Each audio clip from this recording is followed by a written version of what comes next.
Exploring technology in the wizard world. If you enjoy the content on this channel, join me on Patreon to get faster updates and suggest novels you'd like to see. Chapter 151. On the deck, Gro toppled to the ground from a sudden punch and shakily stood up with a hint of disbelief and shock on his face. Staring at Morton in front of him, he wiped the blood from the corner of his mouth and muttered, You dared to hit me. It was all because you forced me, Morton said with a somewhat weak voice. The intimidation from status and psychological fear aren't so easily erased. Even though Morton allowed his anger to truly punch Gro, he was still somewhat panicked as he saw Gro's gaze. But Gro didn't care about that at this moment, he was uncontrollably angry. With a roar coming from deep in his throat, he stamped his foot ferociously and lunged at Morton. Regardless of whether he was a prince or not, he had his dignity. Morton had hit him, and he felt the need to hit back. With a bang, Morton was tackled to the deck. Gro straddled him, clenched his fist, and ferociously punched Morton's face, hitting hard. Bang bang bang! Punch after punch landed on flesh, and after half a minute, Morton's face was bruised and swollen. The intense pain provoked Morton, reigniting his fury and causing his body to struggle in an attempt to overthrow Gro and retaliate. Bang bang bang! Gro pounded on Morton, pummeling while he gasped for air. Morton writhed like a maggot, suddenly exerting a burst of strength, breaking free from Gro's hold, and successfully stood up. Morton's face was utterly disfigured, and he clenching his teeth with the intention to avenge himself. Suddenly, at that moment, there was a light bang. Pandora, who had been napping on a suitcase, woke up, jumped off the suitcase, and approached with a frown to stand between Gro and Morton. Gro, who had been fiercely ready to continue teaching Morton a lesson, softened his expression instantly upon seeing Pandora. That! Gro abruptly turned and nonchalantly strolled to the edge of the deck, appearing unconcerned as he gazed out at the shoreline. Confused, Morton shouted, Don't run, and chased after Gro. Midway, he saw Pandora blocking his path and casually tried to push her aside.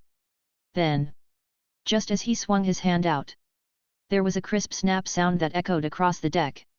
In an instant, Morton's expression changed, from intense rage to extreme agony, his facial muscles twisted grotesquely, his eyes bulged, and he dropped to the ground with a bang. His arm was broken, seemingly for the first time in his life, as it drooped helplessly in front of him. This unprecedented experience nearly made Morton lose his mind as he scrambled desperately across the deck as if trying to discard the arm that seemed not his own, all the while letting out a sharp cry for help, Save me! Save me! Pandora looked at Morton with a furrowed brow, as if considering how to make him be quiet. Richard raised an eyebrow and looked away, thinking to himself, this could attract the people from Whitestone Tower. No sooner had Richard thought this than the people from the Whitestone Tower appeared. A young man in a black robe hurried up from below deck and approached Morton. He glanced at Morton and sternly said, I am Mr. Siv's newly accepted direct disciple, in charge of some of the order on the ship. Don't you know that fighting is not allowed on the ship? What's going on? It's not me who started the fight, sir. It was them, a group of people who attacked me. Yes, for no reason at all, they claimed I stole their examination exemption certificates, but I didn't, Morton whined.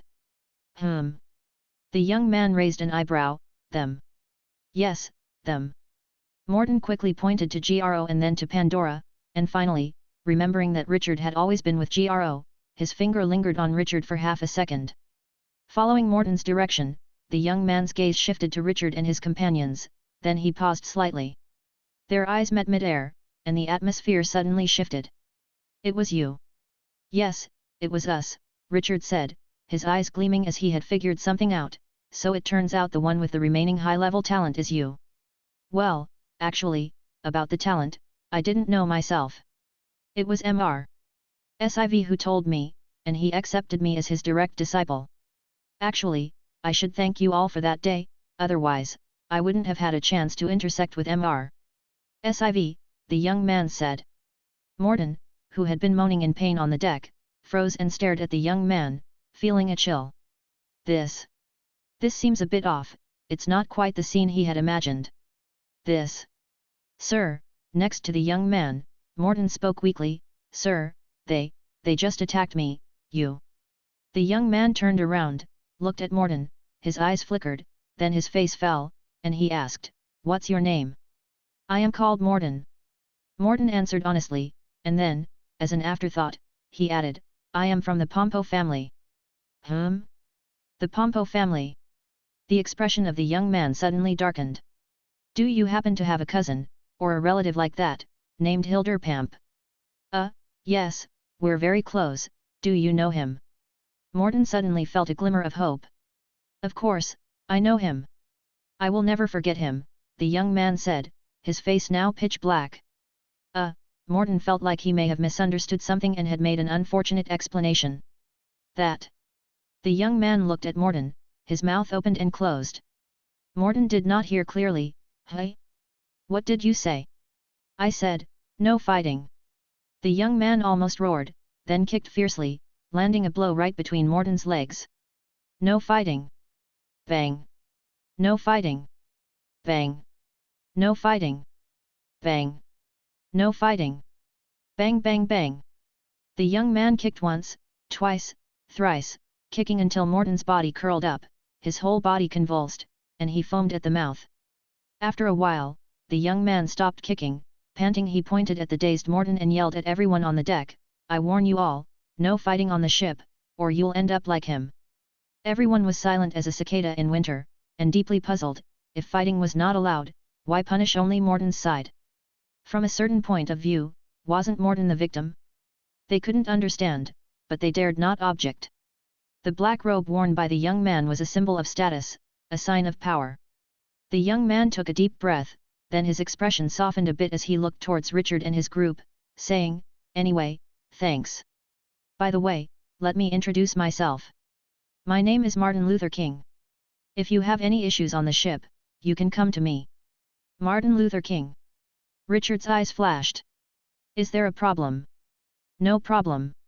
Richard shook his head, I just think your name is quite nice, somewhat similar to another high-level talent, John Calvin Chiao.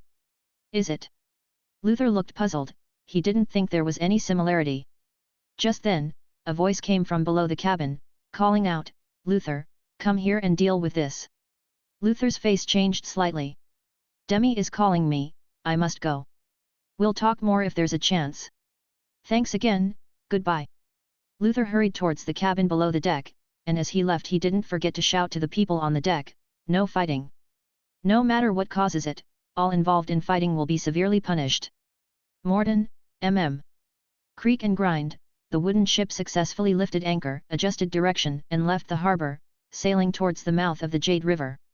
On the shore, a man in a black robe appeared, watching the wooden ship, muttering to himself, interesting. But that's all there is to it.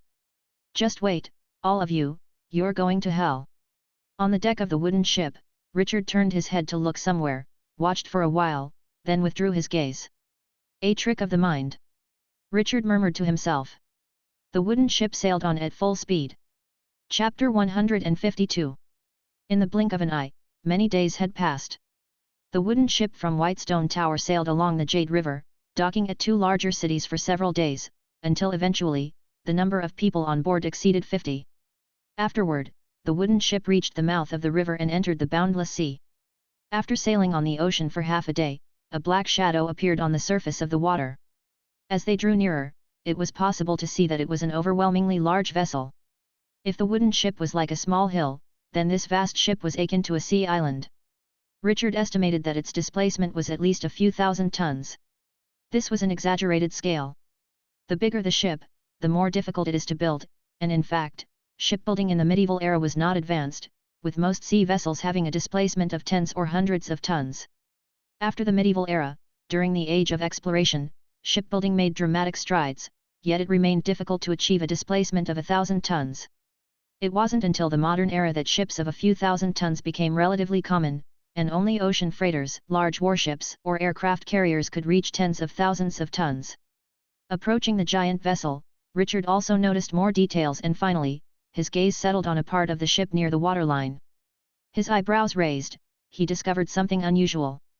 It was a structure half submerged in water, closely integrated with the ship's hull, but projected significantly forward like a large nose growing on the smooth surface of the vessel. This was a bulbous bow. Richard thought to himself. This was completely out of place in the medieval era. If one could argue that a ship's size and displacement could be built up forcibly, the bulbous bow was different, it was purely a creation of technology. When a ship travels on the sea surface, the wave-making resistance caused by the waves generated opposes the direction of the ship's progress. The energy of the waves' rise and fall is supplied by the ship's hull, and the existence of wave-making resistance, in a sense, consumes a portion of the power propelling the ship forward. With a bulbous bow installed, the wave generated by the bulb starts at the trough, while the bow wave system formed by the ship hull starts at the crest. After some adjustments, so that the trough of the bulbous bow's wave coincides exactly with the crest of the main hull's wave system, this achieves a wave-cancelling effect, reducing the vessel's resistance while sailing, reducing power consumption by about 10%. A 10% reduction may not be noticeable on regular voyages, but on long-distance journeys, especially for large displacement vessels on extended routes, it is crucial. Even so, despite the importance of the bulbous bow, it is not something that can be manufactured just because one wants to, it is an extremely complex system. It was only researched in the 20th century on modern Earth and mainly used on warships. Some data must be calculated precisely, otherwise, instead of reducing resistance, it could potentially increase it. This meant that this was a creation far beyond its time, yet now it appeared right before his eyes. It seemed that, due to the influence of wizards or other factors, the current world, although similar to the medieval era, was not exactly the same. Certain things had changed, including certain levels of technological expertise. The secrets of this world seemed to be multiplying. Richard thought as the wooden ship stopped beside the large vessel. Everyone stood on deck, craning their necks to look up at the towering ship, when suddenly a series of footsteps were heard, and a person emerged from the cabin. It was the wizard Siv. Throughout the many days aboard the ship, everyone had come to recognize the wizard who didn't talk much and had witnessed him punishing offenders with thunderous ruthlessness. As soon as Siv appeared, people immediately made way. Siv said little, and without any noticeable movement, he stepped and floated up onto the ship. The crowd on the wooden deck gasped, mostly in awe of the magic and the wizard's might. Having boarded the large ship, Siv was likely communicating with the people on board. Soon enough, a number of figures appeared at the edge of the deck, lowering ladders for everyone to climb aboard.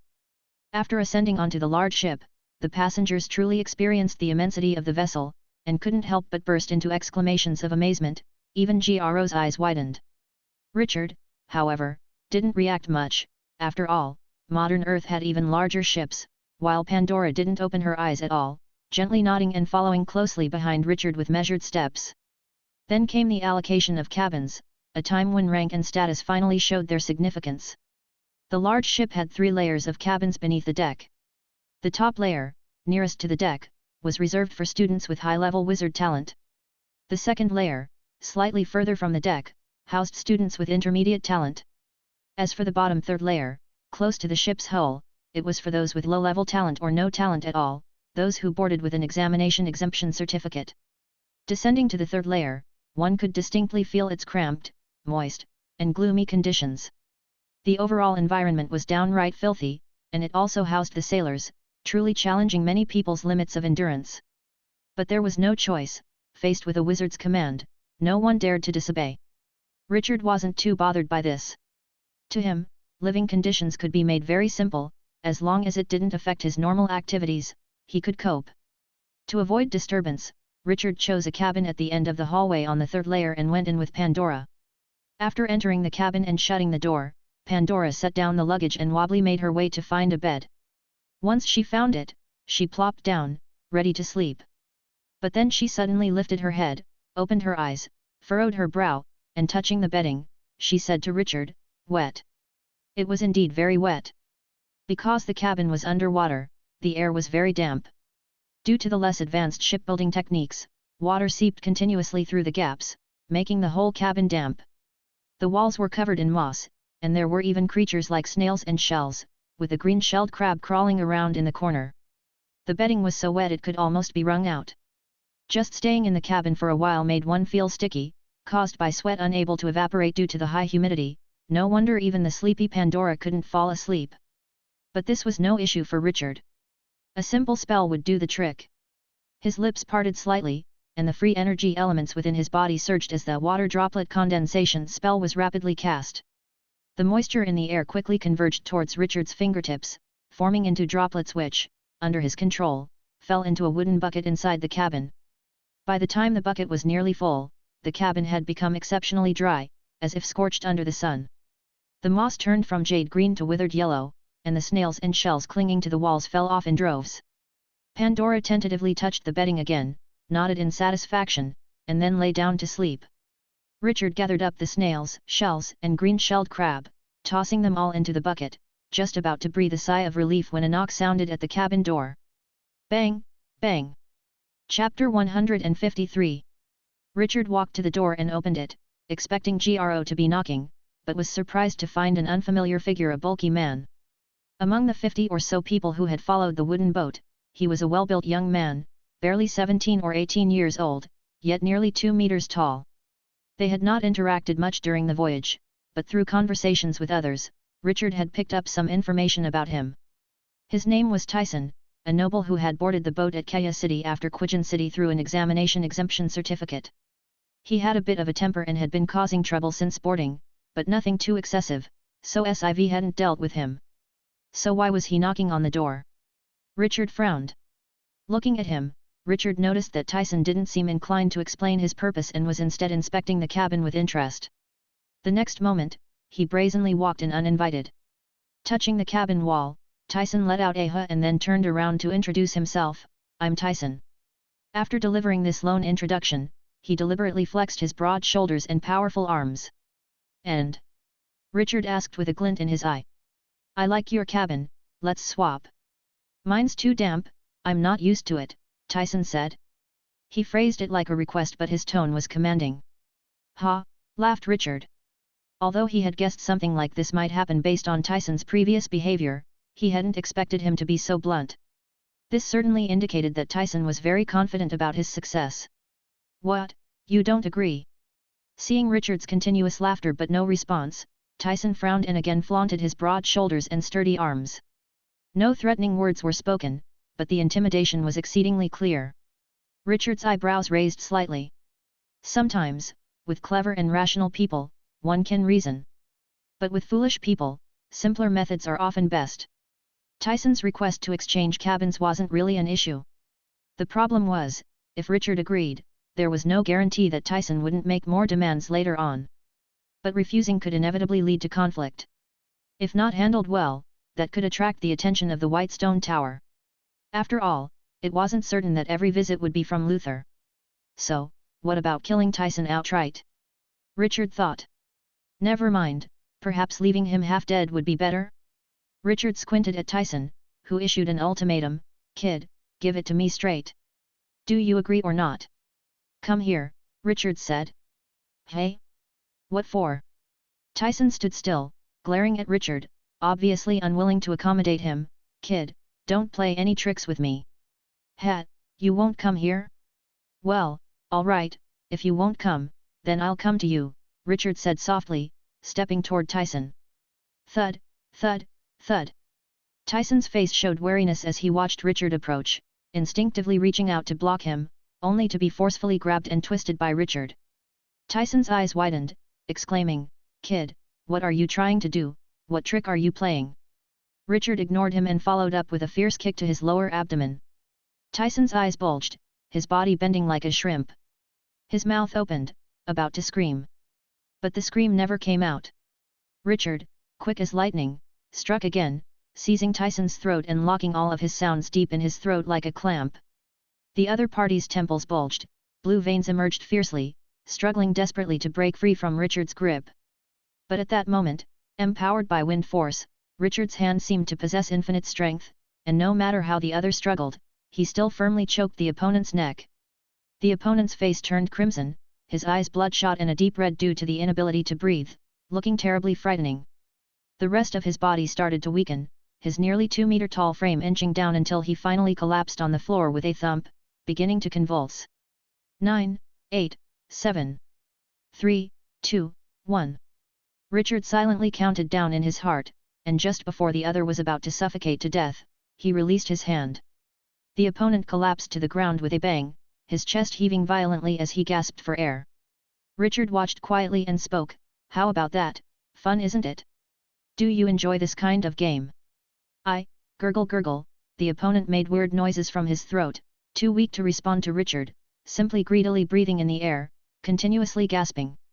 A good while later, Tyson finally regained some strength and prepared to stand up, but the next moment he saw Richard's hand descending once again. Panicked, Tyson tried to dodge, but he couldn't escape. Slap! Richard's hand once again seized Tyson's neck. Tyson hit Richard's arm fiercely. Richard remained expressionless. Slap! Slap! Slap! Tyson's slapping strength quickly waned, and he began to convulse all over even sooner than before, his eyes rolling back. 6, 5, 4, 3, 2, 1. Richard continued to calculate the time in his heart, then he let go. Huff puff! Huff puff! Huff puff! Tyson's lungs made noises like a bellows being pumped, as he struggled to breathe, looking at Richard with terror in his eyes. But Richard didn't choose to let his opponent go. A few seconds later, before the other could even out his breath, Richard's hand descended for the third time, choking his neck. This time, the opponent couldn't even put up a fight, only despair and pleading showed in his eyes. Richard did not relent, continuing to tighten his grip around the neck. Tyson found it immensely difficult to breathe, the last bit of air in his body depleted, his vision darkened, unable to move at all, on the brink of death. Suddenly, the hand on his neck loosened, and he came back to life. Ha ha ha! Tyson breathed, desperately gasping for air, knowing that a hand would soon choke his neck again, tormenting him. But this time, Richard did not strike, just squatted next to Tyson and said, "If you think this is fun, I can keep playing with you. Of course, if you don't find it amusing, then never appear before my eyes again, and also don't let me hear any displeasing words. If you agree, then say okay. If you don't agree." "Okay, okay, okay," Tyson managed to utter. "Very good," Richard said. "Now I'll give you 10 seconds to disappear from this cabin, remember not to appear before me again." "Yes, yes," Tyson struggled to get up, staggers out in a panic, thinking that today he had hit the worst luck possible, to dare and swap cabins with a demon? Hell! As he watched Tyson leave, Richard shook his head expressionlessly. Chapter 154. Several days passed in the blink of an eye. The giant ship floated on the sea but did not set sail. It was waiting for the arrival of the rest of the wooden boats that were recruiting students. 3 days later, 2 more wooden boats met up with the giant ship, each boat carrying about dozens of students. Eventually, the giant ship gathered 4 official wizards, several wizard apprentices, nearly 200 students, and an unknown number of sailors, and then set sail for a long journey. The 4 wizards came from the 3 wooden boats used to recruit students. SIV was among them, responsible for recruiting students along the Jade River. The other 2 wooden boats were responsible for recruiting students from 2 other major rivers on Sman's Island, and the last wizard had always been on the giant ship, purportedly the most powerful. The 4 wizards usually did not show themselves. Apart from having contact with SIV, Richard had not even seen the other wizards. The wizard apprentices were almost all direct disciples of the 4 wizards. Some had 1, others had 2, but never more than 3. The wizards brought them on this voyage for experience. Each one was strong enough to easily handle some of the ordinary students who were yet uninitiated, thus, they were in charge of some of the order on board. Compared to wizard apprentices, the newly recruited students were much less capable, most of them had talent but no combat abilities, and most had not undergone life remolding 3 times. Even so, that didn't mean there weren't formidable individuals among them. With the merging of the 2 wooden boats, the number of students on the giant ship reached nearly 200, 15 of whom possessed high-level talents more than students from the boats from Jade River. Among those 15 with high-level talents, there was a girl named Nancy who was particularly notable. She was only 16 years old but had the strongest high-level talent, known according to some rumors as the golden seed, a potential barely reached by even some wizard apprentices or wizards. Possessing such high talent did not guarantee becoming a powerful wizard, but the chances were very high. Rumor had it that she was a princess of a small country, with wizards in her ancestry.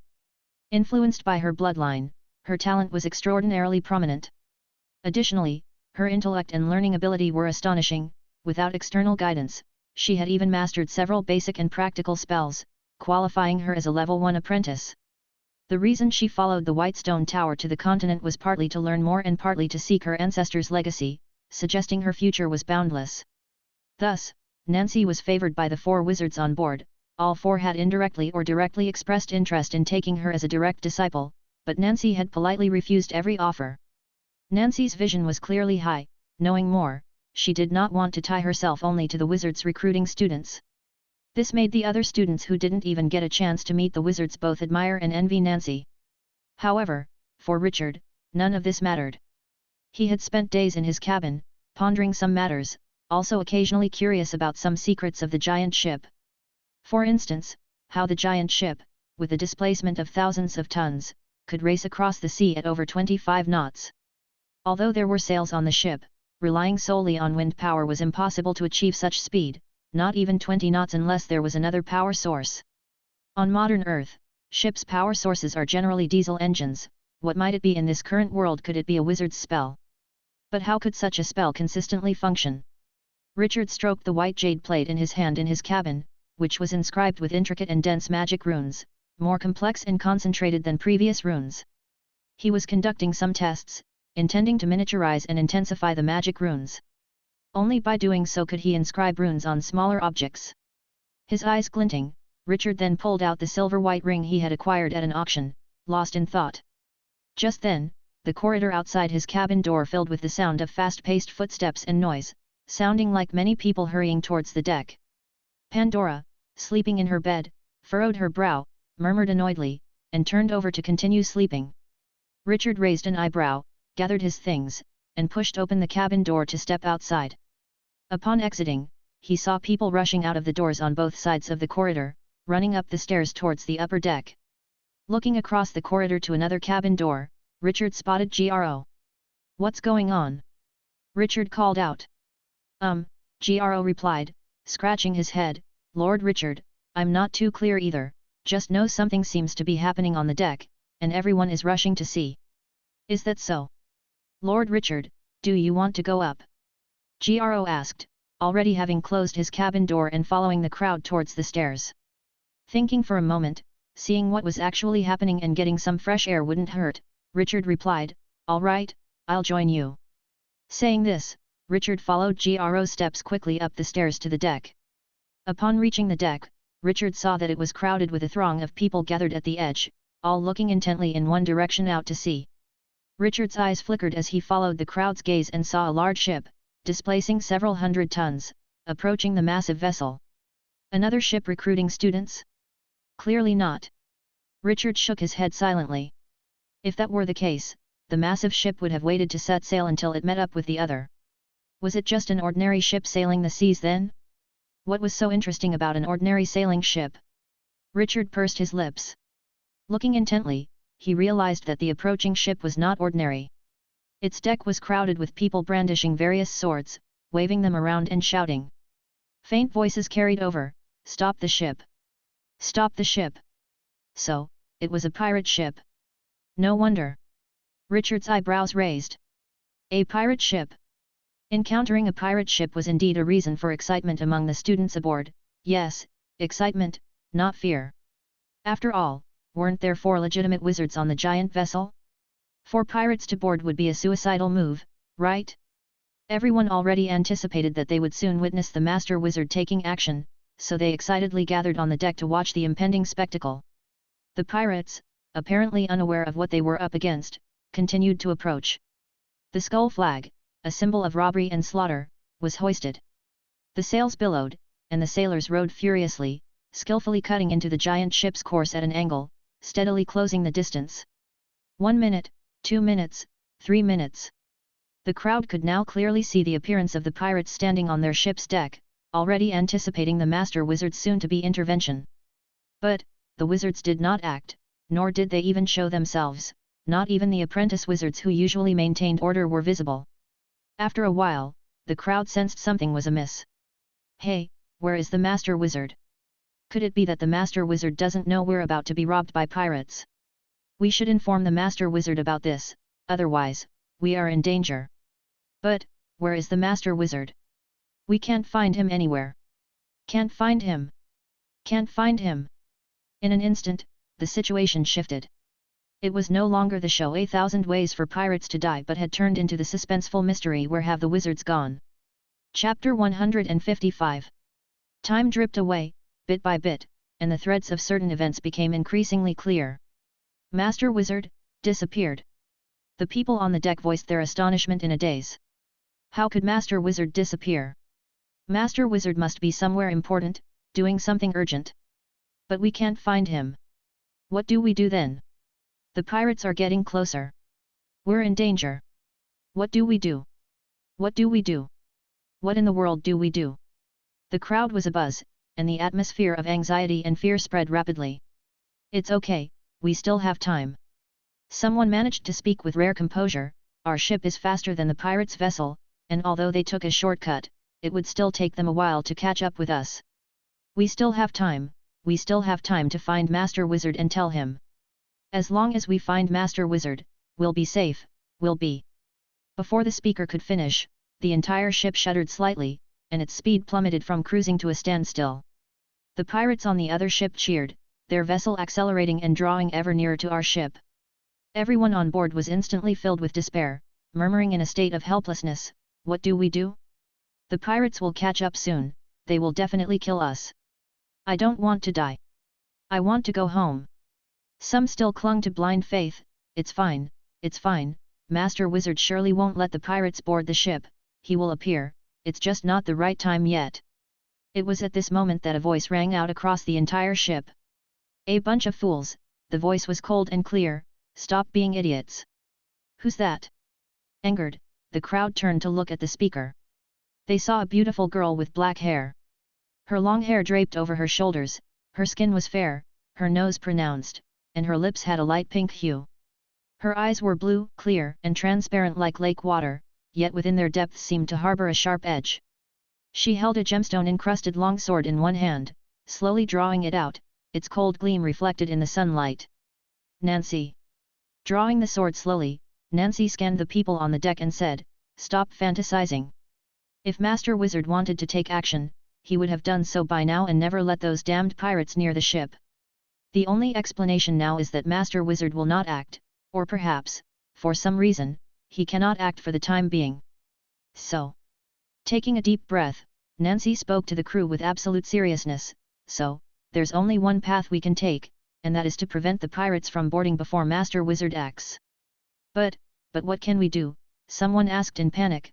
"They are pirates, how do we stop them?" "Your hands." Nancy stared down the speaker fiercely. "Your feet. With feet, you can walk, with hands, you can wield weapons.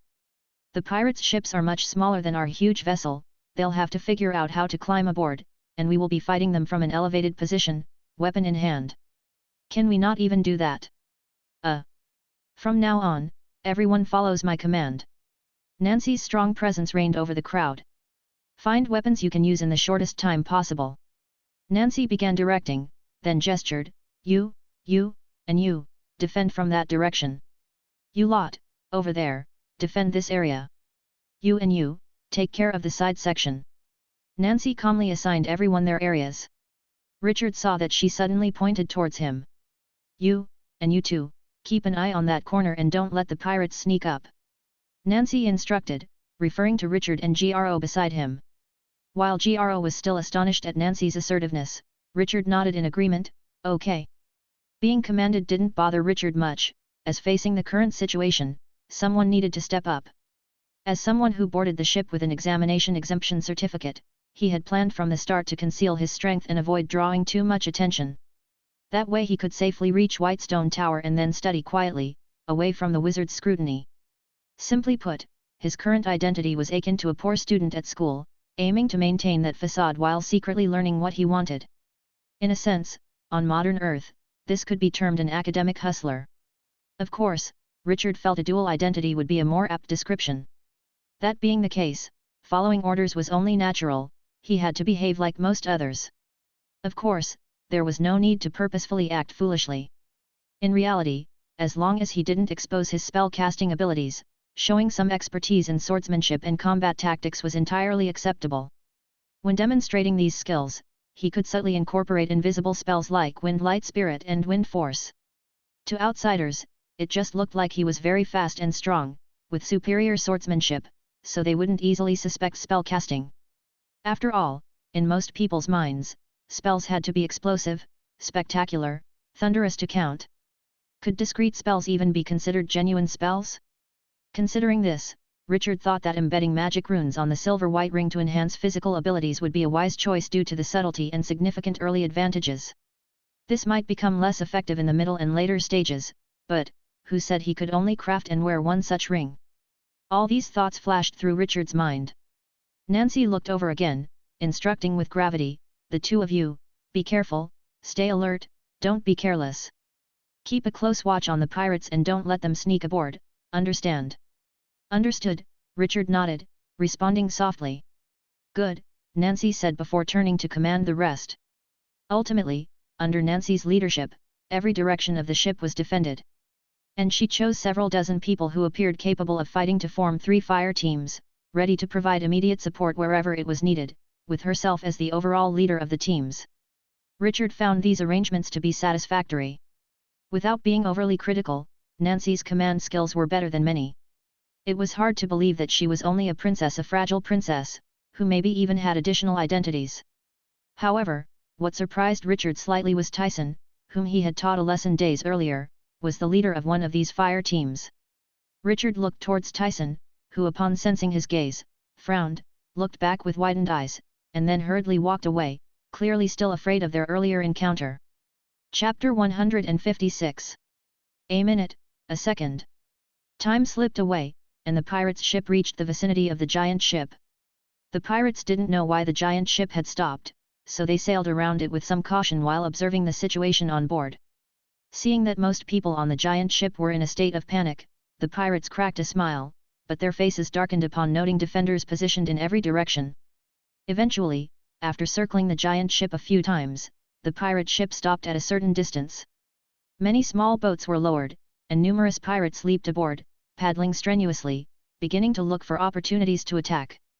"Be careful, they're going to board," Nancy shouted, causing everyone on board to tense up and become extremely vigilant. Roar! The pirates hurled flying claws in all directions, hooking onto objects on the deck and beginning their climb. "Don't let them get up here, cut the ropes of the flying claws!" Nancy yelled. The crew hurriedly complied, using any weapon they could hastily find to chop at the ropes. Slash! Slash! The ropes were severed, and the climbing pirates cursed as they fell into the sea, unharmed. They quickly swam back to the boats and hurled the flying claws again. Crack! Crack! As the flying claws secured their hold, the pirates launched another round of attacks. The crew repeated their previous tactic, cutting the ropes, while those remaining on the small boats coldly laughed and took out bows, mechanical crossbows, and various throwing weapons to cover their comrades' assault. An unfortunate student on the giant ship leaned over the railing, struggling to cut a flying claws rope with a short blade. The next moment, with a thunk, he was impaled by a harpoon thrown by a pirate, his body shuddered, and he fell toward the sea, his screams piercing the sky. Ah! The color drained from the crew's faces, now fully aware that death was real, and many began to retreat. Nancy swung her long sword and shouted, "Don't panic, dodge the pirates' attacks carefully, and don't get hit. But we must cut the ropes, otherwise if they climb on board, we'll all die. Understand?" After hearing Nancy's words, the crew mustered some courage and continued the struggle. Although there were casualties, they managed to reach a stalemate with the ferocious pirates. However, a stalemate is meant to be broken. On the deck of the pirate ship, the pirate captain stood. The pirate captain was dressed in deep blue garments and wore a black hat adorned with a swan feather, which gave him a touch of nobility, further accentuated by the silver longsword slung across his waist, making him appear almost noble. But upon closer examination, the differences between him and a noble were stark. The outfit may be similar, but the grim, bloodthirsty expression on his face was distinctly unlike any noble. His eyes were greedy yet cautious as he watched the giant ship. He licked his lips and turned to address a person nearby, one-eyed. "Have you figured out anything about this giant ship? It looks like just a regular giant ship." Beside the pirate captain stood an old man with only one eye, wearing ordinary rough clothing, his hands stained black with an unknown substance. The murky eye fitted in the remaining eye socket occasionally flashed a disturbing gaze. "There shouldn't be any issues, Captain." One-eyed continued as he watched the giant ship. "Captain, this giant ship is similar to the ones we've robbed a few times before, all made by the continent across the sea. They're big and fast, but they don't have any powerful weapons. The only odd thing is, I don't know why this giant ship suddenly stopped. Are they preparing to offer some terms of surrender to us? We never accept conditional surrenders. Yes, we never accept a surrender with conditions, the pirate captain sneered. Kill all the men who dare to resist and sell the rest as slaves, play with the women before selling them off. One-Eyed continued, Captain, have you noticed? Everyone on this ship is young. Whether as slaves or toys, they're worth much more than those on the ships we've captured before. That makes sense, the pirate captain nodded in agreement, stroking his stubble and licking his lips again. But then he frowned, warily adding, the problem is, something doesn't feel quite right. It can't be a trap, can it? After all, this has been too easy. A couple of years ago, I heard Blackbeard had captured a similar large ship. It all went smooth at first, but as soon as his men boarded, they were ground into mincemeat. I've heard there was some damned wizard on that ship, just waiting to make a fool of Blackbeard and his crew. Captain, don't worry. Whether there's a trick or not, we can simply test it out. The current situation is a deadlock, it's time to use that, One-Eyed said, his murky eyeball gleaming with a ghastly pale light. We have to resort to that, the pirate captain frowned, hesitating slightly. Are you sure it can be controlled this time? We can't have a repeat of what happened before. Last time was just an accident, truly just an accident, One-Eyed insisted, biting his teeth. You know, Captain, aside from that one time, it's always been successful. About that one time. That was because some bastard, drunk off his ass, pissed on my ingredients without me realizing it. The potion that was made caused those who took it to lose complete control. And no one has pissed on it this time. If anyone dares to piss on it again, I'll kill his bird, I'll castrate him. One-Eyed said angrily. All right then, the captain took a deep breath, silent for a long moment before uttering, go ahead, use it. Good. One-Eyed perked up, turning on his heel and striding into the cabin. Inside the cabin, numerous pirates clad in leather armor, wielding a variety of weapons, were lined up. Each was scarred across the face and body, commonly missing an ear or half a nose. They were the elite among the pirates, battle-worn veterans who had killed dozens of men, and lived to tell the tale. But now, standing in the cabin, they all appeared quite tense, especially as they saw One-Eyed entering, their bodies stiffened involuntarily, clearly wary of him. One-Eyed paid them no mind and walked over to a corner of the cabin. He took out some strange powders and liquids from a cupboard and began to mix a certain potion. With his back to the other pirates, One-Eyed began to speak as he mixed, the captain has given his approval, so you will soon be called into action. Right, don't be scared. There's been no sabotage this time, so after taking the medicine, you'll remain lucid. You know the rules, after taking the medicine and rushing onto the deck, everyone's share of the loot is doubled, and whoever gets on deck first will have it tripled. If you don't do it, others will, those new recruits are even more eager for this chance, so. Enough talk, we'll take the medicine, someone shouted. That's the spirit, One-Eyed sneered, having finished preparing the potion. He turned around, carrying a bowl of murky yellow fluid toward the men and handed it to the first one, saying, each of you, drink a full mouthful, then wait patiently for 10 minutes. That's when it'll be time for you to shine. Hee hee. Gulp. Gulp. Gulp. Gulp. Chapter 157. Atop the massive ship, the battle between the students and the pirates was at a stalemate. Pirates kept throwing flying claws, trying to climb aboard the massive ship under the cover of their comrades, but every time they just managed to climb halfway, the students would forcefully cut the ropes, causing them to plummet heavily into the sea. Although they were basically unharmed, it was still frustrating to be thwarted repeatedly. The students on the ship, seeing the pirates unable to mount a counterattack, were buoyed in spirit and began to taunt the enemy. Run out of tricks, have you? If you're so capable, come up here. Hope you smash your skulls in. Stinking pirates! But in the next moment, the taunts were replaced by cries of alarm. What kind of monster is that? They saw the pirate ship lower 2 new planks, each with more than a dozen pirates aboard. These pirates were quite different from the ordinary sort. Not only were they covered in scars, exuding a fierce and murderous aura, but their eyes were blood red, as if filled with intense rage. Bulging veins ran across their skin like writhing earthworms, and bestial growls emitted from their throats. This group of new pirates came near the massive ship and quickly threw their flying claws. With several bangs, they embedded deep into the deck, and then they scaled the ropes rapidly towards the ship's deck. The students on deck panicked. What the hell are these monsters? They're boarding the ship, stop them. Damn it, they're so fast. They're coming up. Hurry, cut the ropes. The students' reaction was obviously too slow. A red-eyed pirate climbed to the end of a rope at a speed more than double that of ordinary pirates, then leapt upwards, landing on the deck. Drawing a curved blade from his waist, without a word, he slashed at the nearest unlucky student. The unlucky student couldn't dodge in time and was struck on the arm, letting out a scream before crashing to the ground. The red-eyed pirate showed no mercy, his blade chopping down again and again, turning the poor student into a ragdoll, causing everyone on deck to retreat in horror. At this moment, Nancy, leading the firefighting team, was patrolling from the other end of the deck and couldn't help but curse upon seeing this scene.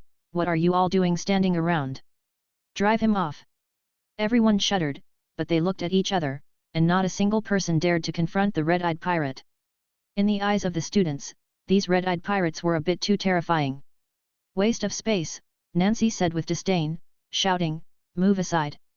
The crowd immediately dispersed to both sides, and the next moment, a dark flash streaked by. It was Nancy running and jumping up, delivering a kick squarely to the red-eyed pirate and sending him tumbling viciously onto the deck. The red-eyed pirate was quick to react. After being kicked to the ground, he rolled back to his feet, staring maliciously at Nancy and growling, "You're the one who's going to die. I'd like to see who's going to die." Nancy retorted, drawing her long sword, and with a steely face, lunged at the red-eyed pirate. The red-eyed pirate was fearless, brandishing his curved blade to strike at Nancy.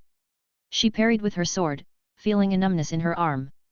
The red-eyed pirate seemed to have seen Nancy's weakness, sneering loudly, he continued to growl from his mouth, "Die!"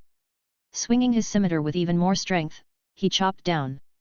Nancy wasn't foolish and began to dodge, fluttering about like a butterfly beside the red-eyed pirate, making him unable to hit her. The red-eyed pirate was furious, the growling sound from his mouth getting louder, "Die! Die! Go to!"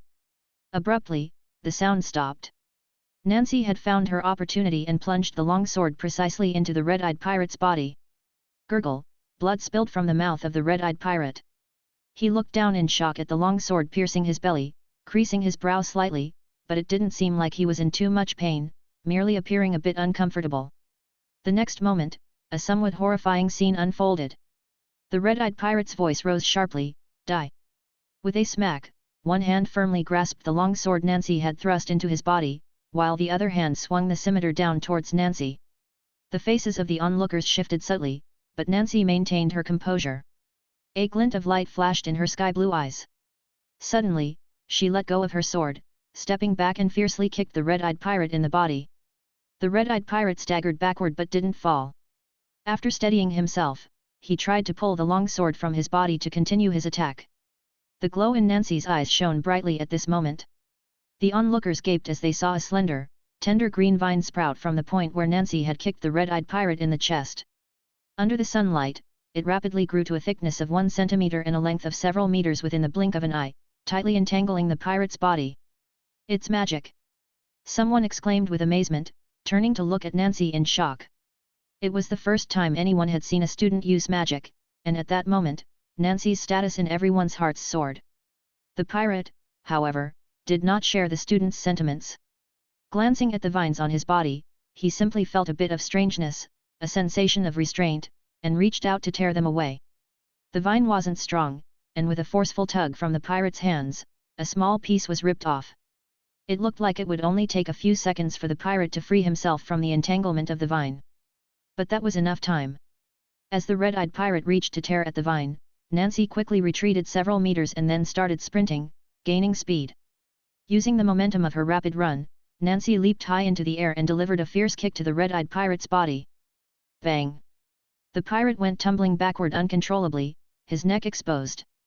Just at that moment, before the pirate hit the ground, still in mid-air, Nancy reached out, swiftly drew the long sword from the pirate's body, swung it with all her strength in a full circle. The arc of the full circle sweep passed precisely over the pirate's neck, and with a spurt sound, the pirate's head spun through the air and smashed down onto the deck, as his neck spouted blood like a fountain. Splatter, splatter, splatter. A portion of the blood splashed onto Nancy's face, she carelessly wiped it off, looking towards the others. They dared not even breathe loudly. In their eyes at that moment, Nancy's status was only a notch below that of the master wizard. But Nancy wasn't particularly pleased, she knew her true strength. Moreover, in the time it took her to struggle to kill the red-eyed pirate, more of the red-eyed pirates had boarded the deck, with the rest following closely behind. Taking a deep breath, Nancy pursed her pink lips, holding the blood-dripping longsword, and pointed at the others with a firm voice, "Don't just stand there dazed, everyone, grab your weapons and hold this ground, we have to stop the red-eyed pirates' attack, or we will all die, understand?" "Yes," the onlookers responded shakily, gripping their weapons to meet the pirates rushing onto the deck, but it was hard to be as brave as Nancy. Amidst cries of terror, they were pushed back by the red-eyed pirates. Nancy, leading 3 firefighting squads, provided support where she could, barely managing to maintain their defense. The deck gradually became chaotic. Chapter 158. Compared to the overall chaos on the deck, Richard and Gro found themselves in a rare moment of quiet in a corner. Following Nancy's orders, they were responsible for defending a small section on the side, preventing any pirate sneak attacks. However, most of the pirates were climbing up from other parts of the deck, and there were no enemies in the area they were defending. But this didn't mean they were completely out of the fray. Just as Richard was thinking about whether to do something, he heard a whooshing sound behind him. Quickly turning around, he saw a pirate who had boarded the ship, wielding 2 iron axes and hurling one of them his way. Richard raised an eyebrow, and as the iron axe was about to cleave into his body, he swiftly stretched out his hand and, with a snap, precisely caught the handle of the iron axe. The iron axe pirate was startled, then his eyes bulged. "Kid, give me back my axe!" Shouting, he charged forward, swinging the only axe he had left. Only then did Gro turn around, realizing what was happening, and hurriedly said, "Lord Richard, you, be careful." Richard replied, taking a step forward, holding the iron axe and, without any expression, faced the charging pirate. With a bang, the 2 iron axes collided harshly in mid-air. The pirate glared, surprised at Richard's strength as the axes clashed together. The next moment, though, he gritted his teeth, trying to overpower Richard. However, just as he exerted force, a piercing pain exploded in his chest. Lowering his head, he found Richard's other hand holding a scalpel, which had precisely passed between the 3rd and 4th ribs, piercing his heart. Gah, gah, blood rapidly flowed from the pirate's mouth and wound, his eyes reflecting terror. Richard felt no sympathy and withdrew the scalpel. It was as if he was pulling out all the pirate's life force at once, and the pirate fell to the deck with a thud, his iron axe dropping as well, ultimately failing to recover the axe he'd lost and dropping another. Bending over, Richard picked up the axe from the deck and tossed it to Gro behind him, saying, "Stay behind me, and be careful." "Sure," Gro nodded hastily, following quickly. Richard then led Gro, an axe in one hand and a scalpel in the other, towards the remaining combat on the deck, thoughts flickering through his mind. Though he had decided to hide his true abilities and act the part of the underperformer, he had also said that this didn't mean he'd intentionally perform terribly. In fact, while ensuring he kept up the underperformer persona, demonstrating a reasonable degree of skill was a form of protection. After all, a student lacking talent didn't mean they lacked abilities elsewhere, such as combat skills or tactics. If one were born into nobility and wanted to learn these skills, they were always attainable. Showing some capability made it easier to explain situations that might arise later. Otherwise, if one were a student completely without merit, even the slightest action defying common sense later on would arouse suspicion.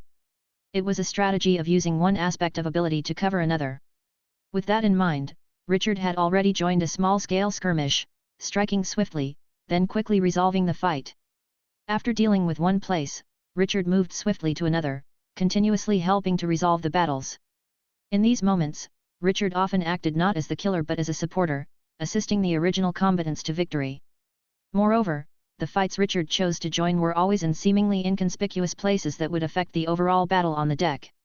Like some narrow corridors or the high ground near some GUI layouting towers. If Nancy played the role of a brave leader, charging at the front to inspire everyone's combat ability to defeat the pirates, who were much fewer in number, then Richard was more like a shadowy figure controlling the situation without a sound, seemingly without much effect, and indeed, he did not kill many people, but he always waited until the critical moment of a battle to step in and change the outcome. Like an ant on a balance scale, a small weight was all it took to tilt victory towards one side. That repeated tilting eventually evolved into an advantage for the students. The situation on the deck was slowly but surely brought under control. Nancy, who was directing a firefighting team to provide support all around, furrowed her brows, puzzled, as she noticed that the situation on the deck was turning around much faster than she had anticipated. Was she underestimating her own command abilities, or everyone else's courage? She thought it over but remained uncertain. Finally, she led her team to charge towards one area to engage in direct combat with the pirates. At the same time, Richard was stopped by a member of the red-eyed pirates. Facing the red-eyed pirate blocking his path, Richard's expression was unfazed, whereas Gro was extremely nervous. Although he had followed Richard and delivered the finishing blows to several pirates, he still could not shake off his fear and couldn't help but say, "Lord Richard, be careful." "I will," Richard replied, his gaze falling on the red-eyed pirate, clearly seeing the various wounds covering the pirate's body, from which blood continuously seeped out, but the pirate seemed not to care at all. Is it fearlessness? Richard wondered, or perhaps, loss of pain sensation. "Die!" the red-eyed pirate roared as he charged forward, swinging his curved blade.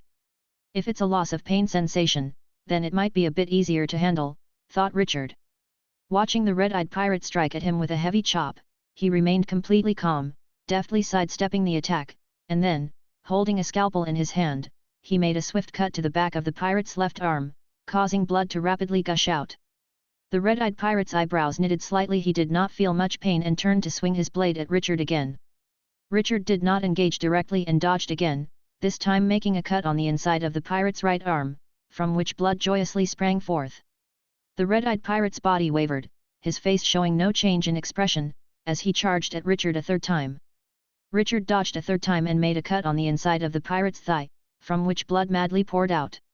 The pirate stopped, continued to roar, and prepared to attack Richard for a fourth time. But, there was no fourth time. Bang!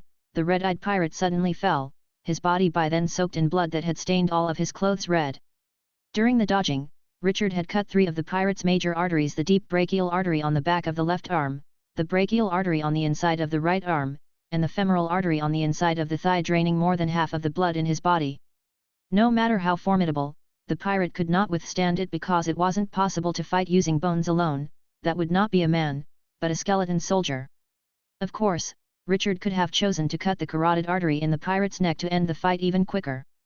But the neck was, after all, the most guarded part of a human body, which might have triggered the pirate's vigilance. It was better to bleed the pirate to death quietly like this, which was the best method to deal with someone insensitive to pain. The loss of pain sensation made the pirates more fearless but also more vulnerable. Richard watched as the red-eyed pirate fell to the ground, went into shock, and convulsed, shook his head, and then turned his attention to other parts of the deck. Chapter 159. The situation on the deck gradually tilted in favor of the students as pirates were surrounded and killed one by one, their bodies thrown overboard, staining the sea red. Even the fierce, pain-immune red-eyed pirates had most of them killed, with only a few still holding on. On the pirate ship's deck, the pirate captain grimaced as he watched, muttering to himself after a long pause, "I actually misjudged the situation." "Captain," One-Eyed wisely suggested in a low voice next to the pirate captain, "why don't we retreat?" "Retreat," the pirate captain said, having no choice but to retreat. He bowed his head, pulled out a whistle from his bosom, and just as he was about to blow it, suddenly a column of water several meters high burst open, and a man dressed in a black robe standing on the column appeared in front of the pirate captain and One-Eyed. The pirate captain was startled and instinctively reached for the long sword at his waist, but then he thought better of it and let go. "You are very smart," the black-robed wizard said with a smile to the pirate captain, "unlike him, who will die." Following the black-robed wizard's gesture, the pirate captain looked toward One-Eyed only to see him with a flickering gaze, reaching inside his coat for something. Suddenly, a whoosh sound, and an invisible force burst forth, piercing through One-Eyed's brow. One-Eyed instantly became a dead body, falling stiffly onto the deck. With a thud, the pirate captain, very sensibly, knelt down, trembling as he looked toward the black-robed wizard. I didn't know the great ship was yours. I will have my men retreat right now. No, the black-robed wizard said, looking at the pirate captain and shaking his head, "the great ship isn't mine, it belongs to my enemy." "Ah! You give the order," let all your men attack. If you can take down the great ship, you can live, otherwise, your fate will be the same as the person next to you. This. The pirate captain was shocked but dared not resist, quickly blowing the whistle in a specific rhythm, giving the fatal order for all his men to attack. After doing all this, the pirate captain anxiously looked to the black-robed wizard. "My lord, you see. You've done very well." The black-robed wizard nodded. "I should reward you." "Reward?" The pirate captain was stunned. The black-robed wizard extended a hand and then spread it open, showing an empty palm. "This is..." the pirate captain was puzzled.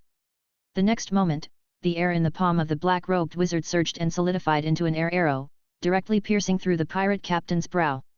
The pirate captain's body swayed, and like one-eyed before him, he fell stiffly onto the deck. The black-robed wizard turned his head to look at the great ship, his eyes flickering. On the deck of the great ship, everyone had just seen a glimpse of victory, but suddenly, more pirates crazily climbed onto the deck and launched an attack. The pirates had heard the captain's whistle command, which signaled a do-or-die attack, either take the target or all die. Such orders aren't given lightly by a captain, but once given, they are followed with full force. There must be something very valuable to be gained by taking the great ship. Under the dual influence of the captain's authority and the promise of imagined profits, the pirates formed a new offensive, attacking the students on the deck. The students were caught off guard and beat back step by step. Although the casualties among the pirates continued to rise, the students suffered increasingly great losses. Richard helped kill an iron hook pirate, then turned to look at the main battle on the deck, frowning deeply. Just when victory seemed certain, how did another twist arise? Is this an artificial increase in difficulty? Richard's eyebrows inevitably rose. From the beginning, Richard had his suspicions. The appearance of pirates and the disappearance of wizards' apprentices were certainly not coincidental but deliberately orchestrated. The pirate attack was likely a cliched test from the wizard to the students. Is this kind of test really useful? What can it truly reveal? Richard held a negative attitude. He truly didn't think this kind of test could assess everyone effectively, it merely made a few already prominent individuals stand out even more, like Nancy. Besides that, it might just be a way to reduce the number of students. Could it be that the enrollment numbers exceeded expectations, and they planned to reduce them artificially? Using the pirates indeed seemed like a good idea, but pirates might not be completely controllable. Pirates typically exhibit two characteristics: fierceness and cunning, with cunning often prevailing over fierceness. After all, only the smart pirates survive longer. Facing a large ship, the pirates might initially think of making a big score, but after their attack was thwarted, as long as the pirate captain wasn't foolish, they would choose to retreat. After all, robbery is about picking on the weak and avoiding the strong, not direct confrontation. Choosing a head-on collision is indeed passionate and can secure significant booty, but it also leads to a rapid depletion of pirates, especially the loss of elite pirates, which is fatal. The prestige of the pirate captain is supported by a cadre of elite pirates. If this foundation suffers severe losses, the rest of the pirates facing numerous spoils might begin to harbor other ideas. Being a pirate seldom involves true loyalty, it is more about greed. A high casualty rate could also increase discontent among pirates, and unless the circumstances are truly exceptional, medieval pirates would retreat once losses reach a predetermined critical point, preserving strength to find the next target. Yet, the current situation blatantly defied common sense. Had the pirate captain gone mad, or had the testing wizard intervened, artificially complicating the test to make it more challenging? Richard pondered, squinting his eyes, one hand holding a scalpel and the other an iron axe, as he approached the battlefield. No matter what, the battle still had to be fought. If it really was the wizard's test, then the opponent should appear after the battle ends, and then, perhaps conduct some critique and education? Ha! Bang! Bang! Bang! The battle on the deck grew fiercer, Nancy leading 3 firefighting teams, desperately supporting various areas. After killing a red-eyed pirate and several ordinary pirates, Nancy scanned the deck, pointed towards a distant spot to Tyson, who was acting as the team leader, and commanded, "Tyson, take your team to support over there, I'll go support the other side." The place Nancy asked Tyson to support was exactly where Richard was. Tyson followed Nancy's pointed direction, his pupils uncontrollably shrinking as he saw Richard. Whether out of fear or revenge, he led his team towards the area Nancy said she would support herself. Nancy was startled, her eyebrows raised in anger. But she was powerless against Tyson's blatant disobedience. After all, technically, she didn't have the authority to order Tyson.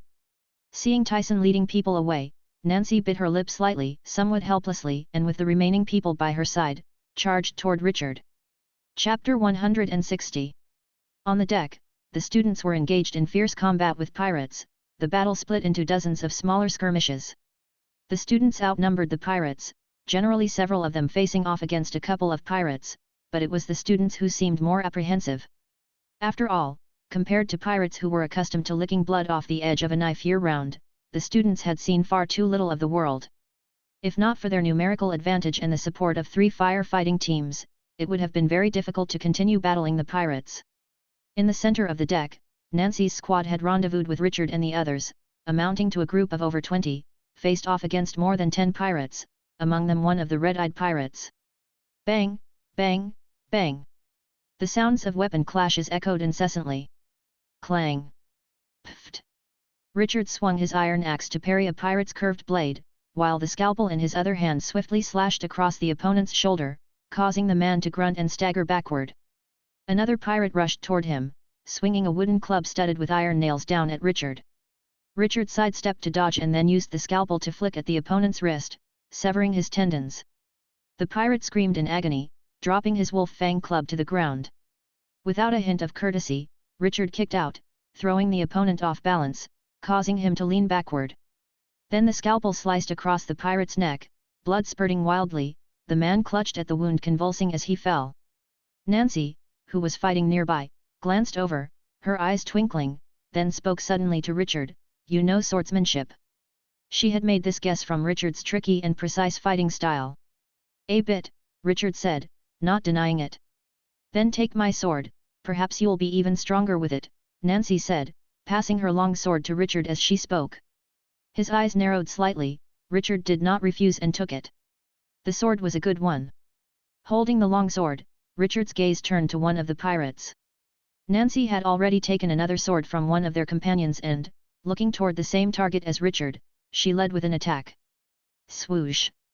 Bang! Nancy thrust her sword, which the pirate blocked with a swing of his curved blade, giving Richard the opportunity to make a slash, opening up the artery on the inside of the attacker's wrist.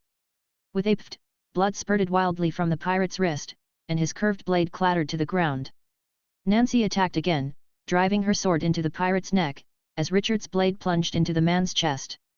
With twin pft sounds, both swords were almost simultaneously withdrawn, and the pirate fell to the ground with a thump, turning into a lifeless corpse. Nancy looked at Richard, her eyes shining, while Richard maintained an expressionless face, wielding his sword to attack another pirate.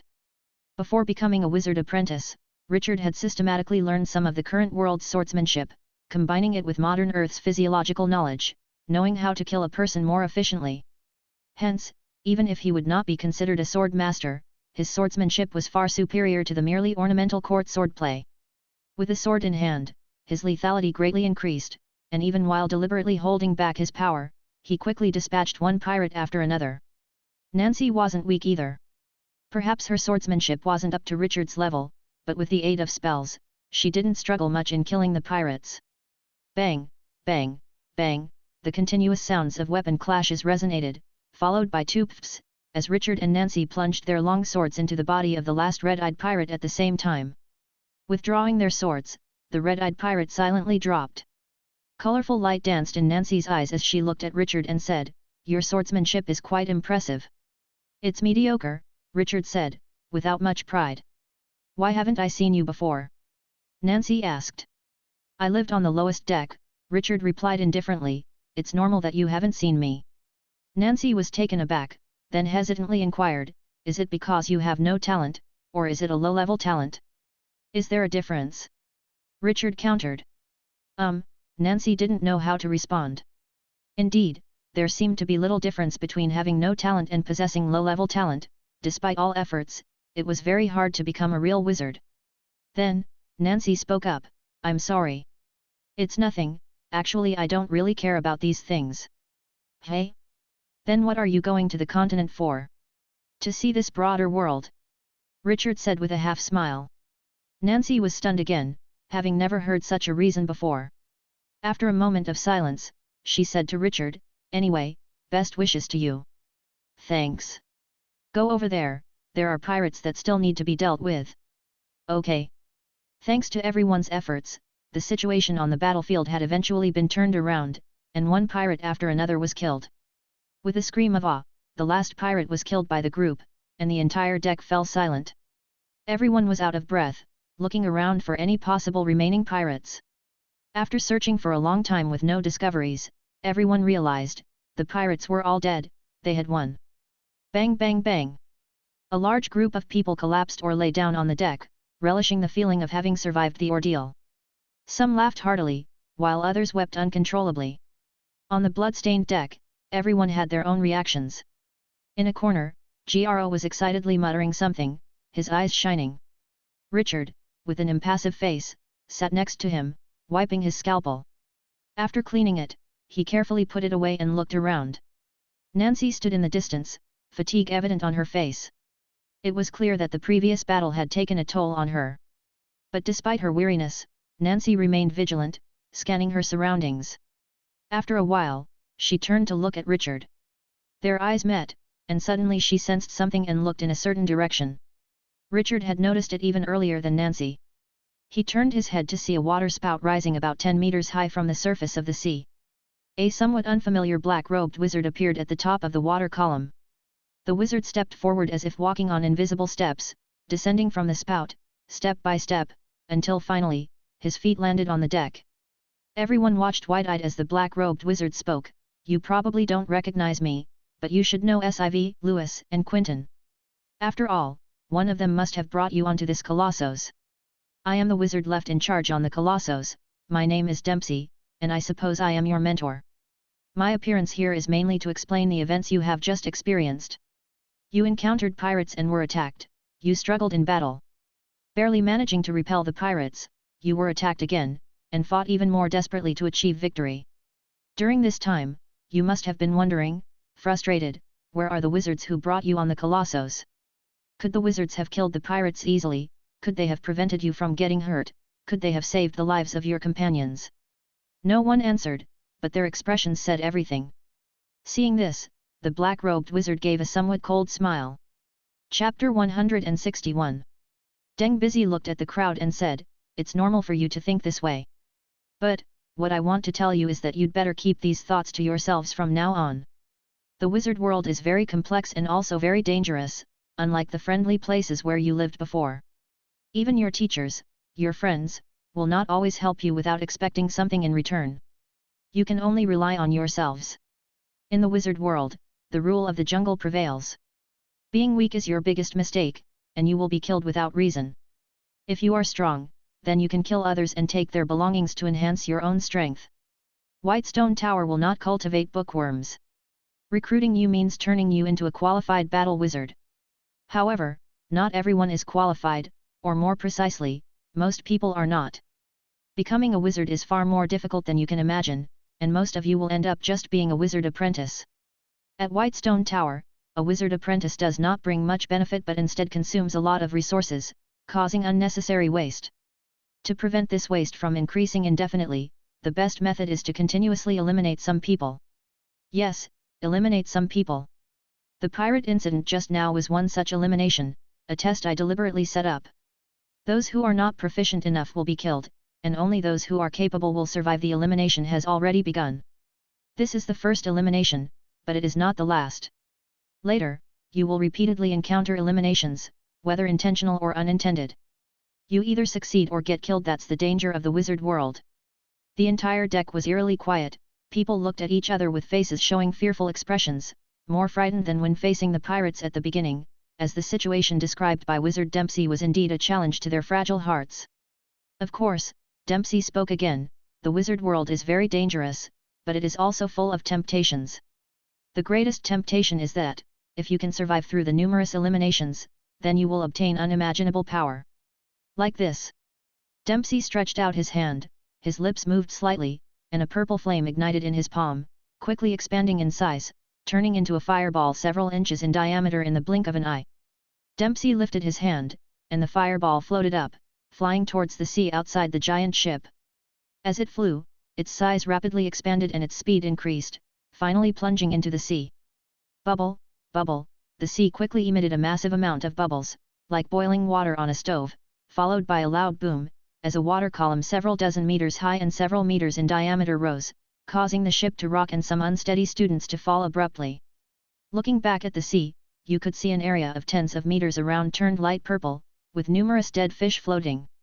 Everyone was dumbfounded. Such power was truly terrifying. Creating such destruction even in the sea, wouldn't it easily break through the strongest walls and kill the most elite armies on the ground? Power. Unimaginable power, exclaimed Dempsey. If you can persevere far enough on this path of a wizard, then you can obtain the terrifying power that satisfies all your desires. This is a world supported by power, where having enough of it means you can have everything: authority, money, women, or anything else. The fears previously shown by the people slowly disappeared, replaced by a look of longing in their eyes. Well, that's all I'll say for now, just keep it in mind. The elimination tests will appear continuously, and you have to keep striving to stay. Dempsey stepped towards the ship's cabin, the crowd automatically making way for him. Just as Dempsey was about to enter the cabin, it seemed as if he remembered something and turned his head back to the crowd and said, "Oh, one more thing to remind you not to forget. Just like I said before, the wizard world operates by the rule of the survival of the fittest. In the test just now, you defeated the pirates, which means you're the stronger party, and thus you have the right and the qualifications to consume the meat left by the pirates. The pirate ship is parked nearby, and the giant ship will stay for about 2 more hours.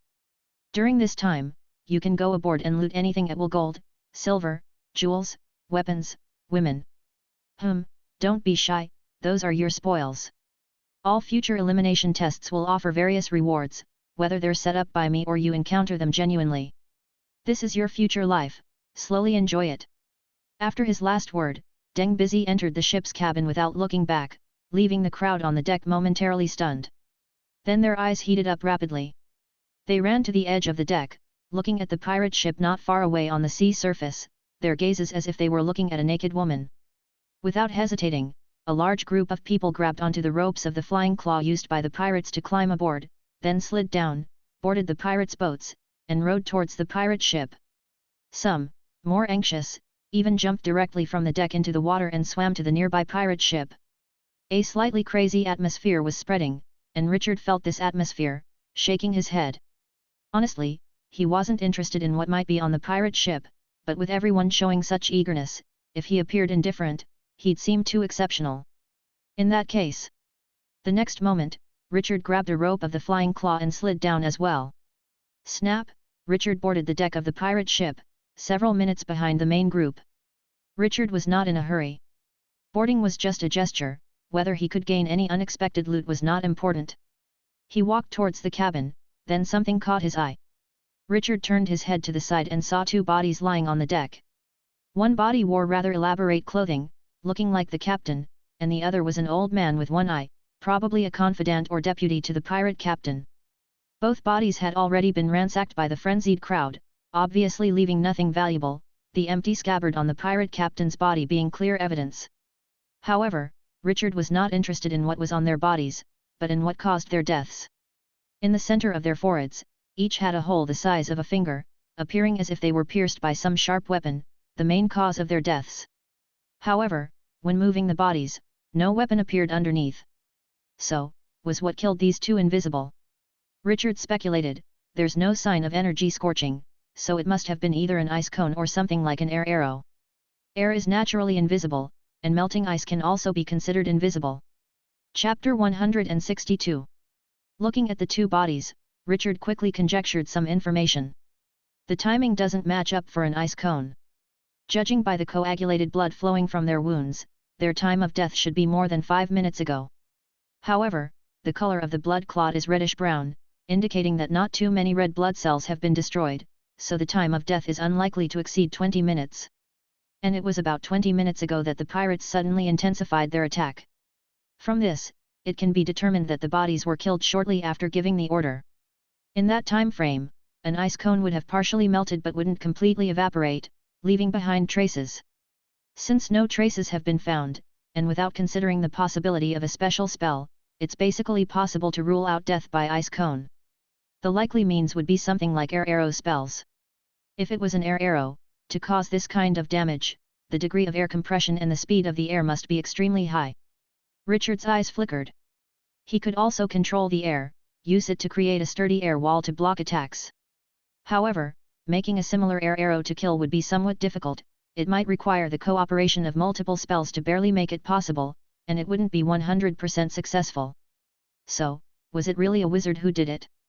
Indeed, a wizard's strength is no small thing compared to an apprentice. Muttering to himself, Richard recalled the temporary magic power of Wizard Dempsey's flame magic. He shook his head and stepped towards the ship's cabin. The pirate ship had many cabins on the deck, and 2 more levels of cabins below the deck. The cabins on the deck had been searched several times, not even a copper coin would be left behind. Thinking it over, Richard walked into the first layer of cabins below the deck and saw that many people were still searching, so he continued downward to the second and bottommost layer of cabins. Down to the bottom layer, he could distinctly feel a cold, humid, and sour smell, the environment being even worse than on the third layer of the giant ship's cabins. Richard paced, scanning the moss-covered cabin doors on both sides. He opened one at random and found it was filled with a large number of wooden barrels. Opening a barrel, he found it contained poor quality wine which had darkened in color due to being stored for too long, with a pungent sour smell. Opening another barrel, there was mead, considered a fine drink among wines due to the addition of quite a bit of honey. On a pirate ship, likely only the captain, first officer, second officer, and sailors of such rank would have the chance to taste it. Another barrel opened contained purple-red pomegranate syrup with added therapeutic substances like cinnamon, fenugreek, and nutmeg. If he guessed right, this was the only medicinal remedy available to the ship's crew when they were sick. As for its effectiveness, probably akin to a placebo. After opening a few more, Richard found they mostly contained beer, vinegar, and fruits nailed with iron nails, among other things. Losing interest in exploring, Richard walked out and pushed open another cabin door, finding it stored various grains. The grain sacks were gnawed by rats beyond recognition, with barley scattered all over the ground. Shaking his head, Richard left and continued toward the deepest part of the cabin. Reaching the deepest part, he discovered it had been transformed into a prison cell, likely to punish some of the lower-ranking pirates or to detain captives. Approaching one end of the prison, Richard's eyes flashed, and inside he saw a nearly naked woman bound with ropes, her body covered with scars, her face smeared with grease. However, she seemed to have a fair complexion and appeared to be quite young. In fact, it was probably because of this that the pirates held her here for prolonged amusement. The captive woman looked extremely weak, possibly without food for many days. But seeing Richard's attire, which was completely different from that of the pirates, her eyes flickered with excitement, and in a weak voice, she pleaded, "Help, help me."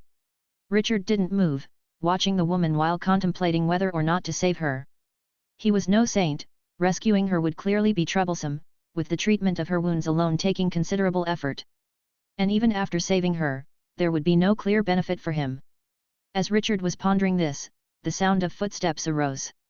He turned his head to see others had descended into the cabin to search. They appeared to be the people who lived on the bottommost cabins of the giant ship, faces he had seen before. The person approached and also noticed the existence of the woman in the cage.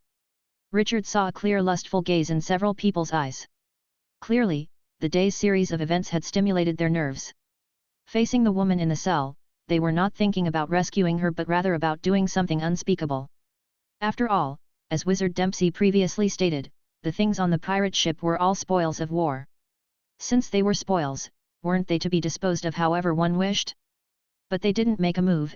After all, Richard was still there. Richard's performance on the deck earlier had not gone unnoticed by them, although not as exaggerated as Nancy's. His methods of killing were not one bit weaker. The law of the jungle.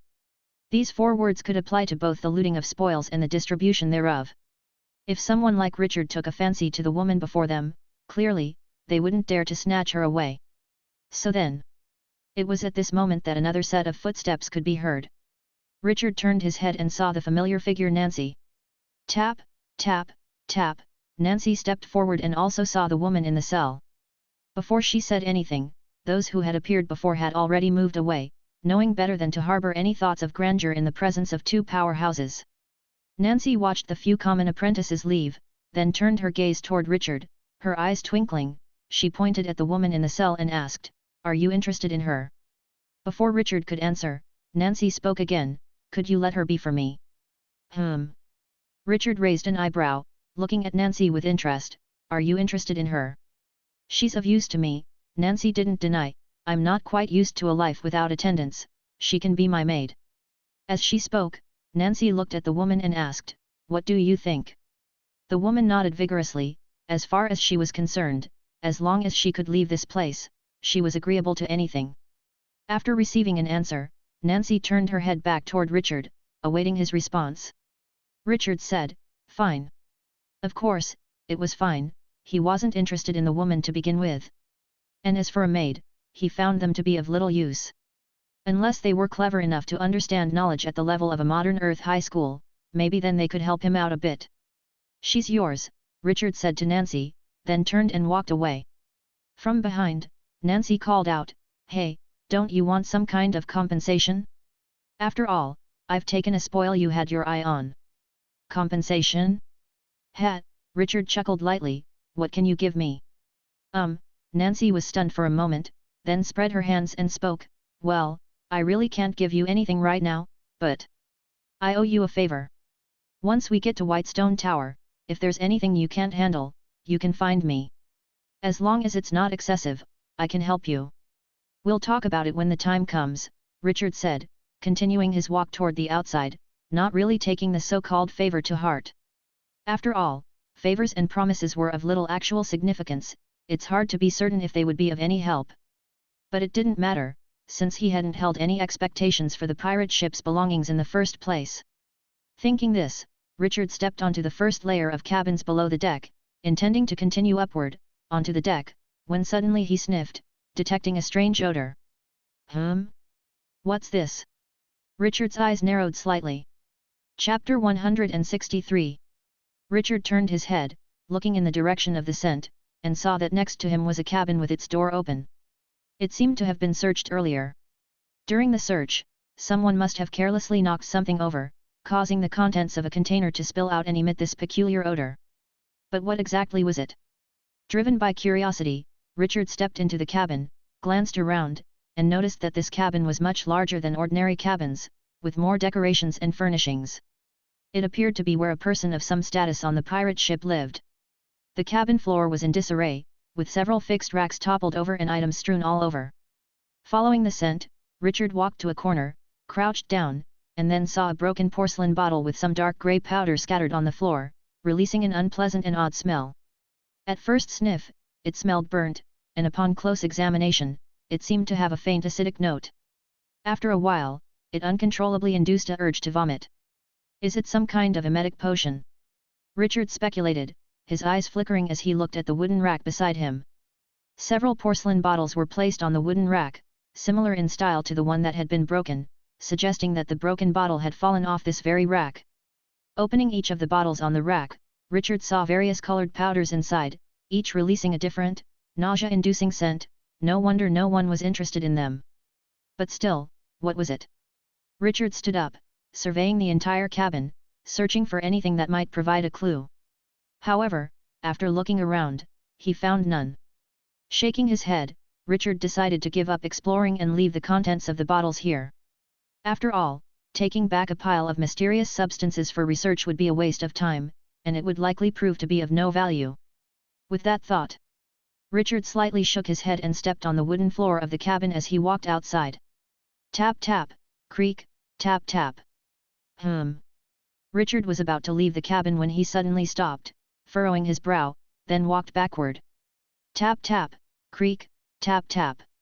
Richard stopped again, raised his eyebrows, his eyes twinkling, and carefully stepped forward, one step at a time. Tap, tap, creak. Right here, Richard murmured softly, his eyes fixed on the wooden board he was stepping on, muttering to himself, seems like there's a secret compartment. He shifted his foot to the side, crouched down, his gaze fixated on a small section of the board that was slightly raised. Placing his hand on the opposite corner of the board, he forcefully lifted the whole plank, revealing a shallow secret compartment about 2 centimeters deep underneath, containing 2 blackened parchments. Holding the parchments in his hand, Richard quickly scanned the content, then turned his head towards the broken bottle in the corner and the bottles on the wooden rack, already having an idea. So that's how it is, Richard murmured to himself. Out of the corner of his eye, Richard glanced at the cabin door and saw that no one was passing by. With a flick of his hand, he stowed 2 pieces of parchment into the space iron ring. Then he stood up, walked to the corner, collected both the broken and intact porcelain vases from the shelf into the space iron ring, and walked out of the door as if nothing had happened. That night, 3 decks below the giant ship's deck, in the cabin where Richard resided, Pandora was asleep on the bed, while Richard, by the light of an oil lamp, read the 2 pieces of parchment he had acquired from the pirate ship during the day. During the day, Richard had only briefly skimmed the content of the parchment and felt it was no ordinary find. Now, reading it in detail, he was sure he had indeed picked up a treasure, possibly the most valuable thing on the pirate ship. The 2 pieces of parchment, one old and one new, bore traces of history. The old one appeared to be decades old, while the new one also had several years on it. On the old parchment, the recipe for a concoction called Spartan Heroic Potion was recorded, requiring dozens of ingredients, many of which were unheard of, like Sky Stone and Sea Demon Stone, for example. On the new parchment, however, the method for making the potion had been simplified. It required fewer than 10 common ingredients. Correspondingly, the potion's effect was reduced, and there were adverse effects, thus it was renamed One-Eyed Frenzy Potion. One-eyed. Seeing the words one-eyed, Richard immediately thought of the old man who had died with a pierced brow on the deck. He was the one-eyed man. No doubt, one-eyed referred to him. It could be inferred that the man had come across a piece of parchment detailing the method of potion preparation from the wizard world by chance, but due to a lack of most of the required materials, he couldn't produce the real potion and had to substitute what materials he could access, ultimately creating an incomplete product, the One-Eyed Frenzy Potion. With this potion, the man was valued by the pirate captain and gained a significant status on the pirate ship. The red-eyed pirates, who had previously attacked the massive ship, were likely under the influence of this potion, making them irritable and insensitive to pain and danger. Such effects were advantageous against panicked ordinary people, but not so much against those who remained calm. They were likely to be effortlessly dealt with using unconventional methods, like the bloodletting technique Richard had used. Nevertheless, it was impressive that One-Eyed had managed to derive a weakened potion based on a piece of parchment about potion making from the wizard world. The frenzy potion he derived, compared to the original Spartan Heroic Potion, might have had many shortcomings, but it also had research value and room for improvement. A thorough study might prove quite functional. Apart from anything else, the component of the furious potion that induced rage and obliterated danger perception was highly useful, as it could be employed on allies as well as enemies. In battle, dispersing powder containing this component for the enemy to inhale, combined with the crystal skull's spirit shock, might turn a dreadful foe into a witless imbecile. In such a way, many crises encountered could be resolved. Ultimately, at this stage, when one's own strength wasn't very formidable, forcibly reducing the intelligence and strength of enemies was also a battle tactic termed as "I may not be as strong as you, but I can make you as weak as I am, or you may scorn my strength, but I can crush you with my intelligence." However, how to begin researching this frenzy potion was indeed a question. Pondering, Richard mused aloud, what to do, what to do. Meanwhile, in a spacious cabin on the deck of the massive ship, 4 wizards were saying the same thing. What to do, what to do. Chapter 164. Inside the spacious cabin on the deck of the huge ship, 4 wizards surrounded a long table, each sitting in a high-backed chair, discussing matters. What should we do? Wizard Lewis, sitting on the east, spoke up. We can't keep testing, can we? Why can't we? Wizard Quinton, located to the south, responded. I think this method is quite good. But too many people have died. In today's test alone, over 20 people died and about the same number were injured. SIV, sitting on the west, interjected. 20 people? That's not many, Wizard Dempsey, sitting on the north, said emotionlessly. This loss is acceptable, even if it's a bit more. After all, we at the Whitestone Tower are training battle wizards, not bookworms. If their thinking hasn't shifted by now, their deaths are inconsequential. But what about those students with high-level talent? They are quite valuable, Wizard Lewis asked. Losing even one would be a big deal. Just give them some special attention, Dempsey suggested. Not too much, just enough to make them aware. Allow them to make mistakes in each test, but if they make too many, let it be. After all, no amount of talent can save the foolish. As for those with intermediate and low-level talent, and those without any talent, let them be. If they pass the tests, they are lucky. If not, that is their deserved fate. Of course, we can give some extra attention to ones with special performance. Like who? Siv asked. That girl named Nancy is good. Anyone can die, she absolutely cannot. Of course, Louis said, his tone slightly raising. She was brought in by me, and she might be the best this time around. I will keep an eye on her and make sure she stays safe. But to be honest, given her strength as a first-level apprentice right now, she's unlikely to get into trouble as long as she's not too impulsive. Dempsey nodded, showing agreement, then continued. Besides her, there are a few others, such as Tyson and NOC in the third-level cabin below deck, and Pippin, Murphy, Daly, Anthony in the second-level cabin. Their talents may be lower, but given their performance today, their physical qualities are quite outstanding. Even if they cannot become wizards through normal means, they could take the path of potion making. Even failing that, serving as attendants wouldn't be too bad. Speaking of performance, Siv said, there was someone who performed well today, that boy named Richard living in the third-level cabin. His swordsmanship is impressive, stronger than that of Nancy. But that's just his swordsmanship, Dempsey glanced dismissively. The farther we go, the more detrimental swordsmanship becomes. By the time they reach third-level apprentice, it's basically irrecoverable, not to mention at wizard level. Since you mentioned he lives in the third-level cabin below deck, his talent is either low or non-existent, though there's not much difference between the two.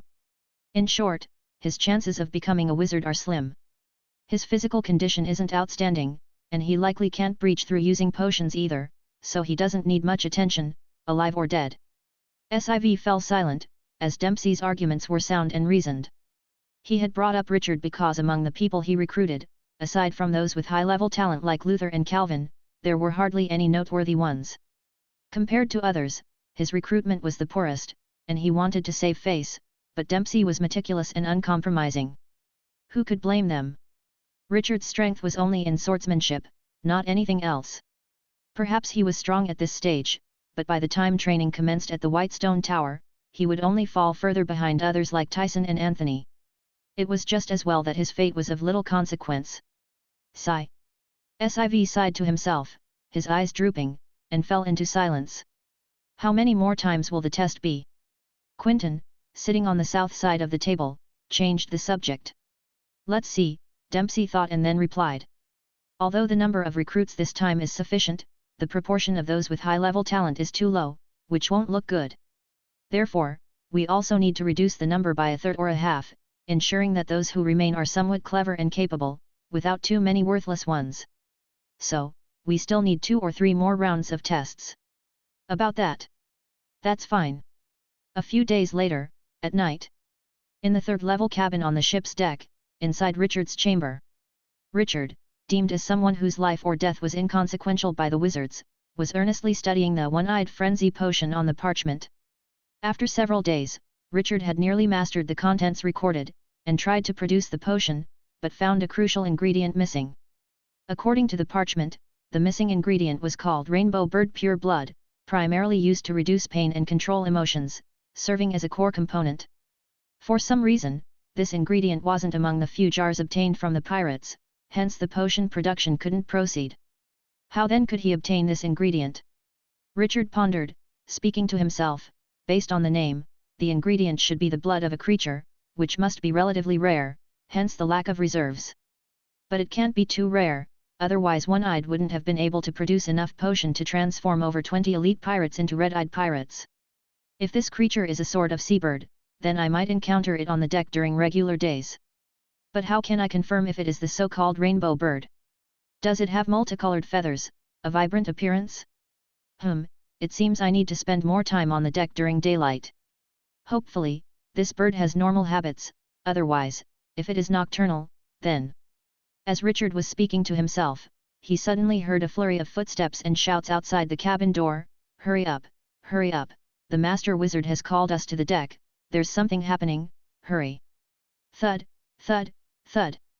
Richard opened the door and stepped out, watching a large crowd running up the stairs. Gro squeezed through the crowd, voluntarily approaching Richard. Lord Richard, I've heard there's going to be another test. Another test? Richard raised an eyebrow. It's only been a few days since the last one, and now another. This, Gro scratched his head. I'm not quite sure myself. But some say it's a test, though not a real one. A fake test then? That. I really don't know, Gro replied, bewildered, shaking his head. Let's go up and see, Richard suggested. All right, Gro followed Richard toward the upper deck. Chapter 165. After a while, Richard walked onto the deck. In the night, the deck was engulfed in darkness, crowded with many people, yet no wizard was to be seen. Everyone was whispering, clearly puzzled. Where's the master wizard? Yeah, where is the master wizard? Didn't the master wizard ask us to come up to the deck? It's not another sudden disappearance like last time, is it? But what is this all about, really? Shouldn't it be explained first? Exactly. Listening to the crowd, Richard also felt puzzled. Just then, a voice reverberated across the entire deck. One couldn't see the person speaking, but could clearly hear the voice. It was the voice of Wizard Dempsey. This is Dempsey. I'm informing you now that tonight, we will conduct the second test. Yes, the second test, but don't be nervous, it's an informal test. As long as you are careful, you will not be eliminated. On the contrary, there's a considerable gain to be had. Now, look up. Hearing these words, everyone tilted their heads upwards. Watch carefully, Dempsey's voice instructed. Suddenly, in the midnight sky, about 10 meters above the deck of the giant vessel, a half-meter diameter golden orb appeared, resembling the sun. With a bang, the sun exploded into countless points of light, scattering down from the skies like a starry descent, or akin to an assembly of fireflies, enveloping the entire huge ship. How beautiful, a student couldn't help but exclaim. Amidst the admiration, a black shadow, as if drawn by the spectacle, suddenly plunged into the region showered with light points. Upon closer inspection, it turned out to be a bird the size of a seagull covered in dazzling, colorful feathers, swiftly flying through the area bathed in light points, greedily consuming them like one famished. One appeared, then a second, a third, a fourth. Eventually, dozens, then hundreds of identical birds emerged, continually flitting about the area covered by the light, consuming the light points endlessly. The crowd's surprise turned into astonishment, then from astonishment into caution. They realized that despite the birds' beautiful appearance, their attack power was not weak. Several birds, in their frenzy to consume the light points, crashed into sails, their sharp beaks piercing large holes through the sturdy canvas. If one were to collide with a person, even if it didn't pierce through, it would still leave a bloody wound, hence the need for vigilance. At that moment, Dempsey's voice resonated once again. The birds you are seeing now are called griffin seven-colored birds, and they are considered the most basic form of demonized creatures. They are nocturnal, attracted to light. It's quite common for a night sailing ship with lights on to attract one or two.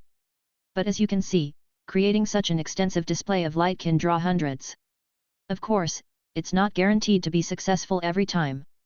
This time we were simply fortunate to have encountered a flock of griffin seven-colored birds nearby, which is why so many were attracted. This is rather fortuitous for you. You should know that these griffin seven-colored birds are considered quite valuable creatures. Their feathers can be used as casting materials for many spells, their flesh can be utilized to make potions, and their bones and innards, when ground to powder, can feed certain animals and plants with special dietary needs. The most valuable part of them is their feathers, which are purchased at a high price in the White Stone Tower. This time, the reason it's called an unofficial test is precisely because of their existence. I've created the conditions for you.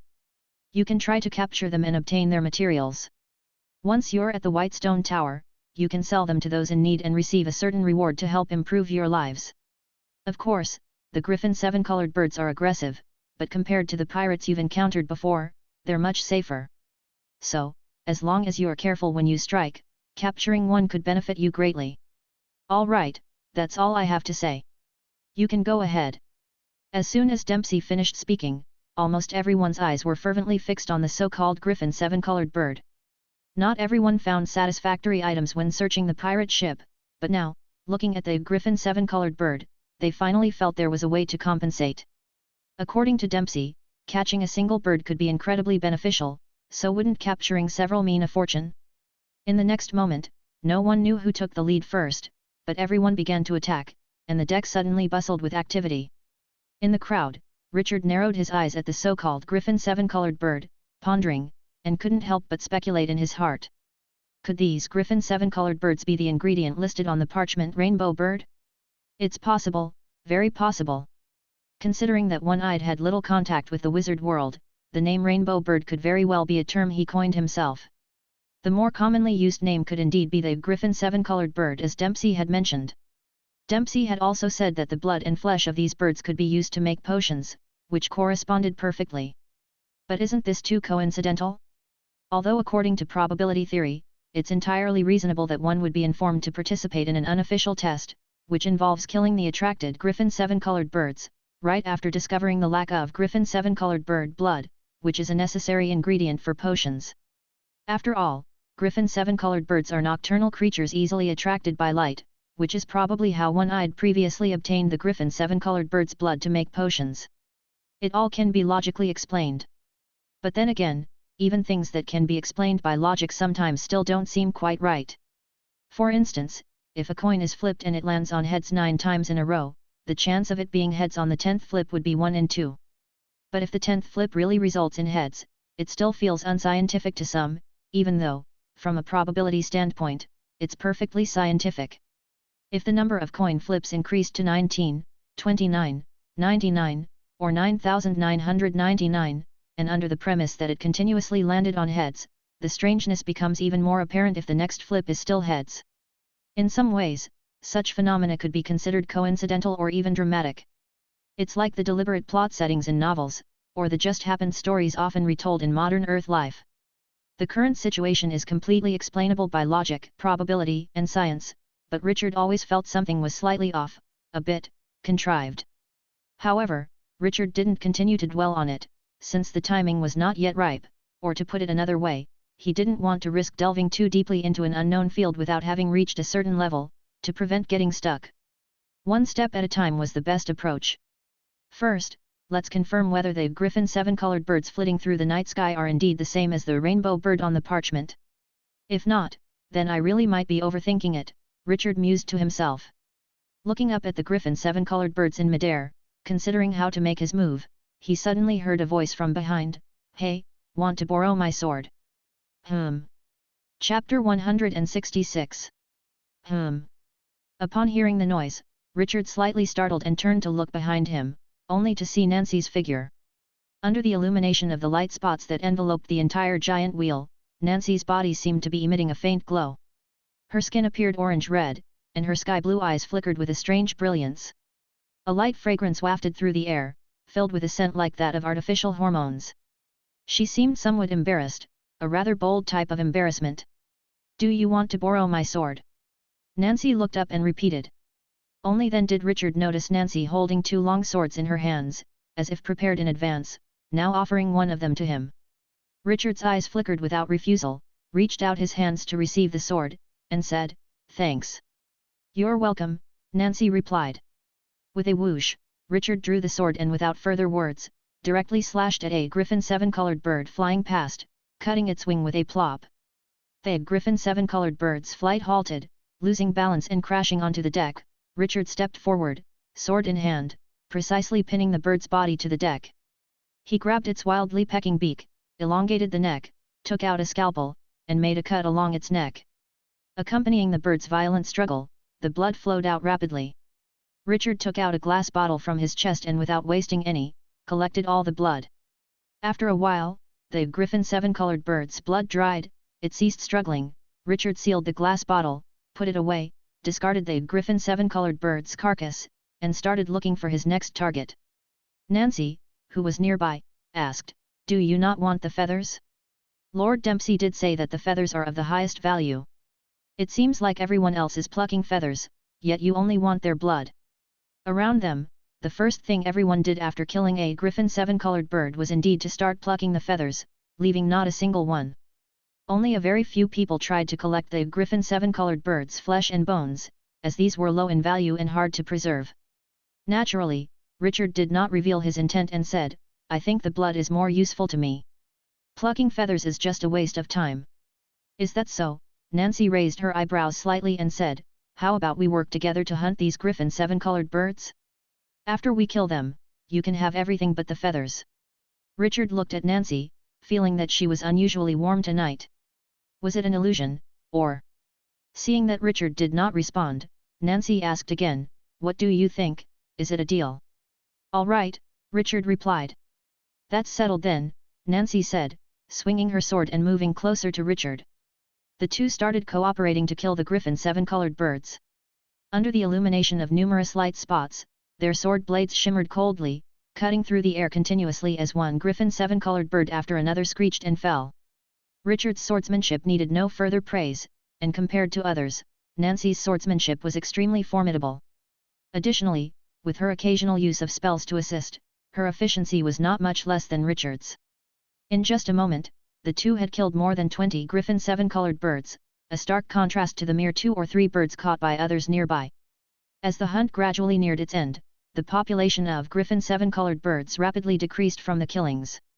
Once the last Griffin 7-colored bird chasing and devouring light spots was killed, all the fighting on the deck ceased, leaving only the sound of scritch, scritch, scritch from feather plucking.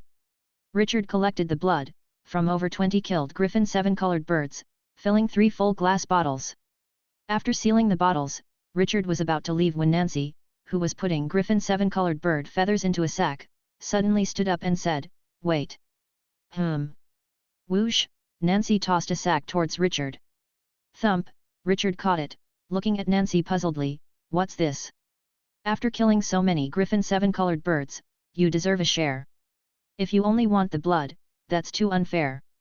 "Take some feathers as compensation," Nancy said, "besides, I can't carry all these feathers. Consider this sack a gift to you." Feathers aren't iron ingots, can't they be held?" Thinking this way, Richard didn't voice his thoughts, he simply nodded and said, "All right then, thank you. By the way, here is your sword back." Richard handed over the long sword he was holding. Nancy, however, didn't take it. Waving her hand she said, "Keep the sword as well. It seems you didn't bring any weapons aboard, and that can be inconvenient. Why don't you keep it? Is that okay? Isn't it? I'm not used to accepting gifts without reason." "Isn't there a reason?" "What reason? You forgot? A few days ago, you let me have that made, consider it a way I owe you a favor. So, this sword is to repay the favor." "How could it be? My favor wouldn't be that cheap, just. So, it is still a gift without reason." Nancy was momentarily at a loss for words. "Then you better take it back." Richard offered the sword again. Nancy looked helplessly at Richard and then accepted it. Richard turned and walked toward the ship's cabin. Nancy called from behind, "Goodbye." Richard didn't make a sound, merely waving his hand as a form of farewell. However, as he walked down to the lower deck, he paused slightly, squinted his eyes, and muttered to himself, deception, or maybe deception." Stepping down to the third layer of the deck, Richard stopped pondering any further matters and began to perform tentative experiments with the Griffin 7-colored bird blood he had obtained. All the experimental equipment like beakers, alcohol lamps, glass tubes, etc. were stored in the space iron ring. To avoid raising suspicion by being seen, he had never taken them out before. Now, he carefully took them out and set them up on the table in the cabin. After setting everything up, Richard poured the blood into the beaker and went through a series of procedures such as filtering and purifying. He followed the process of the one-eyed frenzy potion, but employed more efficient, scientific methods. Ultimately, through distillation, he obtained 2 distinctly different products, 2 liquids, one light yellow and the other deep blue. The 2 liquids were placed in glass tubes, shimmering under the cabin lights. Richard took out the parchment describing the one-eyed frenzy potion and studied it, learning from it that the light yellow liquid was the core ingredient, rainbow bird pure blood. As for the deep blue liquid, it was an impurity in the core ingredients. What its exact role was, even one-eyed didn't know. He only found that in several tests, the more the deep blue liquid was mixed in, the worse the effect of the one-eyed frenzy potion. What the principle was, one-eyed did not understand, as after all, he purely relied on trial and error, blindly fumbling through methods, and spending a lot of time to figure out how to make the one-eyed frenzy potion. Achieving this much was already quite remarkable. To delve into the scientific knowledge behind it would be asking too much of him. Chapter 167. Inside the cabin, Richard pursed his lips as he looked at one yellow and one blue liquid. Instead of discarding the dark blue one, he used it together with the pale yellow potion to craft a finished product using a plethora of ingredients he had already acquired. After all, the purpose of researching these potions wasn't just to simply produce them for use. It was more about understanding some of their principles to optimize and improve them to better meet his own needs. This was the essence of science. With this thought in mind, he looked at the two distinctly different potions, one blue, one yellow, and began to think about how to test the effects of each potion. Testing them on his own body by drinking them would naturally be the simplest, most intuitive and efficient method, but it carried great risks. Before conducting such a personal experiment, it would be better to test them on other living beings first. So, Richard looked up at Pandora, who was still asleep on the bunk. Since boarding the ship, Pandora had been asleep almost every day, waking up occasionally to space out for a while before continuing to sleep, as if hibernating. But the problem was, it was already spring. If this was hibernation, wasn't the response a bit slow? If it was a summer sleep, wouldn't it be too early? Richard could only conclude that this was a stage in the development of the giant dragon species. Perhaps, after a long period of sleep, Pandora would achieve some growth and become stronger, eventually becoming as powerful as Gregory once was. But how long would this take? A month? 2 months? Half a year? 1 year? 10 years? Richard felt like he was now dealing with a sleep-loving pet. Given the extent of her sleepiness, she was no longer comparable to a cat, as cats only sleep about 12 hours a day. She was more like a sloth, sleeping 22 hours a day, and using the remaining 2 hours to prepare for sleep. Considering this, what would happen if he gave her the potion while she was in this state? Richard walked toward Pandora, but then, turned around and walked out of the cabin. Considering Pandora's state, Richard thought that even if he did manage to administer the potion, she might just roll over and continue sleeping, providing no value for the test. A few minutes later, after wandering around the cabin corridor, Richard came back to the cabin holding 2 unlucky rats. Rats were quite common on ships. Whether it was the wooden ships of the medieval world or the modern steel warships of Earth, rats were present. They caused numerous problems, such as gnawing through food supplies, disturbing the crew's rest, and even spreading diseases like the plague. For Richard, these rats had their benefits, at least providing living subjects for his experiments. Returning to the cabin with the 2 rats, Richard quickly began testing the potions. He gave the larger of the 2 rats the yellow potion, which was the standardly produced one-eyed frenzy potion. Then he gave the smaller rat the blue potion, created by altering the core ingredients in his own way, which could temporarily be called Richard's unknown potion. Having administered the potions, Richard patiently waited and then observed the reactions of the 2 rats. After a moment, the 2 mice showed starkly different behaviors. The larger mouse's eyes gradually turned red, incessantly shaking its head and tail furiously, appearing very irascible, whereas the smaller mouse cowered, trembling, looking somewhat fearful. So, could the yellow potion cause excitement, and the blue potion fear? Richard blinked, took out a scalpel, and swiftly cut off the larger mouse's tail from behind. The large mouse showed no reaction, still shaking its head, evidently having lost both pain sensation and danger perception. Richard placed the scalpel in front of the large mouse. Only then did the mouse seem to realize something and started to squeal, biting fiercely onto the blade of the scalpel, tearing at it desperately with its teeth. However, considering the special material of the scalpel, the large mouse's teeth weren't hard enough. Within moments, its teeth shattered, and blood continuously flowed from its mouth. Despite this, the mouse kept biting. When Richard pulled the scalpel away, he ended up lifting the entire mouse off the ground. Richard narrowed his eyes, muttering to himself in analysis, is this because using the experimental method to extract the ingredient caused too high a purity, making it even more insane? In that case, some previous ideas might be worth trying, like causing the enemy to inhale it, thereby losing their sanity. As Richard spoke, he suddenly flung the scalpel with great force and threw the large mouse off, which slammed into the corner of the chamber with a bang. Unexpectedly, the thrown large mouse bounced back like a spring, lightning fast, and bit towards the scalpel again. Richard raised an eyebrow and, without hesitation, took the scalpel and stabbed, nailing the large mouse firmly to the wooden floor. After pulling out the scalpel, Richard then turned to the trembling small mouse and proceeded with the experiment as planned. Holding the scalpel and slowly approaching, he saw the small mouse's trembling intensify. Richard tried cutting towards the small mouse's tail to see whether the result would be the same as with the large mouse. However, he discovered that when the scalpel was still a few centimeters from the tail, the small mouse suddenly turned and rapidly retreated. Richard's eyes flashed. Letting out a breath softly, Richard flicked the scalpel that was quickly caught by his other hand and then stabbed down. The small mouse squealed and dodged swiftly. Unlike the large mouse, it wasn't impaled. This is getting interesting. Richard muttered to himself, holding the scalpel and continuing to stab towards the small mouse, gradually increasing his speed. The small mouse, controlled to a fixed area by the air wall, kept dodging, and after quite some time, remained completely unharmed. Dodging, or perhaps its reactions have become more sensitive. Richard guessed, his eyes gleaming. The current behavior of the small mouse could indeed be explained with physiological knowledge.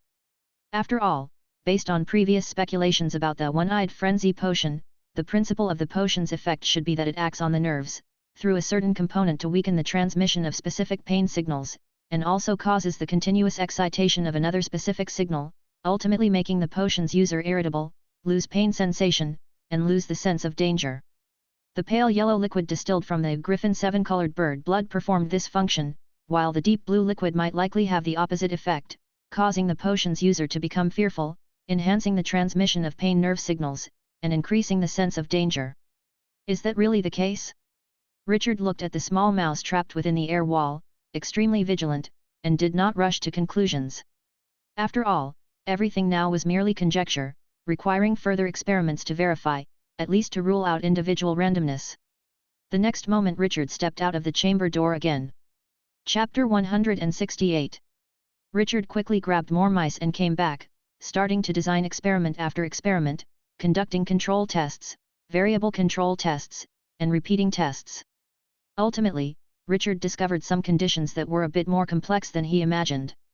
For example, the performance of the little mice wasn't just about the strengthening of fear signals. More accurately, it was the acceleration of nerve signal transmission speed. Put simply, the little mice reacted faster, able to respond to external stimuli in shorter times, which is why they were able to continuously dodge the scalpel's attacks. Richard wasn't sure what the principle behind it was, but it was far more important than any one-eyed frenzy potion. In other words, the deep blue extract from the blood of the griffin 7-colored bird that one-eyed considered an impurity was not impurity at all, but a treasure, worth more than the entire one-eyed frenzy potion. Enhance reaction speed. This wasn't just about being faster by a fraction, sometimes it could be overwhelmingly effective. Like the difference between 59 and 60, 99 and 100, it represented two different worlds. Generally speaking, nerve signal transmission within the human body is around the level of 100 m/s, leading to a certain delay before the body can take action, even if the brain has already reacted to something. Therefore, all explosive movements require a startup, a reaction time. For instance, in the short-distance races on modern Earth, from the time the starter's gun is fired to the moment the athletes begin running, the process must exceed 0.1 seconds, which is the scientifically calculated reaction threshold. If the start is under 0.1 seconds, it's directly ruled as a false start, leading to disqualification. What if this startup, this reaction time, were reduced, for instance, by 1/5, 1/3, or even 1/2? It would be terrifying. In battle, especially close combat, sometimes being a split second faster could determine victory or defeat, so if every move could be twice as fast as the enemy's, it would be complete mockery. How does this deep blue blood extract work exactly? How does it manage to speed up nerve transmission? Richard's eyes flickered as he speculated, does it cover Lang phase knot, speeding up the nerve fiber's transmission speed? Or does it change the neurotransmitter's transmission process? Generally, nerve signal transmission in the human body relies on the transmission through nerve fibers, which are made up of multiple neural cells. A neural cell can structurally be divided into two main parts, the cell body and the neurites. Neurites are further divided into dendrites and axons. Function-wise, a neural cell can be divided into four sections: the receiving area, trigger zone, conduction zone, and output area. When a neurite receives a signal or stimulus from another cell, the trigger zone, dendrites, first generates an action potential, which is rapidly transmitted through the conduction zone, axon, reaching the output area, axon terminal. The output area synthesizes neurotransmitters and encapsulates them within synaptic vesicles, through which neurotransmitter molecules diffuse to the receiving area, dendrites, of the next neuron cell. The receptors in the receiving area of the next neuron cell combine with the neurotransmitters, causing biochemical reactions, and consequently, an action potential appears in the trigger zone of the subsequent neuron cell, continuously passing the signal onwards. To accelerate the speed of nerve transmission, generally speaking, there are two methods. First, speeding up the conduction zone process. Second, speed up the process from the output area to the next neuron cell's reception area. The best way to achieve the first method would be to reduce signal attenuation, something vertebrates have a significant advantage in. One could imagine the whole nerve as segments of electrical wires, neuron cells, connected together, with the electrical signal weakening as it travels through each segment. The cheat vertebrates have over other life forms is that they have an insulating sheath called the myelin sheath wrapped around these wires, ensuring that the signal strength diminishes very little, allowing for faster transmission. However, the problem is that the myelin sheath is not tightly packed, there are gaps in between. Under a microscope, they appear as segments, and the gaps between these segments are called nodes of Ranvier. The exposed wires, nerve axons, are still vulnerable at these nodes. If the number of nodes of Ranvier could be reduced, then there would be less exposure of the wires, nerve axons, and signal transmission would be faster. To implement the second method, the best way would be to change the way neurotransmitters are transmitted. This process involves the production of neurotransmitters, encapsulation, diffusion, reception, binding, and response, which is extremely cumbersome. If it could be optimized, even just one step, when considering the transmission across thousands of neuron cells, the acceleration would be significant. So how exactly does the deep blue liquid function? Through which method does it speed up the neural response? Richard's eyes sparkled as he thought quickly and ultimately decided to test it himself. Taking a deep breath, Richard picked up the concoction of Richard's unknown potion, took a tentative sip, closed his eyes, and intently sensed the changes. After a while, he took another sip, increasing the dosage to continue sensing more deeply, invoking his spiritual power to perceive. Changes occurred, and Richard's brows gradually furrowed. After a moment, Richard's brows relaxed, he opened his eyes, and with a sparkle in his gaze, he looked at his hands and muttered to himself, "Is that how it is?" In Richard's perception, speeding up neural transmission was not based on the first or second method, but rather an unprecedented third method. Spiritual transmission is about signals, not any specific substance. In theory, as long as the signal is successfully transmitted, causing the brain to react, and then passing that reaction signal to the corresponding part, the process itself is irrelevant.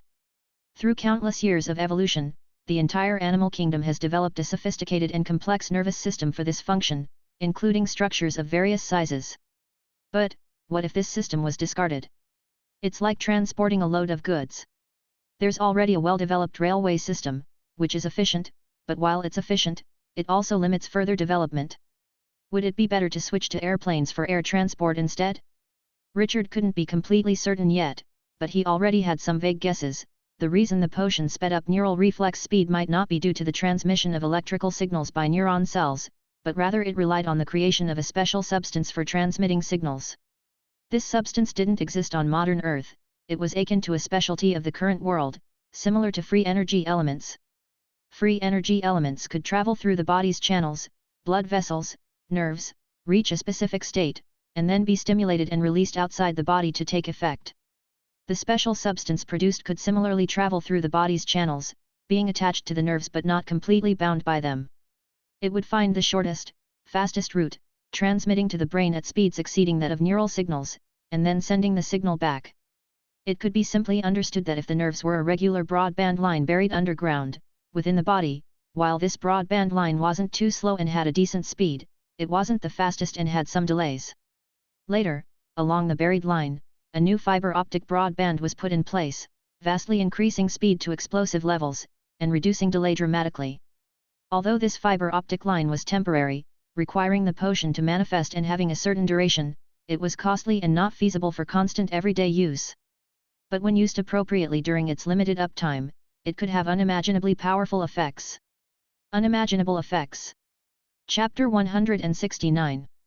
After some thought, Richard suddenly remembered something, flipped his hand, and took out the Monroe chapter from the space iron ring, placing it on the table and flipping through the pages quickly. Moments later, with the triumphant found it, Richard's gaze fell upon a certain page of the Monroe chapter. This page recorded a rather special transformational construction magic Pierce's nerve sensitivity technique.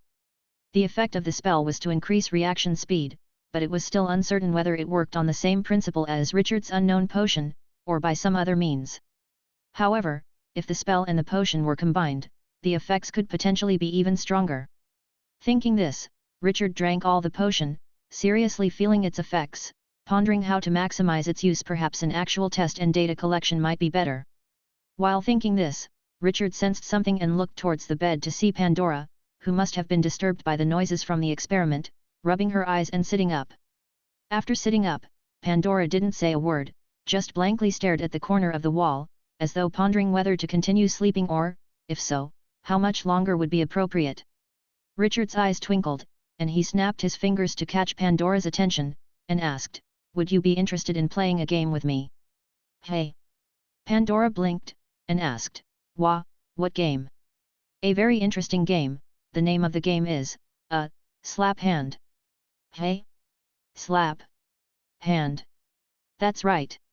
Richard approached Pandora, extended a hand towards her, palm up, and then placed Pandora's hand opposite, palm down. "What you need to do," Richard said, "is to flip your hand over and try to slap the back of my hand. I'll give you, 5 chances to see if you can hit it." Pandora glanced at Richard, unenthusiastically feeling the game quite dull, and voiced her feelings, "Boring." Pfft.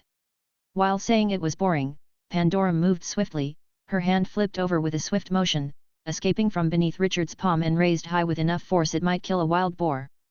The air surged violently, whooshing as Pandora's hand came down swiftly. And then, whoosh!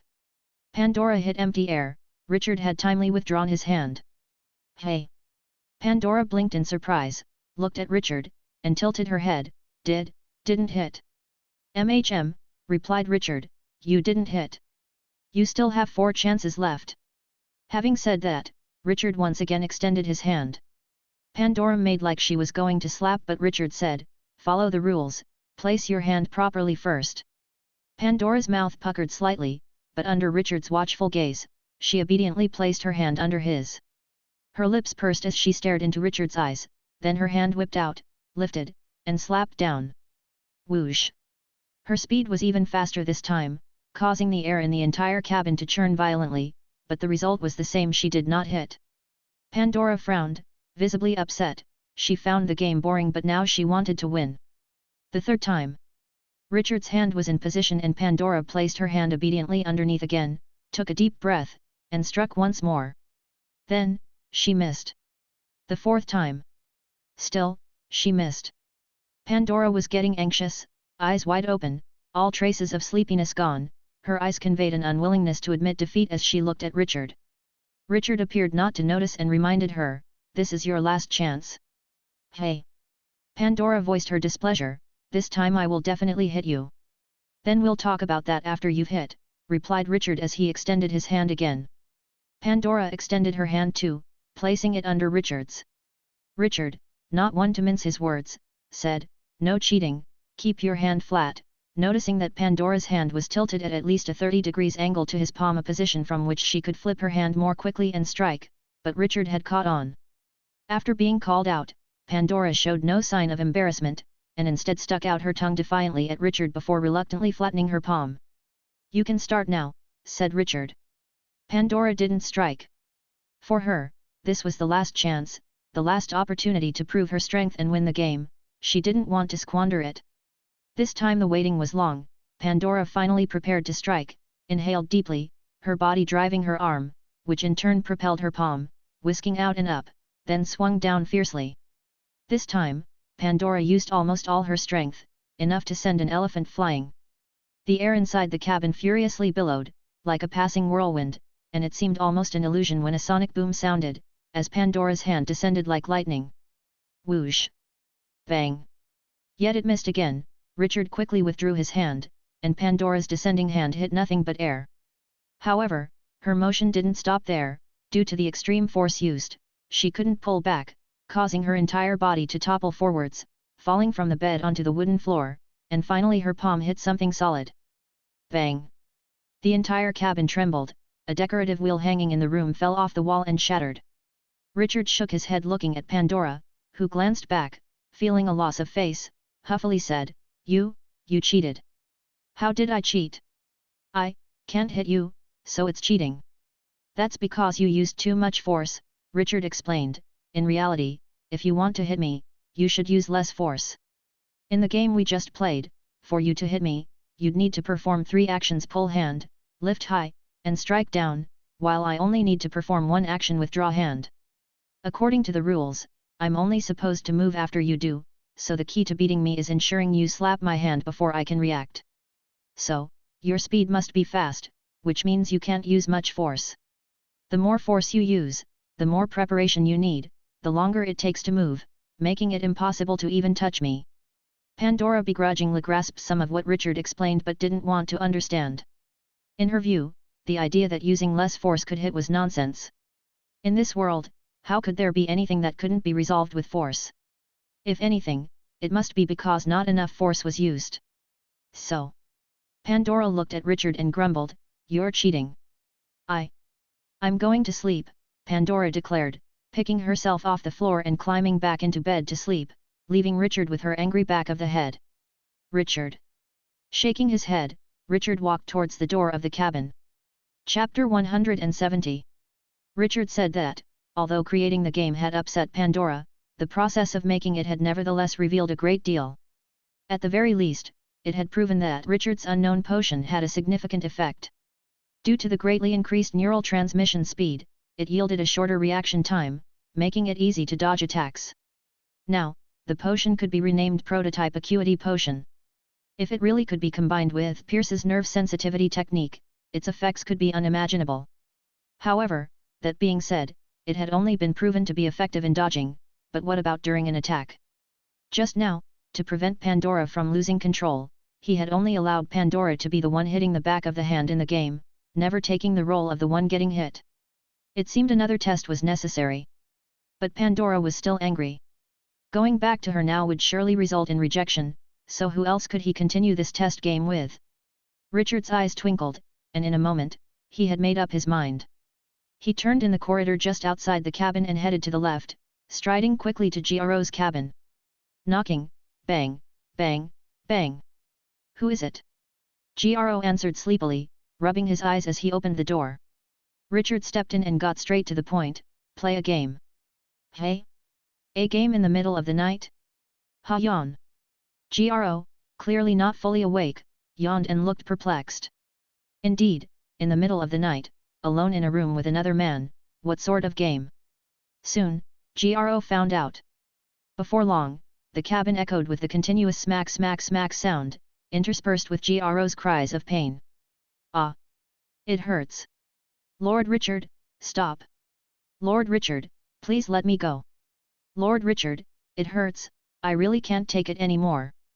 The noise lasted a long while before ceasing, and Giro's voice sounded relieved, gasping, "Whew, is it finally over?"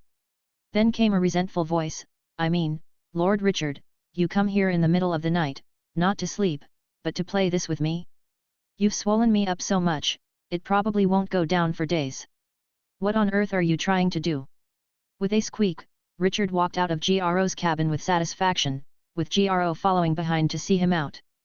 Giro wanted to wave goodbye, but as soon as he raised his hand, the incredibly swollen back of it caused such intense pain that he almost burst into tears. Therefore, out of indignation, Giro didn't even say goodbye and hastened back into the cabin before slamming the door shut with a bang. Looking at the closed door, Richard shook his head. Admittedly, Giro had suffered, but Richard had obtained some valuable test data in the game's 300-plus rounds. Giro had never won once. As the attacker, he could sense Giro's movements and strike at the moment Giro was most vulnerable, leaving Giro unable to react in time. Even though he used very little force each time to prevent Giro from breaking down early, he still caused Giro to scream continuously. It seemed that the increased speed of neural information transmission indeed made attacking exceptionally easy.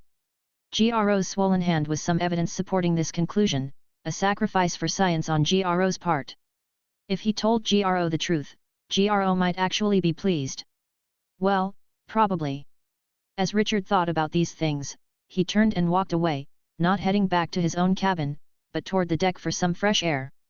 After all, researching through the night was somewhat taxing on the mind. He needed to breathe in some fresh air.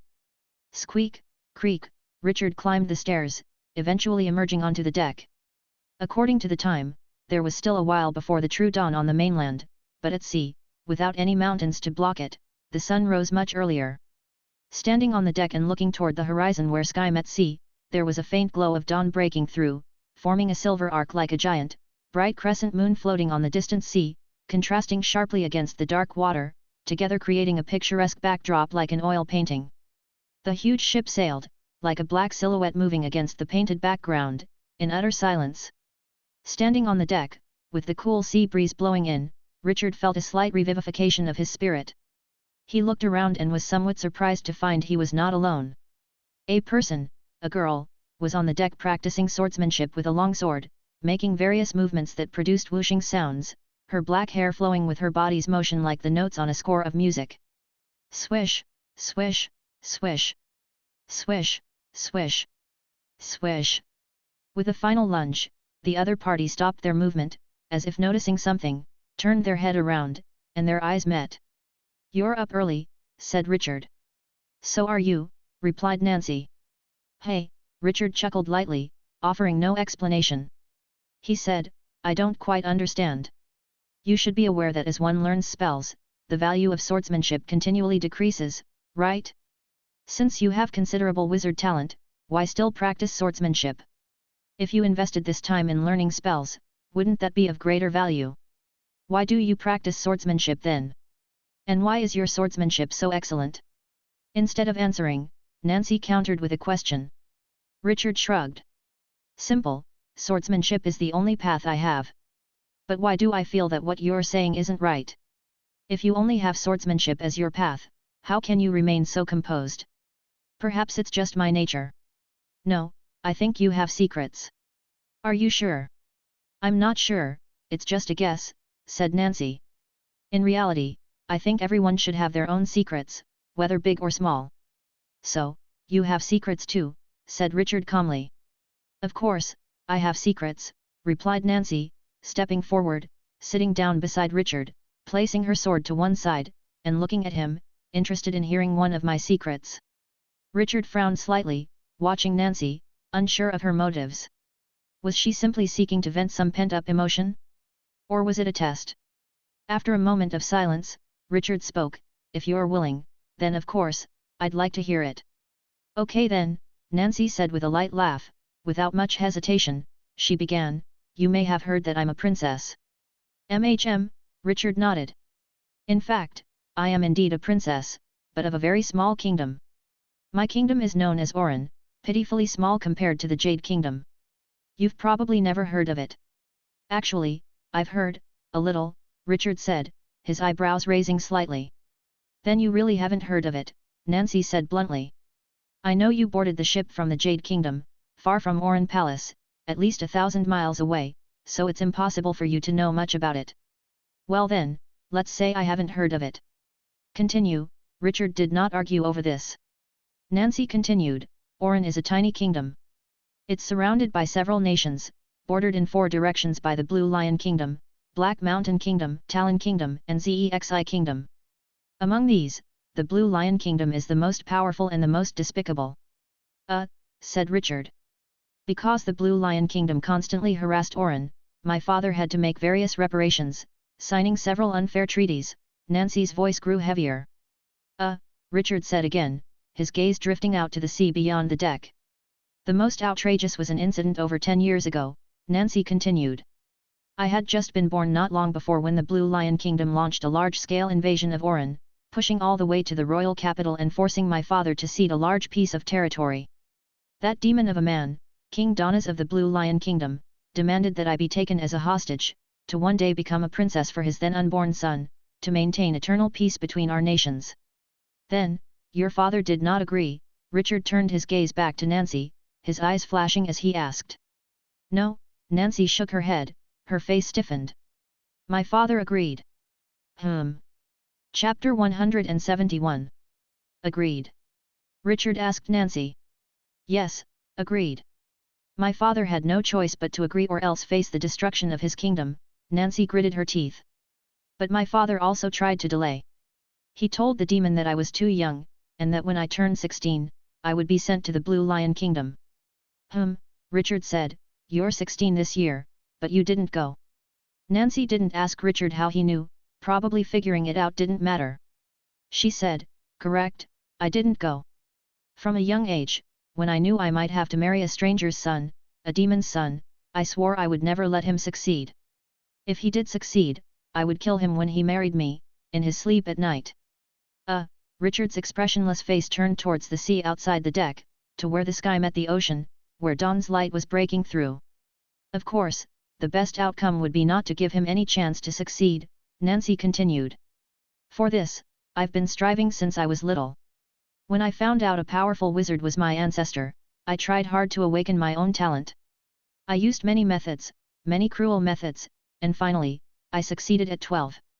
"That's impressive," Richard blinked. Nancy smiled and continued, "Having the talent of a wizard meant I could be seen by other wizards and taken away. The Blue Lion Kingdom, no matter how angry, would dare do nothing, otherwise they'd be enemies of wizards. Since then, I've been continually striving to become exceptional, and finally, this year I boarded the wizard's great ship and came here. I am safe now." But the funny thing is, I heard the Demon King of the Blue Lion Kingdom died, and his 2 sons had a feud. The younger son vanished, and I didn't really need to worry about being abducted to become a princess," Nancy said. "So, do you regret it?"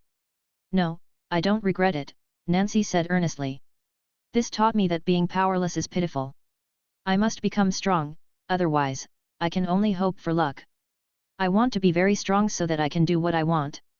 Becoming a wizard will naturally make me strong, but before that, I must ensure my safety.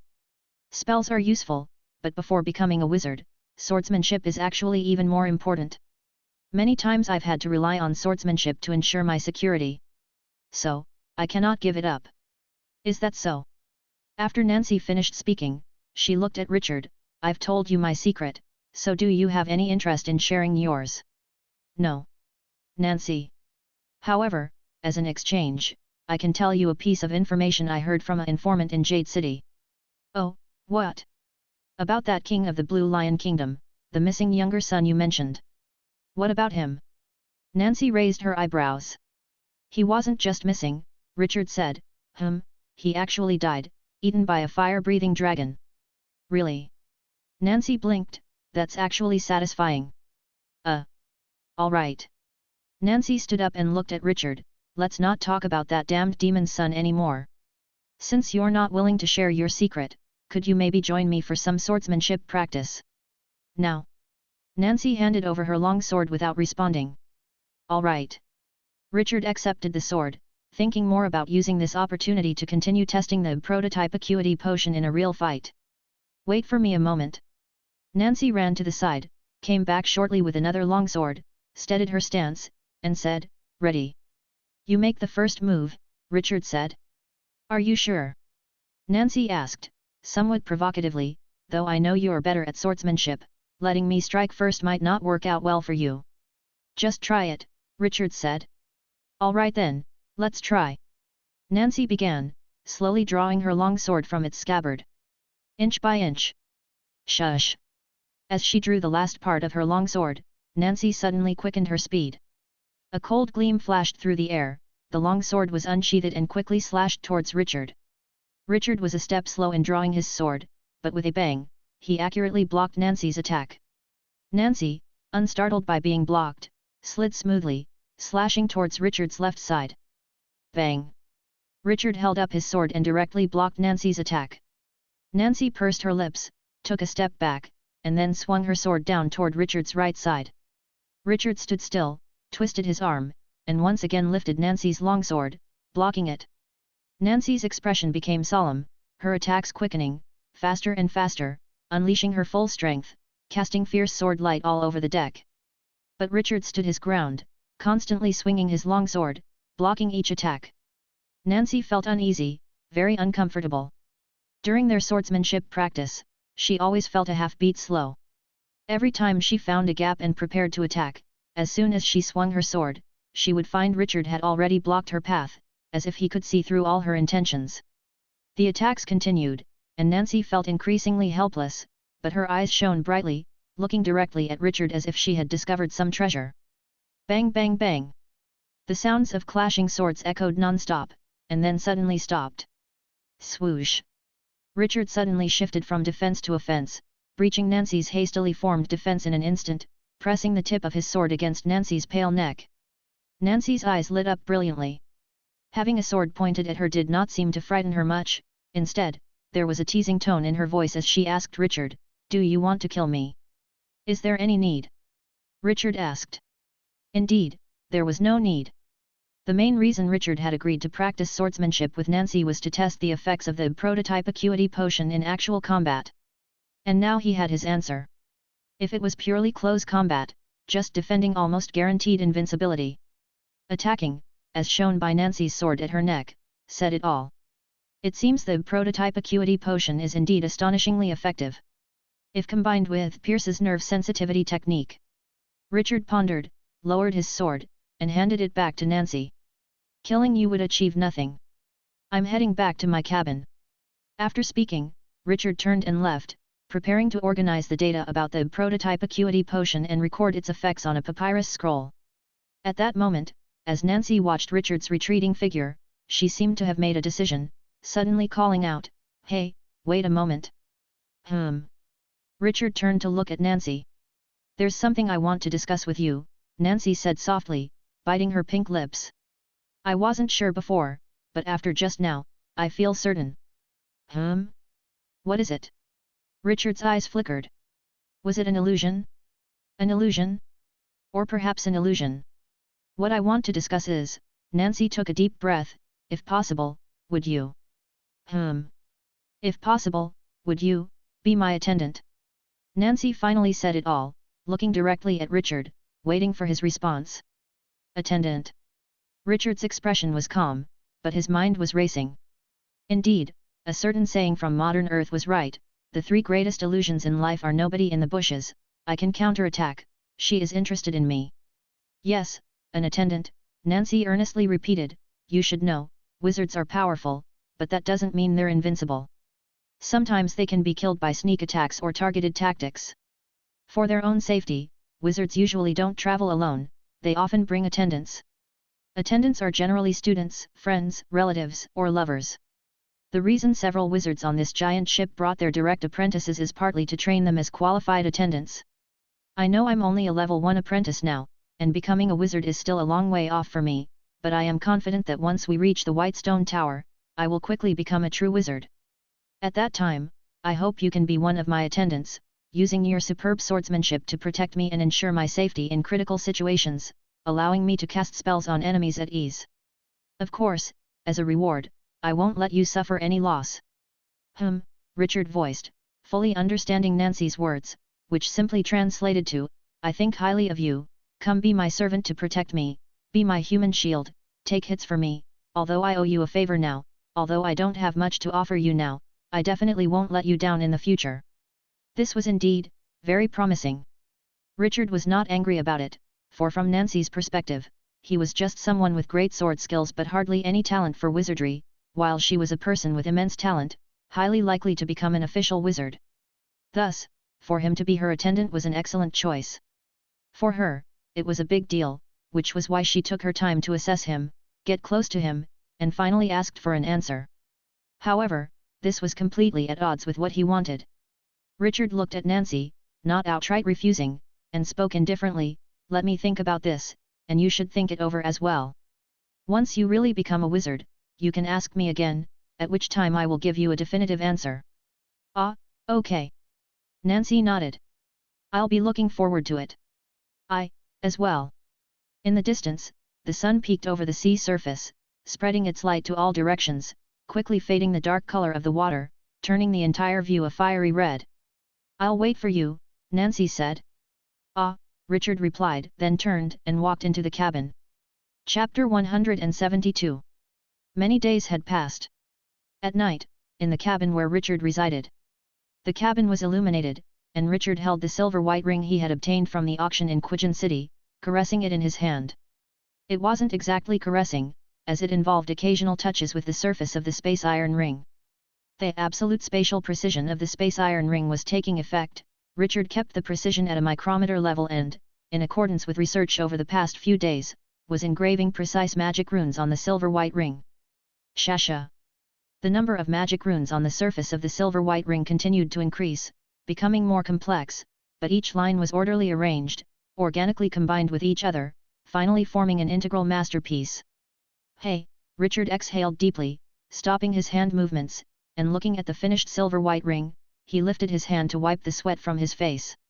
It must be said, even just engraving a simplest zero-circle magic wind force on the silver-white ring, due to the reduced engraving area, took a long time to plan and required a tremendous amount of effort, more difficult than engraving 10 white jade plates under normal circumstances. But it was worth it. Solidifying wind force onto the silver-white ring ensured an almost instant casting speed and a near 100% success rate in future casting of the spell. Depending on the situation, Richard could adjust the number of times the spell was released, opt to layer the wind force effects, and achieve different levels of enhanced power, which would play a significant role. The silver-white ring also had room for further optimization. Since the area for the wind force rune had been deliberately minimized, other spells could be engraved in the future. Richard had confirmed 2 spells to combine with wind force on the silver-white ring. They were Wind Light Spirit and Pierce's Spiritual Sensitivity Technique. Combined, the silver-white ring would become a complete physical enhancement magic ring, making the body stronger, faster, and more responsive, which would give a significant advantage in close combat. Richard decided to name this silver-white ring as No 1 ring, with the serial number F1-1, meaning level F number 1 ring, first version. It was foreseeable that later, there would be No 2 ring, No 3 ring, and even dozens of rings with serial numbers evolving from F1-1 to E1-2, D2-3, C3-4, B4-5, A5-6, S6-7, and so forth. Putting the silver-white ring on the middle finger of his right hand, Richard tried to input free energy elements. The spell was successfully activated, his body slightly intensified, and the air surged as if an invisible exoskeleton augmented his body, substantially increasing his strength. Richard swung his arm, feeling the enhancement, and nodded in satisfaction. After dispersing the spell, however, a wave of fatigue hit him. After a long period of work, even Richard felt somewhat tired, not mentally, but physically, since he wasn't a robot. He stretched his arms and moved his neck, causing a series of bone-creaking sounds. Richard turned his head and glanced aside, only to see Pandora occupying the large bed, sleeping soundly. If he dared to squeeze in next to her now and sleep side by side, accidentally waking her up might lead her to tear the entire cabin apart. After all, the resentment she had harbored from playing video games a few days ago had not yet subsided. So, for safety's sake, Richard sighed, sat down on the chair, slightly leaned back, stretched out his body, and closed his eyes. Darkness, endless darkness enveloped him, his body fell into a deep sleep, while his consciousness gradually became active. Vibration. The vibration intensified. Separation. Separation successful. Richard felt his consciousness detach from the physical constraints of his body and float up. He looked back at the cabin and saw that everything was normal. Pandora continued to sleep, and his body lay motionless on the chair. After checking, Richard controlled his spiritual body to float upwards and easily passed through the wooden planks between the second and third layers of cabins, reaching the top cabin. The top cabin was empty, uninhabited, filled with dust and moss. Richard didn't mind these as he continued to control his body to float upward, passing through another plank to reach the cabin just below the deck. This cabin was significantly different from the one where Richard stayed. First, it was much larger, easily 3 times the size of Richard's, not at all cramped. Second, it was fully furnished with all the necessities for a comfortable life. At that moment, a girl, someone he knew, Nancy, was sleeping in this cabin. Richard was not surprised by this, it wasn't his first time meditating out of body. He briefly glanced at Nancy lying on the bed, noticing that her sleeping posture was not very ladylike, only slightly better than Pandora's. Perhaps because the cabins below deck had no windows, the air was stuffy, and currently, Nancy wore only a thin nightgown, reclining on the bed, her contoured figure outlined. Originally, a light blanket covered her, but it had been kicked off substantially, exposing her white legs, arms, and shoulders. The dress at the collar was inadvertently undone. Had the angle been different, he would clearly see the beauty inside. If Richard had wanted, given the consciousness's ability to influence the real world, he could have done something wicked, something colorful without being discovered, yet Richard wasn't interested. After quickly looking at Nancy, Richard controlled his consciousness to continue floating upward to the deck. On the deck, Richard saw several white stripes connected to consciousnesses, floating mid-air and belonging to the wizard apprentices from various cabins below. These wizard apprentices' consciousnesses were all eyes closed, slowly drifting a few meters above their cabins, absorbing the free energy elements from the sky. Clearly, their external perception was non-existent, or very weak. Through several cautious meditative out-of-body experiences, Richard had reached a conclusion. Whether wizard apprentices or wizards, their meditation wasn't like his, it was more similar to GRO's. GRO's past out-of-body meditative performance was extremely poor.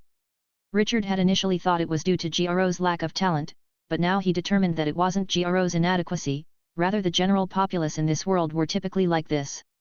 Yes, typically like this. Generally speaking, for an untrained apprentice like Luther, even under the guidance of Wizard Siv, the success rate of out-of-body meditation was only about 1 in 10, much like GRO using an ether potion. The gap in talent was somewhat offset by the ether potion. A first-level apprentice, like Nancy, the success rate of separation was merely half, thus, almost every 2 attempts resulted in one seeing Nancy fail her out-of-body meditation sleep and another witnessing Nancy's successful out-of-body consciousness. At such times, greeting Nancy would result in no response, just like the initial GRO. A second-level apprentice, like a few on the deck in their cabins, would have an increased success rate, around 4 out of 5. For a third-level apprentice, like Wizard Siv's direct disciple Demi, the success rate could reach more than 9 out of 10. And for a wizard, the success rate of separation could be nearly 100%, but not truly 100%. Under special circumstances, wizards too could fail their out-of-body meditation due to factors like excessive fatigue or significant mental fluctuations. This is the state of out-of-body experiences in the wizard world. Chapter 173. Generally speaking, someone like Richard who succeeded in astral projection 100% of the time was an anomaly in the current world. In order to maximize the success rate of astral projection, many people used various aids during meditation, such as drinking liquids from special plants, inhaling smoke from special incenses, or wearing specially designed magic tools, meditation hats, meditation necklaces, meditation bracelets, etc. Even so, they still couldn't achieve a 100% success rate, but Richard could. Of course, achieving a 100% success rate in astral projection was only a minor advantage. After all, it merely provided a certain edge at the wizard apprentice level, and compared to genuine wizards, the difference was minimal. The real issue, however, concerned the range of external perception and the distance one could act after astral projection. In the current world, everyone's external perception during astral projection was extremely weak, with a very limited range, and their movement distance was strictly confined. Uninitiated apprentices like GRO and Luther had almost no perception, and the distance they could move was only a few meters. They couldn't even drift out of a room.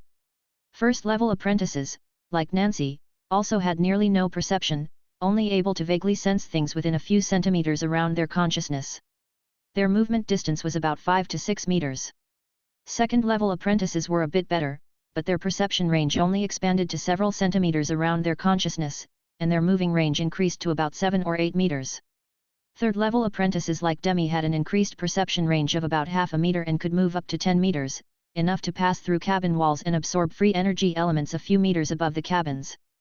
But that was as far as they could go.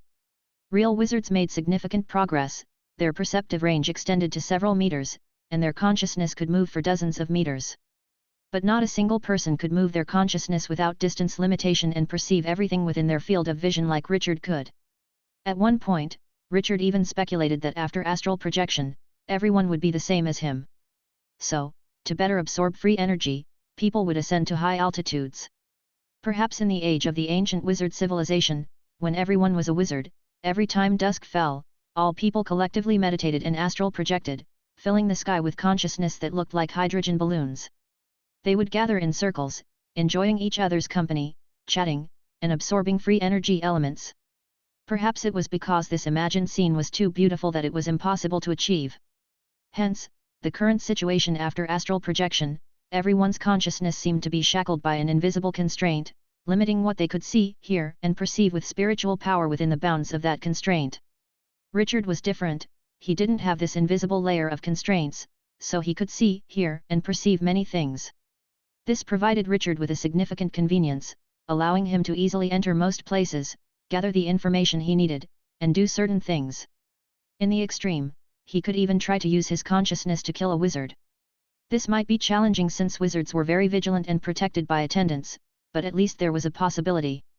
In some sense, this could be considered a golden touch. Yes, a golden touch. But where did this golden touch come from?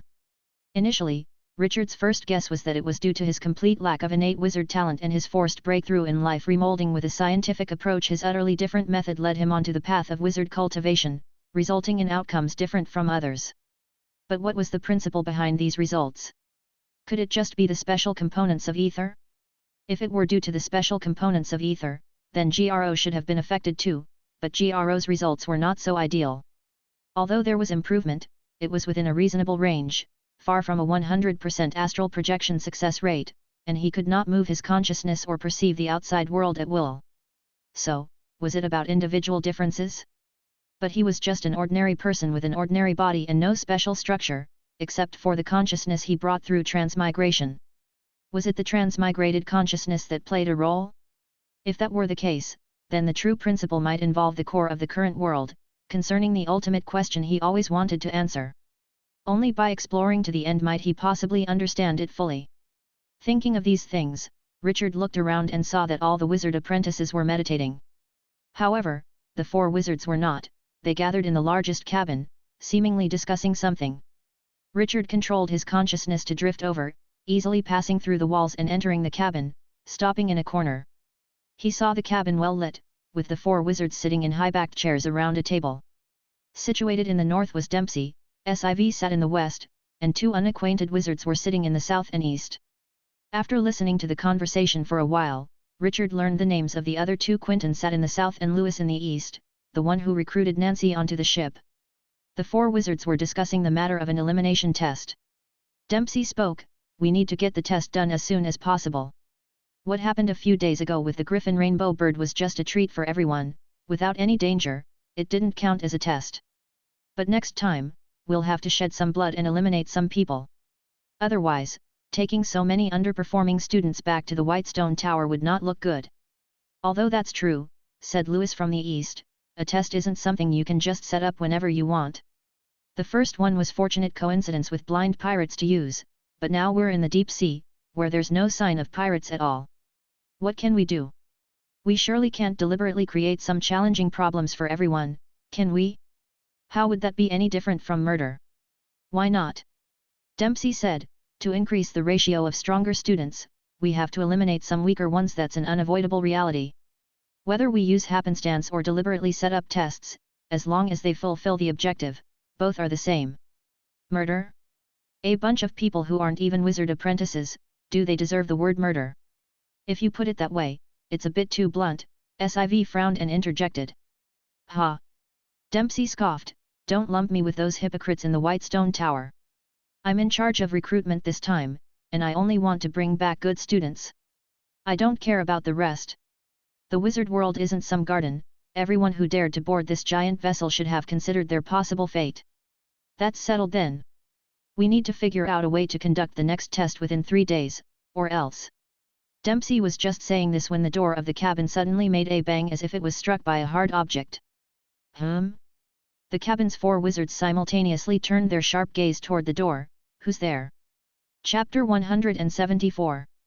Hearing the sound, the 4 wizards moved swiftly, whooshing to the door and pushing it open, only to find no one outside. "This is..." Puzzling over the situation, there was another loud bang from the top of the cabin. The 4 wizards looked up to see a large bird resembling a duck crashing against the top of the cabin, its feathers a dark purple-black and its beak long and pointed. The bird paused for a moment after hitting the cabin, then flapped its wings vigorously and flew off into the distance. "Is this a storm bird?" Siv said aloud.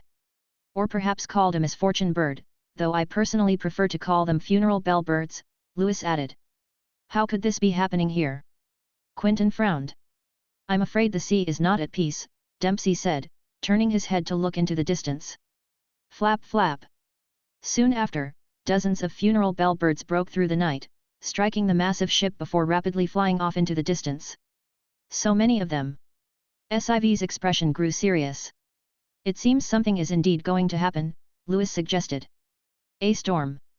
Quentin's eyes glittered as he inquired. It must be a huge storm for so many funeral bell birds to appear. And I suspect this isn't a natural storm, but rather a magic storm created deliberately to attack the ships at sea, Dempsey explained. Could it be that? Siv began to guess but didn't finish his thought. It should be, Dempsey nodded with certainty, otherwise it wouldn't have been so sudden, catching us completely off guard.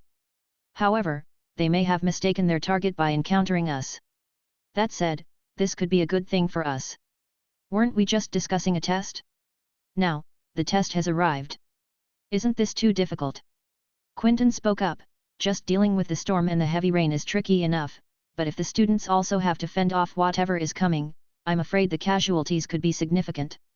Isn't this exactly what we're trying to achieve?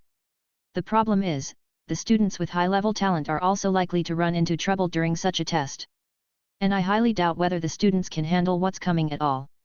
After all, it's far more dangerous than pirates. After a moment of thought, Dempsey spoke, if that's the case, then let's have our apprentices get involved as well, to give them some experience. Keep a closer eye on the students with high-level talent and try to ensure they don't die, though a few injuries are not a concern. As for the poor performers, it's up to them to make an effort. The other three wizards exchanged glances without a word, and Dempsey proclaimed his decisive order, all right then, let's carry this out. Everyone, go and wake your apprentices, then have them notify the students below deck. All right, the three wizards agreed and walked towards another cabin. Richard floated in midair, watching all this happen, until finally his eyes flickered, and he moved his thoughts, returning to the cabin. Buzz. Feeling a slight vibration, Richard sensed his consciousness merging with his body, and the next moment the body lying in the chair opened its eyes and stood up. After waiting a short while, Richard heard the sound of rapid footsteps and shouting outside his cabin door. Soon it turned very lively. The sleeping students were woken one by one and notified to head to the deck. Richard waited a while, then stepped out at an appropriate time, blending into the crowd and making his way to the deck. When he came back onto the deck and stood among the crowd, Richard looked towards the sea and noticed that, compared to when he had projected out of his body, there was no change. The wizard apprentice maintaining order instructed everyone on deck to wait patiently, but not a single wizard was to be seen. Richard thought about the wizard conversations he had overheard earlier, guessing what was to come. It was certain a storm was brewing. The constant increase in humidity and the steady decrease in atmospheric pressure were solid evidence. But the arrival of a storm wasn't the danger itself. Surely, the so-called test wasn't just to have everyone stand on deck getting soaked. According to the wizards, the real spectacle would follow the storm, and it was even more dangerous than pirates. What could it be? Some kind of demonized creatures? It was possible. As Richard pondered, he saw Gro approach. He waved him over, thinking about the conversation the wizards had in the cabin, and instructed Gro, if we fight later, stay close to me, I'll keep you safe. Okay, Lord Richard, Gro nodded, agreeing without hesitation. No sooner had Richard spoken than a glint caught his eye, and he suddenly saw Nancy approaching with two swords. She handed one to him and said, I knew it, you still don't have a suitable weapon. So, why don't you take my longsword? Richard accepted the sword. Nancy leaned in and cautioned, during the fight, stay close to me, and I'll keep you safe. I don't think you are incapable, but this test is different from the others and very dangerous. I've been specifically warned, and you'll be safer near me. After all, I'm still waiting for you to be my attendant. All right, Richard was at a loss for words. Gro, listening to the exchange between Richard and Nancy, looked at Richard, then at Nancy, and then down at himself, his expression a bit odd. But before Gro had time to consider further, someone on deck with sharp eyes spotted something and suddenly cried out, what is that? Immediately everyone looked in that direction. They saw a silvery white light appearing on the distant sea, rushing towards the great ship at high speed. Some people took a defensive stance, while Richard simply blinked his eyes. The silvery glow drew closer, and at a few dozen meters from the great ship, it suddenly split to the left and right, bypassing the vessel before rejoining and swimming off into the distance. Visible to the naked eye, the silver light was a school of finger-sized fish. After this school of silver fish passed, not much later, a red light appeared on the distant sea, also approaching the great ship rapidly, swimming past one side of it. It could be seen that they were palm-sized flat fish, emitting a red phosphorescence. Then after that came a green light, a school of fish similar to flounder swam by. Next were blue lights, then cyan lights. Like a carousel, various colors of light flashed across the sea, school after school of fish passed by and moved away, drawing gasps of wonder from the people, who forgot their initial tension while gazing at the beautiful scene. Richard's eyebrows slightly furrowed. Richard knew that the situation before him likely meant the approaching storm was causing the fish living in the water to sense danger, prompting them to flee in a frenzy. So then, Richard looked in the direction all the schools of fish were fleeing from. The more urgently the fish fled, the closer the storm approached, so, what could be following the storm? The reveal seemed imminent. Chapter 175. The people on deck were waiting, looking at the distant sea surface, continuously spotting faint glimmers of light. Those were fast escaping schools of fish, not all of which passed near the giant ship. Suddenly, the sound of cutting wind arose from the darkness. Whoosh whoosh whoosh. Initially enjoying the beautiful view, the people were stunned, followed by a tightening in their hearts. Had it come? Had the testing creature arrived? But they quickly realized it had not. Whoosh whoosh whoosh. The sound drew closer, and the next moment, it burst from the darkness, revealing itself before the people as a vast swath of fish flying midair. Yes, fish flying in midair. There were hundreds, perhaps thousands, of fish, each over 10 centimeters long, with wings, rapidly flapping as they sped towards the giant ship from the surface of the sea like a dense volley of arrows. This. The crowd was shocked, staring at the scene, unable to help but widen their eyes. Flying fish. Demonized creatures. This. The flying fish paid no heed to the crowd's exclamations, rapidly approaching and swiftly flying past, hitting the sea on the other side of the giant ship with a plop plop, then taking off again, heading towards the distance. Some of the fish, flying at lower altitudes, directly collided with the bodies of the people on deck. Though they caused no serious injuries, the impact made the people scream continuously. Ah! That hurts! Ah, be careful! Could it be poisonous? Could it be deadly? Suddenly, the deck was in chaos. Richard swiftly dodged the colliding fish, and compared to the others, he appeared relatively calm. Richard was well aware that the flying fish before him, though seemingly like demonized creatures, were actually just modern Earth's flying fish. These flying fish had well-developed pectoral fins extending from their chests to their tails, resembling the wings of a bird. Leveraging these developed fins and a streamlined body, they were able to move swiftly through seawater. As they broke the water surface, the pectoral fins fully spread, and the tail fin furiously slapped the water, gaining the thrust needed to leap into the air. Ultimately, they could glide at heights several meters above the water. According to records, flying fish could stay airborne for up to over 40 seconds and cover distances of more than 400 meters, a formidable feat. However, flying fish typically wouldn't easily leap from the water, it would drain their physical strength, and there was a risk of being caught by seabirds. They resorted to this method of escape at full speed only when being attacked by predators, stimulated by unusual noises, or sensing impending danger. Was the storm approaching? Thinking this, Richard looked at the school of flying fish. Amidst the exclamations of the people, the school of flying fish arrived quickly and departed just as fast in the blink of an eye. They had schemed across the entire ship, continually gliding until disappearing into the distant sea. A few unfortunate flying fish, due to colliding with people, had fallen on the deck, now wriggling their bodies, struggling to return to the water. Their tails slapped the deck, making a smack smack smack sound. At that moment, the entire deck suddenly fell silent. More precisely, the whole ocean suddenly fell silent, eerily quiet.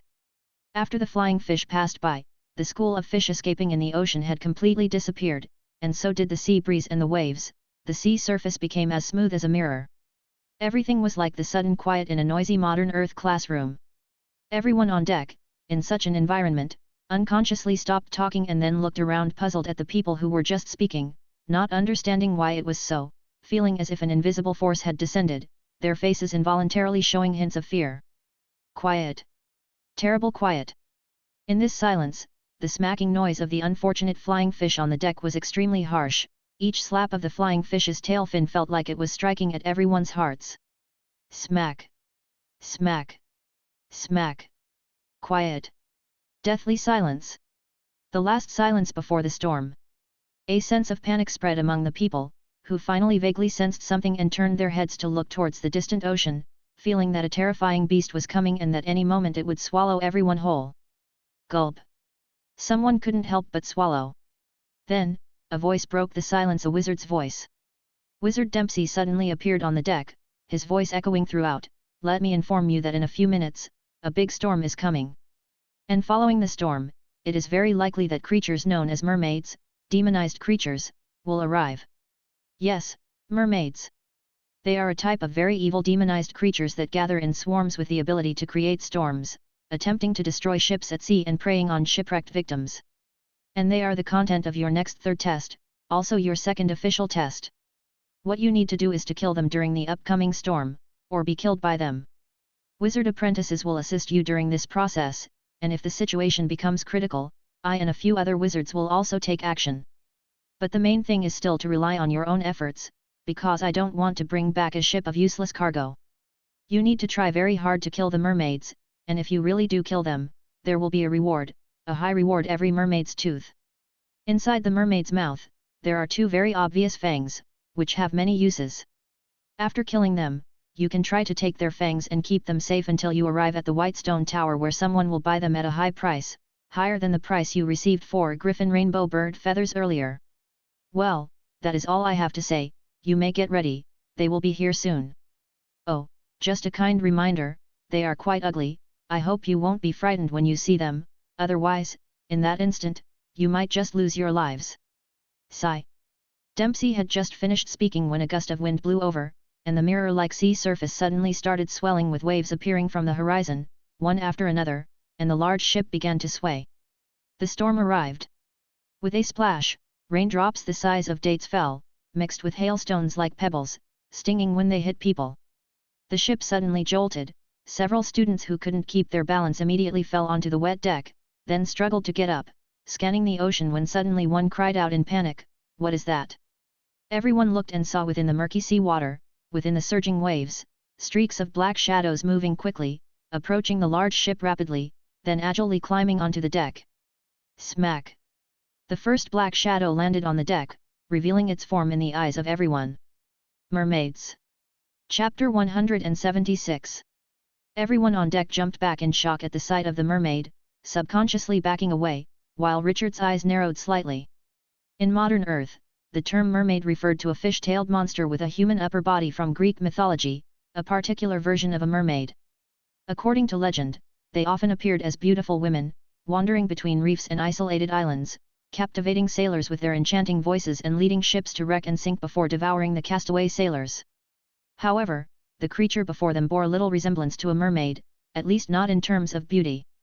Although it had a humanoid shape, it looked more like a fish or somewhat like a sea lion or seal.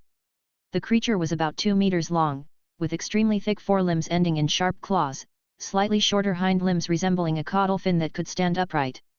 In general, the mermaids of this world seemed to be a new species under the subphylum Vertebrata, combining characteristics of both fish and mammals. Mermaids class? Fishman class? In any case, it was a type of mermaid without beauty. Quite interesting. Richard's eyes narrowed into slits as the mermaid on deck roared and lunged at the people. Everyone scattered, ducking to the sides, but one unlucky apprentice was a step too slow and was immediately knocked down by the mermaid. The mermaid swiped with its claw, ripping open the apprentice's abdomen, and blood spurted out crazily, turning the deck crimson red under the rain.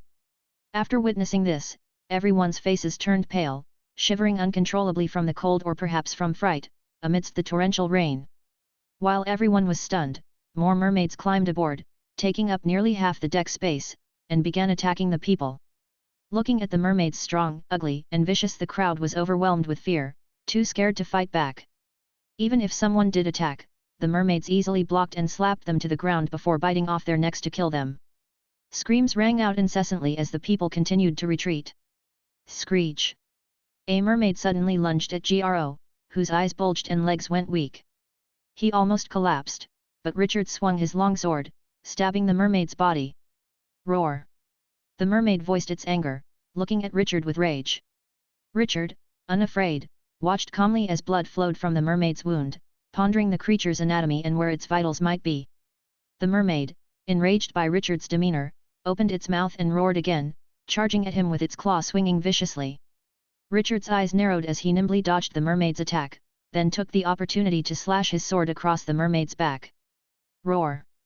The mermaid howled in pain, its eyes reddening as it launched a second attack on Richard, who dodged effortlessly again before slicing at its lower limb, testing the creature's defensive power. Fresh blood stained the mermaid in a large area of the deck red, but the mermaid didn't seem to be seriously injured and continued its furious assault. Richard dodged, slashed, dodged, slashed, dodged, slashed. Eventually, facing a mermaid covered in wounds but still vigilant, Richard's eyes twinkled. He had a clearer understanding of its defensive capabilities. They were extremely strong. Thick skin and a layer of blubber gave warmth and, more importantly, a defensive power stronger than the usual leather armor. The mermaid before him was like a brawny man armored in rhino hide, enduring many attacks without serious harm, while a single blow from it would be hard for Richard to withstand. Indeed, it was proving to be a tough opponent. Richard thought to himself. Glancing to the side, Richard saw that Nancy was also entangled with a mermaid, trying to bleed it with her speed, but the effect wasn't very good. Richard's eyebrows shot up. In the distance, the other mermaids continued slaughtering everyone. Dempsey spoke with some seriousness, "If you don't put more effort, the mermaids will soon board the ship, and then your situation will be even worse."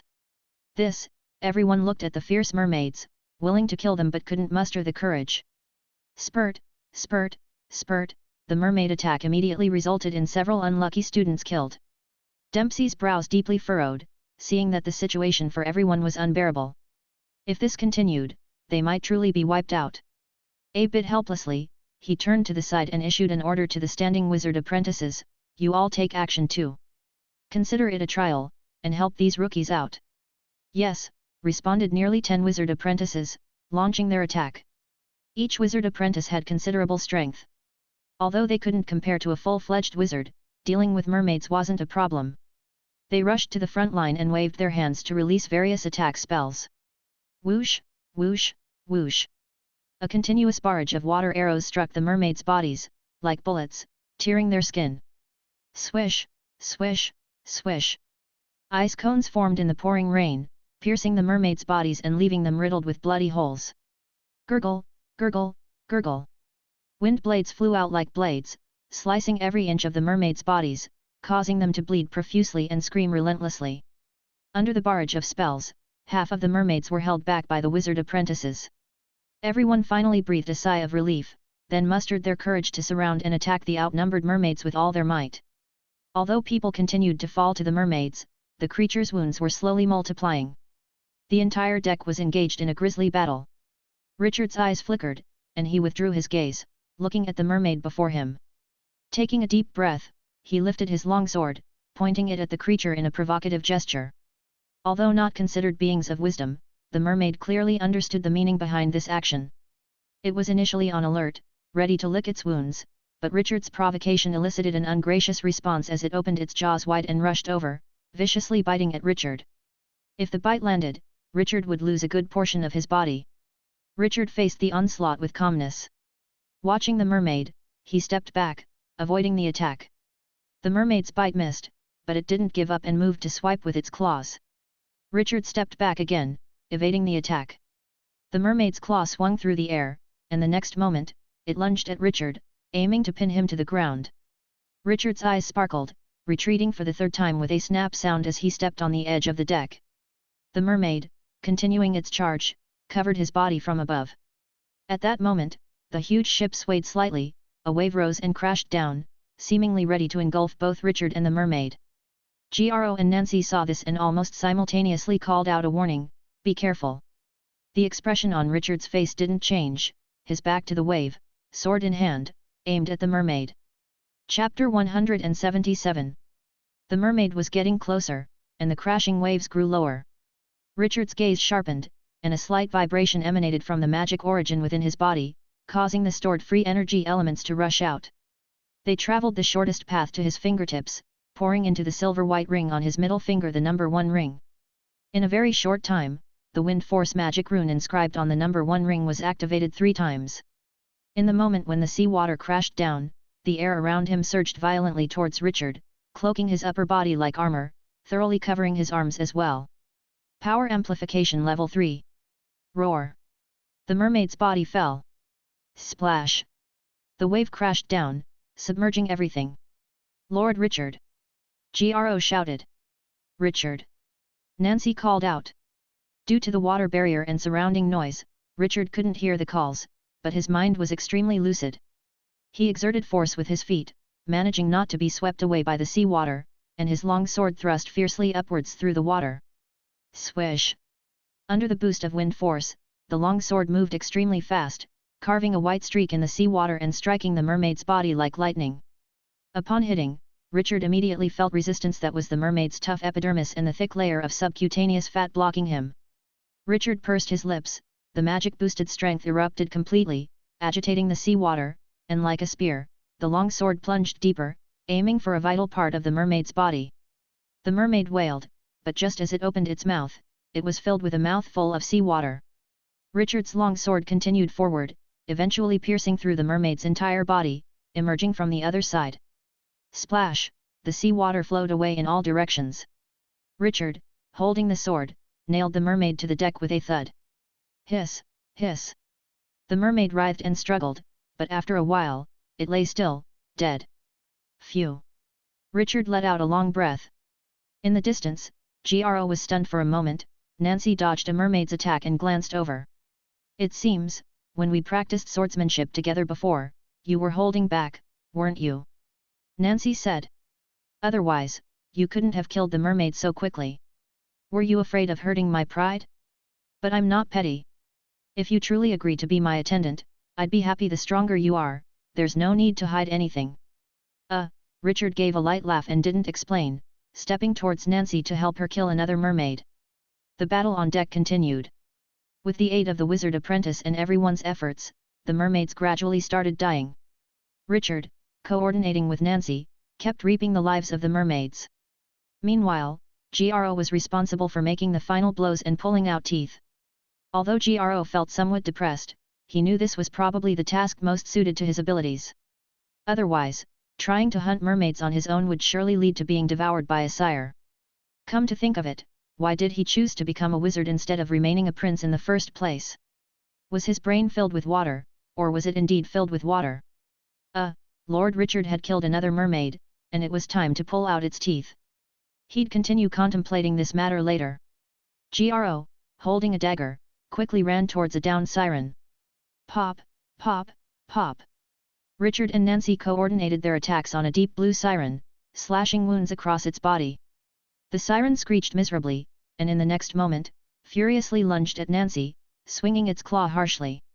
Nancy, undisturbed, kicked out a foot, hitting the siren in the chest, and rapidly retreated.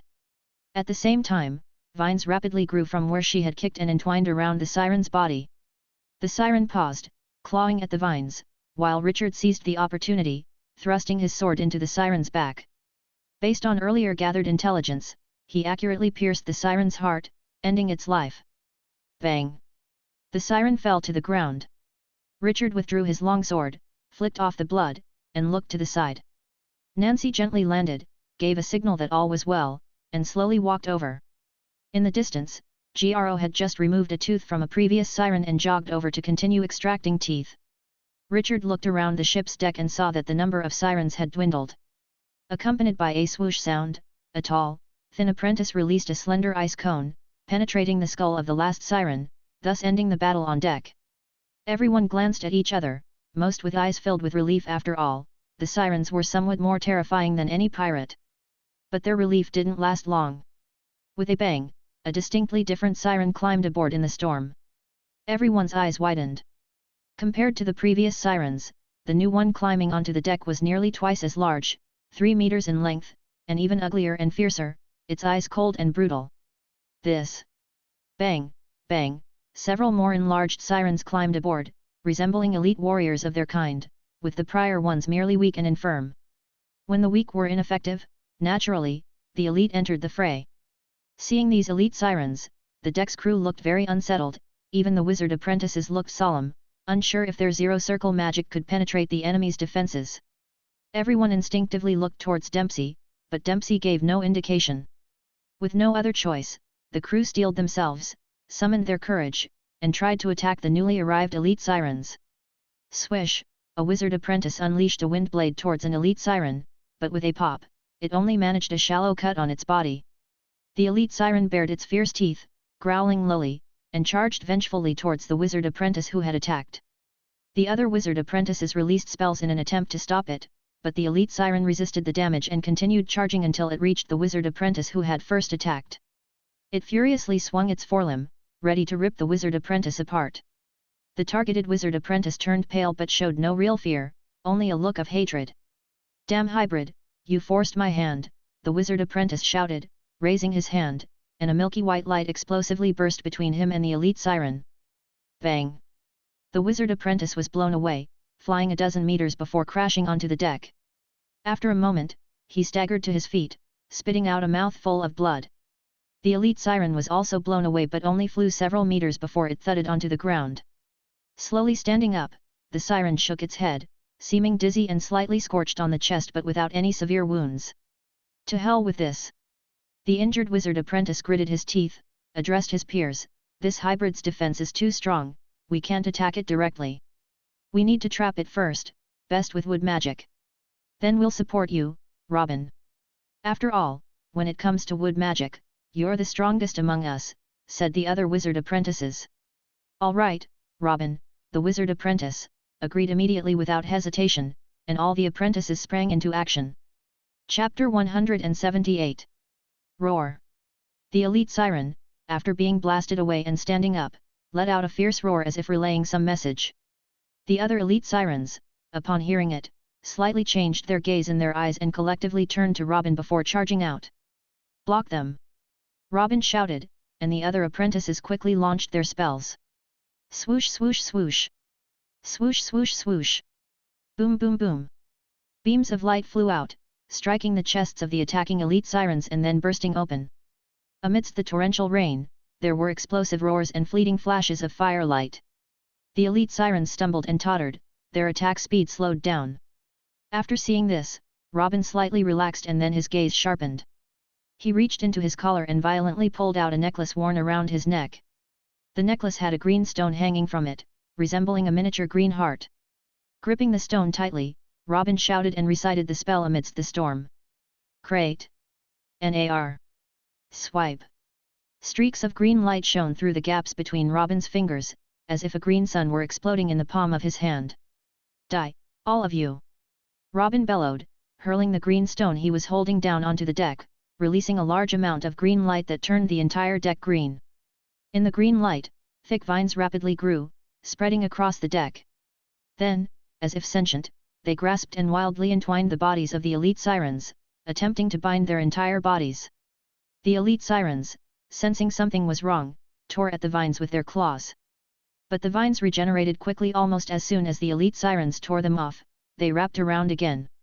In the blink of an eye, most of the elite sirens who had climbed onto the deck were controlled by the vines. "Attack! Now, let's kill all these hybrids," Robin yelled. Hearing Robin's words, everyone hesitated, wasting no time. The wizard apprentices unleashed powerful attack magic on the elite sirens, while the other more ordinary students also provided supporting attacks where they could. A few elite sirens not controlled by Robin's spell saw their comrades in distress and roared as they attacked to help, but they were blocked. One of the elite sirens, dazed or something, veered away from the main battlefield and charged toward Richard. Richard's eyes narrowed as he watched the elite siren rush toward him. He quickly dodged to the side, and when the elite siren changed direction, clearly targeting him, Richard raised an eyebrow and his eyebrows furrowed slightly. "What is this? Lucky?" To be honest, he wasn't too eager to deal with this elite siren, but since the opponent had approached him, merely dodging wouldn't solve the problem. Swipe! With a swing of his longsword, Richard charged toward the elite siren. Just before colliding, he stepped on the rainwater on the deck, sliding quickly to the side. Before the elite siren could react, he slashed at the shoulder of the elite siren. After landing the hit, Richard glanced at the wound only a few centimeters long and a few millimeters deep and gained an understanding of the elite siren's defensive power at least several times that of a normal siren. If that's the case. Roar! The siren didn't give Richard time to think, charging furiously and slashing with its claw. Richard quickly dodged to the side. Roar! The mermaid missed and took a step forward to continue attacking, while Richard continued to dodge. However, he hadn't expected that the elite siren was different from ordinary mermaids, clearly more intelligent, and had predicted his dodging. This time, both claws struck out, one missed, but the other claw swiftly followed to Richard's chest. Richard's eyes narrowed, but he did not panic. Planting his feet firmly on the ground, he relied on his waist strength to bend his upper body backward sharply. The elite siren's second claw's attack missed, causing it to pause in confusion. Richard swiftly straightened his body and retreated. Roar! The elite siren opened its mouth and bellowed, its eyes locked firmly on Richard, continuing its relentless pursuit and claw strikes as if it would not rest until it had killed him. Richard could only keep dodging, which seemed a bit awkward. With a swoosh, the elite siren swung its claw down, almost tearing his clothes, forcing Richard to roll on the deck to dodge. The elite siren immediately lifted its leg, stepping towards Richard. Richard calmly swung his sword, striking the edge of the elite siren's lower limb. The elite siren screamed in pain, its movements momentarily slowed, allowing Richard a chance to roll away again. At the same time, he glanced toward the main battlefield and saw that the situation wasn't good for the wizard apprentices and the others. There were more elite sirens on the main battlefield, and a wizard apprentice named Robin, while able to control them momentarily with magic, couldn't keep it up indefinitely. Sustaining spells required a significant amount of mana, and an exhausted Robin was struggling to maintain them. As soon as the magic weakened, the elite sirens immediately broke free from their bindings and began to slaughter. The wizard apprentices still had the ability to dodge, but those attacking in groups were not so fortunate. With several thuds, many lost their lives. Ah! Don't! Screams continued to ring out, the wizard apprentices looking distressed. In the next moment, a skinny wizard apprentice stepped forward, shouting, "I'll go." As he spoke, a blue bracelet on his wrist suddenly lit up, and with a wave of his hand, a burst of white fog emerged, enveloping the elite siren. Click, click, click. The elite siren, now covered, had its body surface rapidly freezing, movements significantly slowed, once again controlled. "Robin, take a break, I'll take over for now. You all keep attacking," shouted the skinny wizard apprentice. "Okay." The other wizard apprentices, hearing this, didn't hesitate and quickly resumed their attacks. A female apprentice, who had been reciting a spell for a while, created a slender and crystalline ice spear about a meter long in the rain. With a swing, she thrust the ice spear deeply into the most severely injured elite siren, finally killing it. With the pressure slightly reduced, the apprentices redirected their attacks toward the remaining elite sirens. Richard shifted his gaze away, reassured that no more elite sirens would come his way. However, the elite siren he had slashed in the limb attacked again. Richard's eyes flickered. The elite siren stepped forward, trying to crush Richard's body, but Richard rolled to dodge. While dodging the elite siren's attack, he swung his sword again, striking the same spot on the limb he had wounded before. Thud! Blood flowed from the elite siren's limb, and it cried out in pain, its body staggering. The next moment, the elite siren steadied itself, looking at Richard as if it wanted to devour him. With rage and defiance, it fiercely stepped down again, seemingly determined to crush Richard. Richard's gaze slightly sharpened, he rolled his body, and then delivered a third strike close to the previous wounds on the elite siren's limb. For some reason, this strike elicited an unusually strong reaction from the elite siren, whose sounds were no longer of anger or pain but wailing. A wail. Hiss, hiss. Chapter 179. By Richard's side, the elite siren stood on the deck, her lower limbs gushing with fresh blood. The wound didn't appear large, it was merely repeatedly slashed at the same spot by a blade, causing a significant external injury. Yet upon closer inspection, one could see that a small section of bone deep in the flesh had been cleanly sliced off, its surface exceptionally smooth. This was the work of Richard's absolute cutting of spatial scissors using the space iron ring. The power of absolute cutting of spatial scissors hardly needed further explanation. No matter how strong the elite siren's defense was, if an opportunity arose, it could still result in the loss of some parts. However, such a tactic was not to be used too often under the current circumstances. Hiss! The elite siren wailed, giving Richard a look of immense hatred and steadying herself for another attack this time, it was do or die. Richard felt the pressure mounting. Luckily, Nancy was nearby, and she swung her sword to support him, striking the elite siren's back with force. Puff! Blood spurted out. The elite siren remained undeterred and continued her pursuit of Richard. Nancy's eyebrows knitted slightly, and the next moment, without any courtesy, her long sword swung repeatedly, slashing the elite siren's back, leaving trails of blood. Although the wounds were not deep, they soon became a bloody mess. Eventually, the elite siren struggled, stopped in her tracks, and turned around with eyes red to stare at Nancy. With a grave expression but no fear, Nancy knew that if the elite siren attacked her, Richard would surely interfere from the side. Maybe they could continue tangling with the elite siren this way. But the problem was how to kill her, as her defense was excessively strong.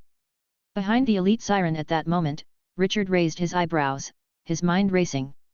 Killing the elite siren was not a difficult task. The most straightforward approach would be to pry open the elite siren's mouth, or wait for her to open it herself, and stuff in a large clump of liquid oxygen made from the white jade plate. Utilizing the expansion of the liquid oxygen to cause a physical explosion, it would kill the elite siren instantly. Alternatively, he could bring out the crystal skull to hit her with a spirit shock, turning her into an idiot dominated by rage, allowing him to toy with her and kill her slowly.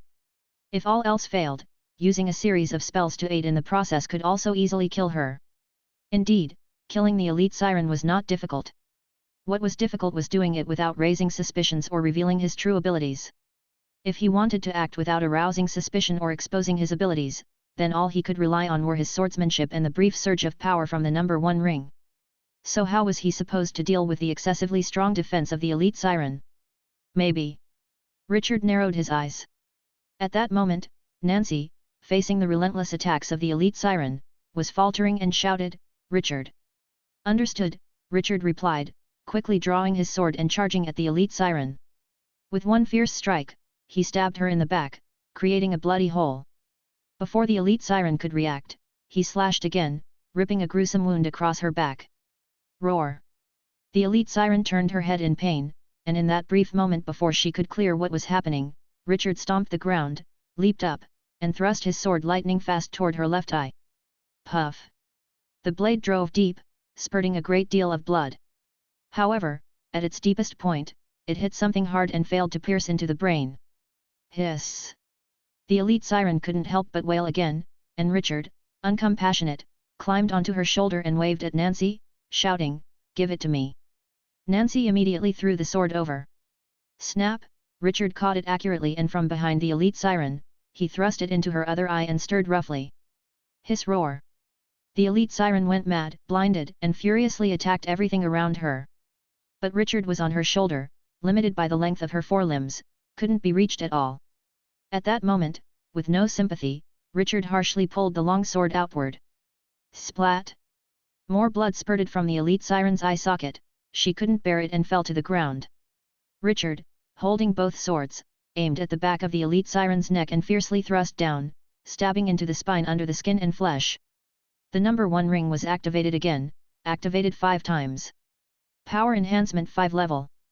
With a crack, the blades of the 2 long swords misaligned, cutting through the elite siren's spine like scissors, causing her body to jerk violently as her brain and limbs lost connection.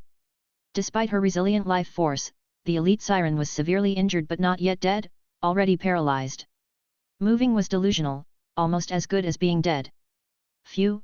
Richard let out a long breath, stood up from the elite siren's body, and tossed one sword back to Nancy. "Is it resolved?" Nancy looked over and asked. "Pretty much," Richard said, looking towards the main battlefield and noticing that the situation was also improving. On the main battlefield, although only 2 elite sirens were killed, the situation had stabilized. Robin, the thin wizard apprentice who previously used ice mist, and another apprentice who used wind magic, a total of 3 people took turns making moves, continuously restraining the elite siren's actions while the others kept attacking. If this situation continued, the death of all elite sirens was just a matter of time. However, achieving this had not been without cost. The numerous ordinary students' corpses scattered around the elite siren were those who died horribly during the continuous adjustments seeking the right strategy. Of course, in the wizard's eyes, this was merely due to insufficient strength, eliminating the weak. In Richard's view, this kind of testing was not scientific at all, even foolish. But Richard had no intention of changing anything, he was not a saint, not even a good man, he just wanted to focus on his own business, nothing more. After a while, hiss roar! In the wailing, the last elite siren was killed, and everyone heaved a sigh of relief, then collapsed onto the deck. Even the wizard apprentices didn't hide their exhausted appearance, as fighting the elite sirens had been tough. Of course, some remained vigilant, eyes flickering as they watched the edge of the deck. Having experienced the elite siren earlier, they were genuinely afraid that an even more formidable siren might climb onto the deck. Whew, this test should be over, right? Maybe it's over, I just hope nothing else comes up. Pfft, don't jinx it, what if it really happens? Can't blame me for that, I don't want it either. Then don't talk nonsense, otherwise, damn. A curse arose from the crowd, followed by a bang. Chapter 180. As everyone's eyes widened in shock, a massive figure ascended to the deck. Spanning 5 meters in length, comparable to a 2-story wooden building in height, its presence was more imposing than 2 elite sirens combined. The amber eyes slowly rotated, surveying everything around it. If initially, the lesser mermaids came, followed by the elite soldiers, now came the mermaid leader. Though there was only one mermaid leader, everyone on the deck clearly felt that it was more formidable than all of the elite sirens combined earlier. Was this elimination test too difficult? Were they planning to eliminate everyone? With color drained from their faces, the wizard apprentices' expressions changed as well. Facing the powerful mermaid leader, they could not muster the confidence to win, and they didn't even feel they could survive an attack from it.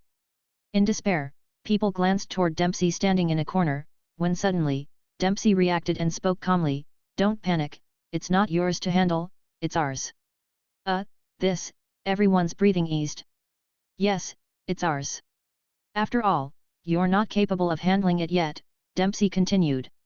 As his words ended, 3 other wizards appeared, rising from the sea outside the deck. They had been controlling the pace of the test from there to prevent all mermaids from attacking at once, as those below the wizard level wouldn't stand a chance. At this moment, the 3 wizards rose up, floating behind the mermaid leader, while Dempsey looked on expressionlessly at the leader. The mermaid leader remained completely oblivious, its eyes revealing a bloodthirsty gaze as it watched over everyone on the deck. "Roar!" The mermaid leader bellowed, preparing to attack, but the 4 wizards were quicker to strike. Splosh, splosh, splosh. In quick succession, the 3 wizards floating behind the mermaid leader Siv, Lewis, and Quentin simultaneously waved their hands, creating 3 meters long spears from rainwater. These spears pierced the body of the mermaid leader without resistance, like knives through butter, nailing it down to the deck. Hiss, hiss. The mermaid leader twisted its body, attempting to escape the control of the 3 water spears, but the spears seemed to have special magical properties that prevented any escape. Then, Siv descended to the front of the mermaid leader, placing one hand on its body and prying open its mouth with the other. With a crack, he pulled out a fang from its mouth. Enraged, the mermaid leader thrashed about, but the hand Siv had on its body seemed to be squeezing its heart, rendering it powerless no matter how furious it became. Siv reached in again and with another crack, he pulled out the second tooth. Without pausing, he continued to search, and soon with 2 more cracks, he extracted 2 more fangs, only then stopping. It turned out the mermaid leader had undergone some mutation and grown 4 fangs. These fangs, completely dissimilar to typical mermaid teeth, were over 10 centimeters long and more than a centimeter thick. They resembled ivory but were more crystalline and transparent, shimmering faintly under the night sky as if made of crystal. After extracting the 4 teeth, Siv tossed one to Dempsey, threw one each to Lewis and Quentin, and kept one for himself. After completing these actions, Siv nodded toward Dempsey and spoke, "It's done." Dempsey said. Siv suddenly released his hand from the body of the mermaid leader and darted to the side, while Dempsey raised his hand and a greyish energy arrow flew out, hitting the fully resisting mermaid leader in the blink of an eye. The mermaid leader shuddered violently, the roar he wanted to let out cut off in his throat with a ugh, as his body quickly collapsed. Then it shrank at a visible rate, turning into a pile of black ash. A downpour rushed down, a gust of wind blew, and in an instant, it all vanished cleanly. Having done all this, Dempsey looked up at the sky, his eyes twinkled and he said to the 3 Siv, "Since the test is over, there's no need for this storm to continue causing trouble, let's dispel it." "Okay," the 3 Siv replied. Dempsey raised his hand, and a beam of blue light shot out, piercing the sky, and the 3 wizards almost simultaneously shot out a beam of blue light each. They then saw the gathered dark clouds in the sky suddenly blasted open, a series of rumbling noises sounded. Finally, with a slash, a large expanse of dark clouds split apart, the falling raindrops quickly diminished, turning into a drizzle in just a moment, and the wind also lessened a lot, swiftly changing from a violent gale to a breeze. Everyone stared wide-eyed, truly experiencing the strength of a genuine wizard. With a wave of his hand, he killed a powerful demonized creature and changed the weather in an instant. It was simply divine. Richard's eyes flickered, and he speculated in his mind, the energy arrow emitted, does it have an ultra-high temperature, able to quickly burn off the body of the mermaid leader? And the blue light emitted that artificially dispelled the rain, is it due to increasing condensation nuclei, or something else? Weakening the wind seemed to involve altering air currents, but the process must not be simple. It seems spells above zero circle magic are true spells and hold more research value. Dempsey spoke up and said to everyone, all right, this third test is considered complete, and those of you who survived are qualified. Next, you can collect your rewards. Mermaid teeth. Besides the teeth, their fur and flesh have certain value too if you aren't bothered by the trouble and can strip and preserve them. Also, remember to clean the deck. After finishing his speech, Dempsey headed toward the ship's cabin, and the other 3 wizards landed from mid-air onto the deck and walked into the cabin together. Everyone exchanged glances and then pounced on the mermaid corpses on the deck. After a while, above the ocean, the rain had already stopped, and the wind had completely dissipated, except for the occasional sound of the waves. The night was utterly peaceful. The large ship sailed, the people on the deck had already collected their rewards and were busy dealing with other matters. Firstly, they had to place the bodies of the deceased students into a small boat, then they released the ropes letting the boat drift away, providing a simple sea burial.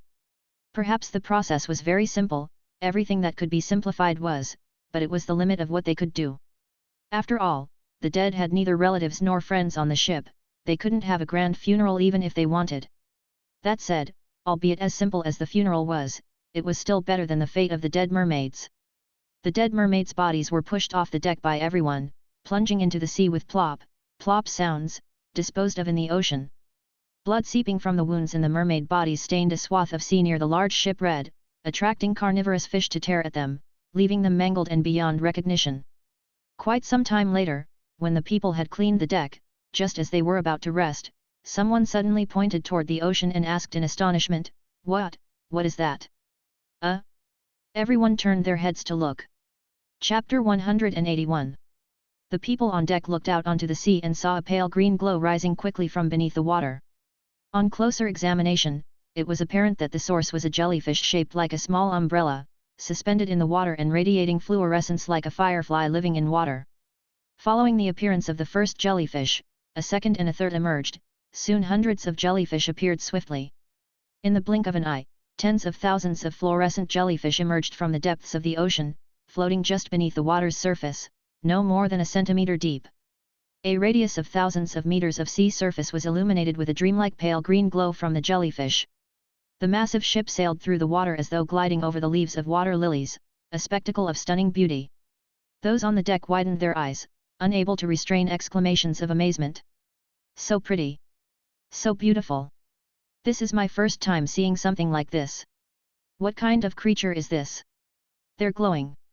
While everyone was intoxicated by the beautiful sight, unable to snap out of it, a huge and terrifying black shadow swiftly darted below in the green fluorescence, vanishing in a flash. Hey? Those who saw it were taken aback, and, after pausing briefly, tapped the person next to them and asked, "Did you see what just happened?" "What thing?" The person beside them was puzzled, obviously not having seen it. "It was something that swam by underwater just now." The one who saw it explained, gesturing with their hands, "As big as a mountain, looked like a sea monster." "A sea monster? As big as a mountain? Impossible. You must be seeing things," the other replied skeptically. But, the one who had seen it began to hesitate, not daring to be absolutely certain. But then, catching something in the corner of his eye, he quickly said, "Look over there." The speaker shouted and pointed into the sea, drawing the attention of many around him. This time, everyone saw it. In the direction pointed out, a colossal black shadow loomed in the water, beneath the pale green fluorescent jellyfish. It was easy to miss unless one paid attention. But on closer look, it resembled a mountain or a city within the sea, giving anyone who saw it a sense of suffocating pressure. Suddenly, the shadow moved, surging towards the massive ship, and just when it looked like it was going to collide, it abruptly dove downwards and schemed under the bottom of the vessel. "It's on the port side," someone cried out, and quickly a large group from the deck raced toward the ship's port side. Indeed, they saw the black shadow emerge from under the water, then it turned and swam back. It's gone to the starboard side. People on deck immediately returned to the starboard side to continue watching. To be honest, the feelings of those present weren't filled with curiosity, they were more so filled with fear, fearful that the dark shadow below might truly collide with the massive ship. If that happened, even if the master wizard made a move, it would likely be futile. Thinking this, the shadow shifted again. It's gone to the front. It's moved to the front left. To the back. It's gone to the back. For some unknown reason, the gargantuan black shadow in the water seemed extremely interested in the massive ship, constantly circling it, while the people on the deck watched in horror and trepidation. After a long while, the huge shadow seemed tired or maybe bored, and it came to a stop alongside the ship, motionless. After about a few seconds of stillness, the water splash sound rose. The jellyfish below were startled and scattered in all directions.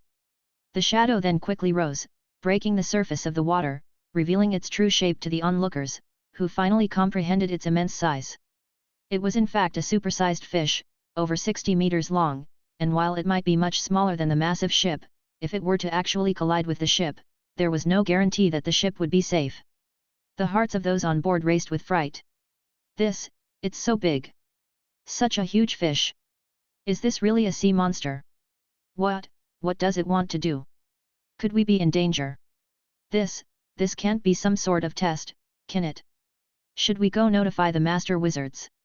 Ah, the master wizards have already arrived. Everyone turned around and saw 4 wizards who had appeared silently on the deck at some point, squinting at the giant fish in the water. It's a gargantuan sea fish, Wizard Siv said. I prefer to call it a floating island fish, Wizard Lewis remarked. Some also refer to it as an iceberg fish, Wizard Quinton added, but they're just names, after all. Such creatures are rare. Indeed, I've been out to sea many times, and this is the first time I've encountered one, Wizard Dempsey said seriously. Speaking of which, this creature is supposed to have a rather docile temperament according to the records, right? Wizard Lewis's eyes twinkled. But that doesn't mean it lacks aggression, and it's omnivorous after all, it might be looking to go carnivorous, Wizard Quinton analyzed rationally. Hearing the wizard's discussions, Richard's eyes flickered as he looked toward the giant fish in the water, understanding in his heart that this should be a whale from modern Earth, and judging by the species, it was likely the largest, the blue whale. However, the largest blue whales recorded on Earth are only about 30 meters in length and weigh up to nearly 200 tons. But the one before them already exceeded 60 meters, weighing close to 1,000 tons. A 1,000-ton blue whale. This was somewhat terrifying. The wizards continued their discussion, and Wizard Lewis asked, what exactly attracted this floating island fish here? Blood? The corpse of a mermaid. Wizard Siv ventured a guess. That's possible, Quinton agreed. Let's wait and see what it wants to do, Dempsey said, his voice low. If it just wants to consume the corpse, we should let it be. But if it aims to attack the giant wheel, that we cannot allow. Agreed Siv and the other two, following Dempsey to the edge of the deck, watching the enormous blue whale in the water. The enormous blue whale was also staring at the 4 wizards, and both sides locked eyes for quite some time. Ultimately, it was the blue whale that made the first move, slowly opening its mouth and beginning to take in water. Visibly, as the blue whale took in water, a vortex formed in the water in front of its mouth, and all nearby objects like the mermaid's corpse and fluorescent jellyfish were sucked in, then swallowed by the blue whale. The blue whale closed its mouth, filtered out the seawater, and then swallowed its food. Indeed, it was just feeding. The expressions on the wizards' faces slightly relaxed, but they did not completely let down their guard, ready to act at any moment. After all, if the gigantic blue whale were to attack, even if it couldn't smash the giant wheel in one hit, it could still seriously damage it, greatly delaying their voyage. And if it rammed several more times, everyone aboard might have to swim back to the White Stone Tower.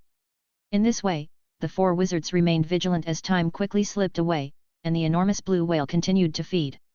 Finally, after having its fill, the blue whale took a deep look at the wizards, turned its body around, and prepared to leave. The expressions of the 4 wizards settled, and everyone else on the giant wheel's deck let out a collective sigh of relief. Splash, splash, as the blue whale turned to swim away, the wizards prepared to return to their cabins, and the students prepared to go to sleep. But in that moment, splash, crack. The sound of water being broken, followed immediately by a loud boom. Everyone spun around to see a massive, blood-red tentacle, hundreds of meters long, stretch out from the deep sea, breaking the surface and wrapping around the body of the enormous blue whale like a rope. The tentacle then tensed, ready to drag the blue whale down into the depths. This. On the deck, everyone's body stiffened. Chapter 182. Roar. The giant blue whale cried out as it was entangled by tentacles, struggling to break free from their grip. But with a splash, splash, 2 more tentacles burst through the surface from the depths of the sea, wrapping around the blue whale again and forcefully dragging it downward. The blue whale, extremely panicked, struggled frantically, but its massive body, over 60 meters in length, couldn't break free from the hold of the 3 tentacles. Splash, splash, splash, 3 more tentacles emerged, a total of 6 blood-red tentacles now entangled around the surface of the blue whale, seemingly sealing its fate. The blue whale seemed to sense something as well, turning its head toward the wizards on the giant ship, emitting a sorrowful cry as if pleading for help. Woo-woo. The 4 wizards remained still, only watching the tentacles on the blue whale with grave expressions. Initially, perceiving the blue whale, they were merely cautious of its attacks, but now they were deeply worried. Handling the attack from the blue whale, they might have managed, but the owner of these tentacles. Roar. The blue whale screamed as the 6 tentacles wrapped around it exerted force simultaneously, dragging it into the depths of the water, the depth unknown. With a splash, a spray rose on the water surface, then it returned to calm, a dead-like calm. Many fluorescent jellyfish were still floating, but the people on the deck dared not even breathe. The 4 wizards quickly exchanged glances, discussing how to respond. Suddenly, Dempsey's gaze sharpened, and he warned, "It's coming." The rest of the wizards and the people on deck were briefly startled but then sensed something. Squeak, the entire giant ship seemed to be gripped by something, its speed drastically reduced, and then it started to slowly tilt to one side. Under the ship. Act now! Dempsey shouted, reciting a spell the next moment and throwing a fireball into the water, a spell he had demonstrated a few days ago. Visibly, Dempsey cast the fireball into the sea, rapidly boiling the water, then erupting. The entire water surface shook violently, turning a pale purple. The other 3 wizards quickly followed suit, casting several spells with various colors into the water, creating bursts of colors within the sea. Squeak! Their spells were effective, and the phenomenon of the giant ship being pulled ceased, the deck returning to a level state. However, the 4 wizards did not let their guard down at all, their eyes sharply watching the water surface, prepared for the next attack from the tentacled sea monster. After a long search without any success, Dempsey once again recited a spell, his eyes suddenly turned crimson with a faint glow, then scanning across the water surface, under the ship, and all around. After scanning for a while, Dempsey lifted his head, locking onto an area of the sea about 100 meters away, pointing and saying, "It's over there." Immediately, everyone looked in that direction. With a splash, the water broke apart around it, revealing a ferocious figure that of a squid. Yes, a squid. A squid may not seem like much, but when the squid is unimaginably large, it's terrifying, extremely terrifying. On the deck, Richard's eyes flickered as he watched the enormous squid emerge, flashes of information about the modern Earth crossing his mind. On modern Earth, the largest squid is the giant gun squid, also known as the giant king squid. The second largest is the giant squid. The maximum recorded size of these creatures is around 20 meters in length, capable of rivaling some whales as natural enemies and sources of food. But the squid that had appeared now, just by rough estimates, was over 100 meters in length, with tentacles several hundred meters long, capable of treating whales as snacks. As for giant ships, it was fully capable of dragging them into the sea and grinding them to pieces. This was no longer within the category of a monster, it was truly a sea monster. As it broke the surface, it was akin to a lighthouse being erected in the sea or a mountain peak emerging. The wizards' faces turned exceedingly grim, clearly doubtful of their chances of defeating this opponent. "Damn," Wizard Lewis exclaimed, "this must be an ancient giant squid, I didn't expect there to still be one alive." Wizard Siv said, "It seems very interested in our giant ship." Wizard Quinton said, "It's going to be tough to deal with." "There's no choice if it's tough to deal with," Dempsey stated gravely, "if it dares to attack, then we kill it, otherwise, we just wait and sail to the shore. Even if we really make it back, we can't justify all the students dying here. You understand that, right?" The other three wizards fell silent. With a swoosh, the giant squid launched an attack, swinging several of its tentacles viciously from 100 meters away toward the giant ship, like whips ready to smash it to pieces. Take action! Block it! Dempsey shouted, gesturing with his hand as the water around the deck surged up, forming into a giant arm which ferociously slapped towards the squid's tentacles. The other wizards also released spells, likewise using the water to form giant arms, aiming to slap at the giant squid's tentacles. Crack! Splash! The tentacles made contact with the formed giant water arms. Although the arms were destroyed by the force of the tentacles also missed their mark and were slapped away into the surrounding water.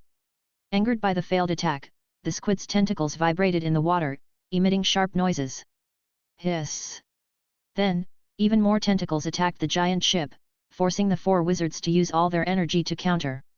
They continuously created arms out of sea water, slapping at the tentacles, repeatedly knocking them aside. Everyone on deck watched in tense horror, feeling like they were witnessing a battle between gods, not even daring to think about offering help. Swoosh, swoosh, swoosh. Slap, slap, slap. The battle persisted relentlessly, with the squid fighting against four wizards, using its advantage in numbers of tentacles without showing any signs of weakness. The wizards, on their part, gave their all, forming a tight defensive line to fend off the squid's attacks.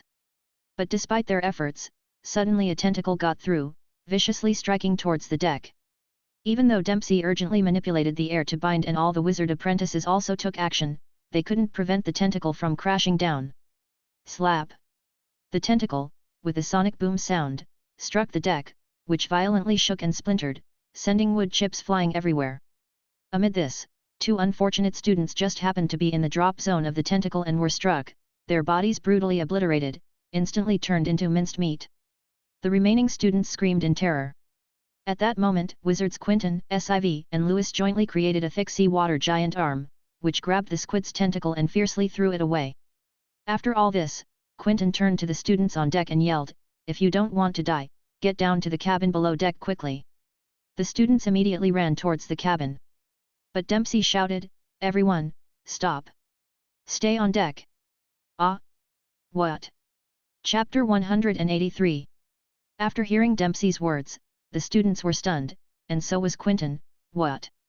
Staying inside the cabin is safe for now, but once the giant ship is breached and takes in water, those hiding in the cabin won't be able to escape at all. Those on deck may still have a chance to survive, Dempsey stated. This, Quentin hesitated, honestly not having considered this possibility. Everyone stay on deck, Dempsey commanded again. Be vigilant in dodging attacks, and don't be like those two fools earlier who didn't see it coming. If necessary, jump into the sea. With that, Dempsey no longer paid attention to the panicking crowd and, along with the three other wizards, furiously moved to intercept the giant squid's attacking tentacles. And as he intercepted, Dempsey's eyebrows were tightly furrowed. Although using the giant's water arm could indeed block the squid's tentacle attacks, because the water arm was not solid, it could only be used as a disposable means of defense and couldn't completely restrain the giant squid. Throughout the defense, he and Siv were at a disadvantage. If the giant squid kept attacking, the four wizards could very well be exhausted to death. This can't go on. Dempsey thought to himself, then said to Siv and the others, "I must find a way to teach this squid a lesson, to let it know we're not easy to deal with and to make it give up on attacking the giant ship. Otherwise, we won't be able to hold on." "How do we teach it a lesson?" asked Wizard Siv. Dempsey took a deep breath and spoke out, "You all cooperate with me, help me bind the squid's tentacles for more than a second, and I'll make it bleed." "All right," Wizard Siv and the other two exchanged a glance, nodded in agreement, and didn't question whether Dempsey could do it or not. There was simply no room for doubt at this point. Whoosh! Whoosh! Whoosh! 3 tentacles attacked again, with 2 being deflected by Quentin and Lewis, while the remaining one kept getting closer to the deck. The students on deck began to cry out in alarm, already preparing to dodge, when Siv raised his hand, and 2 water pillars rose from the sea, transforming into 2 thick, over 1 meter in diameter and over 10 meters long, giant arms that firmly grasped the ends of the squid's tentacles. The squid's tentacles struggled, and the water-formed arms were on the verge of disintegrating, as Siv loudly recited the spell. The next moment, the 2 water-formed arms rapidly froze into crystal giant arms, tightly locking the squid's tentacles. Despite the tentacles' struggles causing the icy giant arms to crack, they were not quickly destroyed. This spell evidently cost Siv a lot of his energy. After casting it, he turned pale but said nothing, merely nodding to Dempsey. Dempsey nodded back and then made his move. Flipping his arm, a black short wand flew out of his sleeve, and he caught it with a snap. Holding the black short wand, Dempsey aimed at the tentacle held by the two icy giant arms and recited a lengthy spell. The squid sensed the danger, struggling mightily with its trapped tentacle. Cracks multiplied on the icy giant arms. The rest of the squid's tentacles flew over, attempting a rescue but were desperately blocked by Quinton, Lewis, and Siv. Dempsey held his short wand, as if oblivious to everything else, continuing his incantations. As the spell rose, turbulent mana fluctuations began across the ship. Ordinary students felt nothing, but the wizard apprentices widened their eyes looking towards Dempsey, realizing the power of the spell. Richard raised his eyebrows, glanced at Dempsey, then pursed his lips. Hiss, hiss. The squid grew more violent, its tentacles thrashing wildly. The two icy giant arms were on the brink of collapse. All of the tentacles attacked in a frenzy, with the three wizards Siv and the others struggling immensely. Just then, Dempsey finished his spell, shouting, "Go!" He swung his short wand, and a golden light flew out. The squid struggled with all its might, and with a splash, the tentacle finally broke free but couldn't retract in time as the golden light caught up to it and hit the end of the tentacle. Crack! It sounded as if boiling water were poured onto snow, akin to a sharp blade slicing through paper. The tip of the tentacle, struck by the golden light, fell straight from the sky without struggle and thudded onto the deck near the edge. At the point of severance, the golden light, like a bone-eating maggot, coiled up, moving toward the squid's body. Hiss, hiss. The squid emitted sounds of incomparable shrillness, a noise born of either rage or howl, as its remaining tentacles lashed out toward the giant ship like a fierce storm, only to be blocked one after another by Dempsey and the other wizards. After a while, the giant squid ceased its assault, retracting all its tentacles, digesting the damage the golden light cast by Dempsey had inflicted upon its body. It clearly recognized the strength of the wizards aboard the giant vessel. Yet, it did not leave but rather maintained a distance of about 100 meters from the ship, following continuously, intermittently emitting hiss sounds. What's it trying to do? Threaten us? But why doesn't it attack after such a long threat? Or is it a truce? Then why not leave? Wizard Siv furrowed his brow and pondered analytically. Perhaps, Dempsey spoke, his gaze falling upon the severed tentacle of the giant squid on the deck, perhaps it wants to reclaim the part of its body that belongs to it. Then, let's return it, Dempsey said. If it's sensible, it will take the tentacle and leave immediately. If it doesn't leave and still harbors any intentions toward the giant ship, then I'll have no choice but to employ some harsher measures I'd rather not use, and truly teach it a lesson. All right then. The other three wizards nodded, glancing at the distant giant squid as a sign of agreement to this course of action. Wizard Siv turned to the side, noticing a student closest to the tentacle, and pointed, saying, "You, push the tentacle into the sea." The student, startled by these words, received either pitiful or maliciously amused looks from those around him. To the others, the giant squid was dangerous, and so the severed tentacle could also carry some risk. It might suddenly split open and swallow someone whole. But since it wasn't them being named by the wizard for this task, they weren't worried, merely spectators eager to see how the appointed student would fare. The singled-out student stood frozen, unmoving. Wizard Siv frowned. "What's the matter, aren't you willing?" No, Master Wizard, I'm on it," Richard spoke up, stepping quickly toward the squid's tentacle, his mind racing as he heard Gro and Nancy whispering "Be careful" behind him. The momentary pause had been because he was entirely unprepared to be named for this task. Actually, before being named, he had been contemplating how he could come into contact with this tentacle. This tentacle was no ordinary one, it belonged to a giant squid with tentacles spanning 100 meters. Hidden within its flesh, within its cells, must lie some secret of the giant squid. While he might lack the capability to study it now, collecting some of the tissue structure and freezing it could prove worthwhile someday in the future, where it might play a significant role.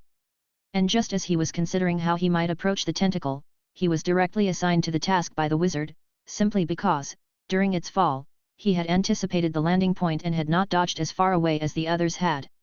This. What could one say? Luck? Was it fortune? Or was it, perhaps, a destiny already written by the cosmos? Richard mused, walking towards the squid's tentacle, and then an intriguing thought struck him. Logically, creatures like squids and octopuses have strong regenerative abilities. Similar to geckos, a severed tentacle can fully regrow, let alone just an end piece of a tentacle. Had it not been for the spell cast by Wizard Dempsey, adding additional damage to the squid, it might not have cared about that section of the severed tentacle at all. Apart from the pain, it might have just considered it an involuntary fingernail trimming by Wizard Dempsey. So the question arises, why was the squid so insistent on reclaiming the severed fingernail? Unless, something important was hidden within that nail. Then. Chapter 184. Richard stepped forward to confront the tentacle. The tentacle rested on the edge of the deck, approximately 2 meters in length but weighed hundreds of pounds. As Richard approached, he observed the tentacle. Calling it a tentacle was not entirely accurate. It was, in fact, more like the shorter tentacle of a squid, known as an arm. It didn't have suction cups but was covered with hooks over 10 centimeters long, similar to the modern Earth's mutated giant gun squid, or the giant king squid. Richard touched the surface of the arm, feeling its extreme elasticity. He pushed against it while observing more details, trying to find the something worth a giant squid's relentless pursuit. By the time he pushed it to the end of the deck, Richard noticed what seemed like a thin thread wrapped around one of the hooks. Tugging at it, he drew out a segment of the thread covered in blood and mucus, with something entangled at its end. Is there really something hidden here? Richard raised an eyebrow. At that moment, it seemed that because he was too slow, Wizard Siv looked over with a frown. Richard didn't dare delay any further. He pushed the arm tissue towards the edge of the deck, and with one forceful shove, the arm tissue plunged into the sea. As it plunged into the water, Richard yanked at the white thread hidden within the tentacle's flesh, pulling out whatever was inside without a close inspection. He immediately stowed it into his space ring. He also used the absolute cutting of spatial scissors from the space ring to sever the hooked claw and a large piece of flesh attached to the white thread. Splash! The arm tissue fell into the sea. Richard turned and gave Wizard Siv a respectful glance before quickly heading towards Nancy and Gro on the side. Wizard Siv said nothing, simply waving a spell towards the sea. The water surged, lifting the arm tissue he had pushed over and sending it 100 meters towards the giant squid. Soon, the giant squid ceased its pursuit of the ship, staying put as the giant vessel sailed quickly away, leaving the giant creature to disappear from everyone's sight. The people on the deck let out a sigh of relief, but the 4 wizards did not easily lower their guard, standing on the deck and continuing to peer into the darkness toward the direction of the giant squid. A long while. It seems that the giant squid was indeed chasing us because of its severed tentacle, said Wizard Lewis. So, after it got its tentacle back and realized we are not easy to mess with, it stopped chasing us. Wizard Quinton was still not quite convinced, cautious. Let's hope so, Wizard Siv said, his eyes flashing, otherwise, if it chases us again, we don't know what it will cost to deal with it. If it really catches up with us, then no matter the cost, we must deal with it. Dempsey's voice had a sharp edge. I refuse to believe that it's just an ancient giant squid. How formidable can it be? If it weren't for the concern of the ship, preventing us from going all out, I would have liked to take care of it earlier. All right then, Dempsey turned to say, it's good if it doesn't follow, and I can't be bothered to deal with it further, let's return to our cabins. The other 3 wizards nodded, following Dempsey toward the cabins on the deck. Tap, tap, tap. 1 step, 2 steps, 3 steps. On the 3rd step, Dempsey's footsteps suddenly grew heavier. He turned sharply, his gaze piercing the darkness like a knife, looking into the distance. What's wrong? The other 3 wizards asked, puzzled. Dempsey blinked his eyes and then spoke without a trace of emotion as though he were simply stating a fact. The ancient giant gun squid has caught up. What? Really? This? Damn it! The expressions on Siv and the others were quite something to behold. It seems we've all been deceived by our opponent, said Dempsey. They were not afraid of us at all. Their performance just now was only to retrieve their lost tentacle and to paralyze us, setting us up for an ambush. After a pause, Dempsey's voice turned colder. Unfortunately, it made a mistake. The spell I used on it carried a special kind of energy within its body that allows me to know its exact location. So, no matter how well it hides, as soon as it approaches my sensing range, it will be locked onto by me. An ambush? Impossible. So, How do we deal with it? Asked Wizard Siv. How else? Dempsey countered, I want to see if this ancient giant gun squid can withstand the new spell I've only recently mastered. That. Dempsey did not continue speaking, but simply flipped his hand, revealing a glass tube the size of a finger in his palm, which contained a blood-red liquid. Dempsey pulled out the stopper and drank the liquid in one go. His face instantly turned crimson, his temples bulged, and throbbed incessantly. After drinking the potion, Dempsey flipped his hand again and another glass tube appeared in his palm, this time with a blue potion inside. Plop! Dempsey pulled out the stopper and poured the liquid into his mouth, drank it down, and his body shuddered, his veins bulged out, and his entire expression grew ferocious. Subsequently, Dempsey took out a third glass tube which contained a purple potion. After drinking this purple potion, all the symptoms that Dempsey had shown earlier disappeared, and what followed was a surge of extremely strong aura bursting forth from his body. Dempsey closed his eyes, then opened them again, and deep within his eyes shone with the brightness of thunder. With one step, Dempsey's feet already left the deck of the giant vessel, floating in mid-air. He turned his head to glance at Siv and the others, his voice hoarse, You guys support me, help me keep the squid more than a kilometer away from the ship, while I will use my magic to let it witness the true strength of a wizard. All right, Siv and the rest agreed without further ado.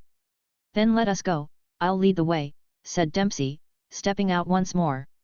His entire being turned into a streak of light, speeding into the darkness ahead. Siv and the others immediately followed, flying into the darkness. The deck quieted down, with many students and apprentices looking at each other before tiptoeing and stretching their necks to peer into the distance. However, the distance was pitch black, revealing nothing, leaving them only aware that the four wizards must be battling with the squid once again. In the corner, Richard's eyes flickered, and he thought to himself, could it be that the situation is like this? The squid's original intention was to return to the Bullfoot organization, take the items in the Bullfoot, and then leave. But because the items from the Bullfoot were packed away by myself, the squid mistook it for the wizard's doing and became angrily in pursuit. The squid's behavior also provoked the wizard's wrath, resulting in both sides resuming battle. Could this be considered a trap I've set for both parties? However, as long as I don't reveal it, no one should know the reason behind it. After all, the squid can't speak human language to explain. Also, judging from Dempsey's performance earlier, it seems he is confident about defeating the squid, although it might come at a great cost. In that case, I wouldn't need to return what I got from the Bullfoot. Of course, if the squid is truly powerful and manages to defeat Dempsey and the other three, I should be able to toss the items into the sea in time, maybe. As Richard was thinking, he heard a faint murmur of discussion erupt from the people nearby, pointing towards the distance as if something was happening. Chapter 185. Following the direction pointed by the crowd, Richard looked over and saw in the distant night, small flickers of fire that were clearly spells being cast by wizards. However, because it was too far away, it was impossible to gauge the progress of the battle, and one could only wildly guess. At that moment, the crowd let out another gasp. They saw a column of fire, more than a meter high, suddenly burst out in the distance where the battle was taking place. From the size of it, even from the deck, it was feared that on the actual battlefield, the column of flames rose up to 100 meters high. This giant pillar of fire flashed and then disappeared, leaving absolute darkness in the distance. For a long time, no light shone through. There was a deadly silence on the deck, and a slight unease began to grow in everyone's hearts, not knowing if they had won or lost. In this state of agony, after a long wait, suddenly the sound of cutting wind arose, followed by 3 thuds. Siv, Lewis, and Quinton, 3 wizards, flown from the sky and landed on the deck. All 3 had grim expressions, and their clothes were somewhat tattered, looking quite disheveled, as if defeated. The unease in the hearts of the onlookers intensified as they glanced around and did not see Dempsey. They could not help but speculate, could it be that he had really been defeated? Had Dempsey been eaten by the giant squid? And were they now preparing to flee for their lives? Just then, another sound of cutting wind arose. With a thud, Dempsey's body fell heavily from the sky, his body bending slightly to dissipate the force before he slowly stood up. He then threw something in his grasp onto the deck, causing the entire deck to shudder. What lay on the deck was a large hunk of flesh, weighing several hundred pounds, and it clearly was not a tentacle, but rather an important part of the squid's body. With such a large piece of flesh brought back by Dempsey, the outcome of the battle was self-evident. They had clearly won. The mouths of those on deck fell open, and a wave of excitement surged through their hearts, an uncontrollable urge to cheer and admire the prowess of Dempsey and the others. But seeing that the four wizards were not in the best of moods, they forcibly restrained themselves.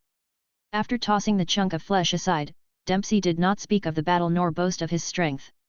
Instead, he glanced at a lean wizard apprentice to the side and said in a stern voice, "Potter, use a spell to deal with this piece of meat, freeze it in the storage hold. I want to take it back to the academy as a trophy." "Yes." The lean wizard apprentice nodded, his face serious. "Instructor, I will definitely do it right." "Good." Dempsey continued, "After you're done with that, you and the other wizard apprentices maintain some order and try to repair the broken deck. Beyond that, don't disturb me with anything trivial. I need rest now, understand?" Dempsey said. "Understood." "Good." Dempsey said, and then he walked towards the cabin, with the other three wizards following him. Bang! The cabin door closed, and there was a slight stillness on the deck. The skinny wizard apprentice named Potter's eyes flashed, and he began to direct operations swiftly. He first had the students move the chunk of meat into the storage hold, and then they began to attempt repairs to the damaged deck, as one of the giant squid's tentacles had caused a large number of cracks during the battle. The remains of two bodies blasted into bits of flesh and blood by the tentacles of the giant squid were also on the deck, needing to be cleaned up. Thus, everyone got busy, and it was only after a long while that they had the chance to return to their cabins to sleep and rest. Creak, bang! In the third deck below the ship's deck, Richard walked in and casually closed the cabin door. Richard didn't rush to rest, there was no hurrying it. Pandora had been occupying the bed all this time, so getting a good rest was out of the question. According to the rules, each cabin was meant for one person, but to prevent any accidents from befalling Pandora alone, he had kept her in his cabin. The advantage of doing this was that though Pandora was on the great ship, she was like an unregistered resident, unnoticed by the wizards. She had been sleeping through numerous tests without being detected. But the downside was that it made sleeping difficult for him. Looking at the peacefully sleeping Pandora, Richard sighed and decided not to think about resting anymore. Instead, he tidied up the table in the cabin, preparing for work. After all, he hadn't had a clear look at what he had taken from the giant squid's tentacle tissue. If the giant squid had placed such importance on it, going as far as to battle with wizards for it, then it must be something significant. He hoped it wouldn't turn out to be some odd trinket that would leave him disappointed. Of course, if it really were disappointing, it wouldn't matter much. After all, it was found effortlessly, with hardly any effort expended. With these thoughts, Richard took the item out of the space iron ring. On the table lay a piece of flesh, several pounds in weight, with a hooked claw attached to it, a part of the squid's tentacle tissue. Wrapped around the hook was a thin white thread, difficult to spot without close observation. At the end of the white thread hung an object of odd appearance, covered in blood and bits of flesh, making it hard to discern its specifics but vaguely recognizable as a cylindrical shape. Richard got to work, first removing the white thread from the hooked claw and carefully treating the portion of the squid's tentacle tissue with a spell to preserve it by freezing. Then Richard began to study the white thread. The white thread appeared to be made of some special fiber, very sturdy, hard to corrode, and difficult to break. This durability was likely why it had remained intact for so long within the squid's tentacle tissue. After a brief study of the white thread, Richard turned his attention to the main event, the cylindrical-shaped object covered in blood and flesh. He took a small knife from the space iron ring and cut into the surface of the cylindrical object, carefully scraping away the blood and flesh to reveal the true face of the item, which was, astonishingly, a bottle. A bottle, a glass bottle. Its shape was similar to a modern earth beer bottle, but with a slightly thicker neck. The color was semi-transparent, allowing one to vaguely see something inside, though it was impossible to tell what exactly was contained. The entire bottle was as sturdy as the white thread, likely containing a special additive that made it akin to tempered glass, very hard to wear down and difficult to destroy. At the mouth of the bottle, a stopper was tightly fitted, surrounded by a thick, hard layer of red sealing wax, like stone, used to prevent liquid from entering the bottle. Gazing at the bottle, Richard's mind wandered briefly as he fell into thought. Come to think of it, this object seemed somewhat similar to a drifting bottle from modern Earth. Yes, a drifting bottle. A drifting bottle, one from the wizard world, safeguarded within the tissue of a giant squid's tentacle, from the wizard world. Well, this was a bit peculiar. Chapter 186. All right, Let's sort out the thoughts. First, whether it's genuinely a drifting bottle still can't be fully confirmed. But by merely analyzing the material of the bottle, the technological methods already surpass the current medieval level. So, either a wizard crafted this bottle, or it was made by the legendary ancient wizard civilization. So, in a sense, this can be considered a time-traveling drifting bottle, a time capsule. Moreover, the drifting bottle being inside the giant squid indicates it was obviously done by human hands, given that squids shouldn't have a penchant for inserting odd objects into their bodies. This indicates that someone wanted to achieve a certain purpose using this method. However, they failed, otherwise the drifting bottle wouldn't have ended up here. Typically, the lifespan of a squid isn't very long, just a few years. For instance, the largest modern-day Earth squid, the giant king squid, only lives about 450 days. But considering the unique characteristics of the current world, especially the volume and strength of the giant squid, it is very likely that its lifespan isn't short, especially since a young squid less than a year old could challenge 4 official wizards, which really seems somewhat unrealistic. And if the giant squid's lifespan really is elongated, then it is highly possible that this drifting bottle has also existed for many years, perhaps from when the giant squid was smaller, and the bottle has been inside it all these years, supporting the idea about the time capsule. Conversely, maybe the giant squid's lifespan is short, and maybe its original size wasn't very large either. But because the drifting bottle is within its body, it exerted a special effect, stimulating the giant squid to undergo changes, ultimately leading to a prolonged life, increased size, and enhanced strength. It is also for this reason that after losing the drifting bottle, the giant squid became enraged and pursued the giant ship. After pondering for a while, Richard murmured to himself, "So the question is, what exactly is inside this drifting bottle that it needs to be placed within a giant squid's body to drift this way? No matter how you look at it, it all seems a bit incredible." As Richard spoke, his gaze fell on the bottle's cork and watched the sealing wax, his eyes flickering. Merely guessing and theorizing is useless. To find out what it is, one must open it and see.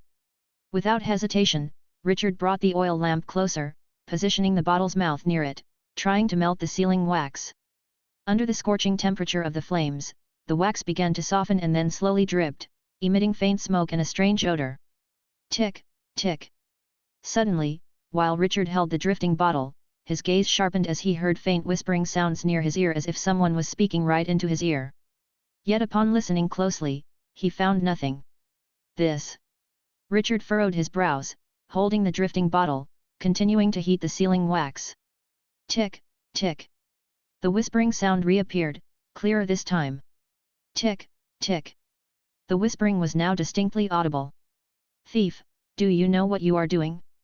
You're gradually walking towards the fierce flames hell, you're moving toward the endless abyss, you will undergo 666 kinds of torture, your soul will wail for 666 epochs. Sinner, repent, look at your actions. Gluttony, lust, greed, wrath, sloth, sorrow, pride. You filthy soul, you shall ultimately be burnt to ashes in the fierce flames. Villain, won't you stop now? The chains of judgment have already wrapped around your neck, the cold blade is now pressed against your chest. Come, let me dig out your heart, to see whether it's red or black, ha ha ha ha." The whispering grew louder until it filled the entire cabin. The air around twisted. Richard turned around, only to see a hunched old man with a wrinkled face suddenly appear in a corner of the cabin, staring at him with a resentful gaze. The man's fingernails were dark and sharp, and in the next moment, he lunged forward. If it were someone else, they would definitely jump in fright, but what Richard did was, blink. Close his eyes, then open them again. The stooped old man had already shrunk back into the corner, but he wasn't giving up the attack. Instead, he had somehow found a knife. Stroking the blade with his hand, he looked over and said aloud, "You shameful thief, you've stolen my treasure, my treasure. I can't just teach you a lesson and let it go, I'm going to kill you, kill you. Are you sure you can do it?" "Of course I can, I'm going to slit your belly open, I'm going to pull out your intestines, and then wrap them around your neck and hang you from the mast." "Interesting." "What, you think this is just interesting? Then I must torture you thoroughly. I'm going to carve 1,000, 10,000 cuts on your body, then smear honey over them and tie you up tightly, letting all the ants in the world climb on you, letting them tear you apart, letting them gradually devour your body. It's getting more interesting, but unfortunately." "Unfortunately what?" Unfortunately, you're just an illusion, just a fantasy of my brain. What?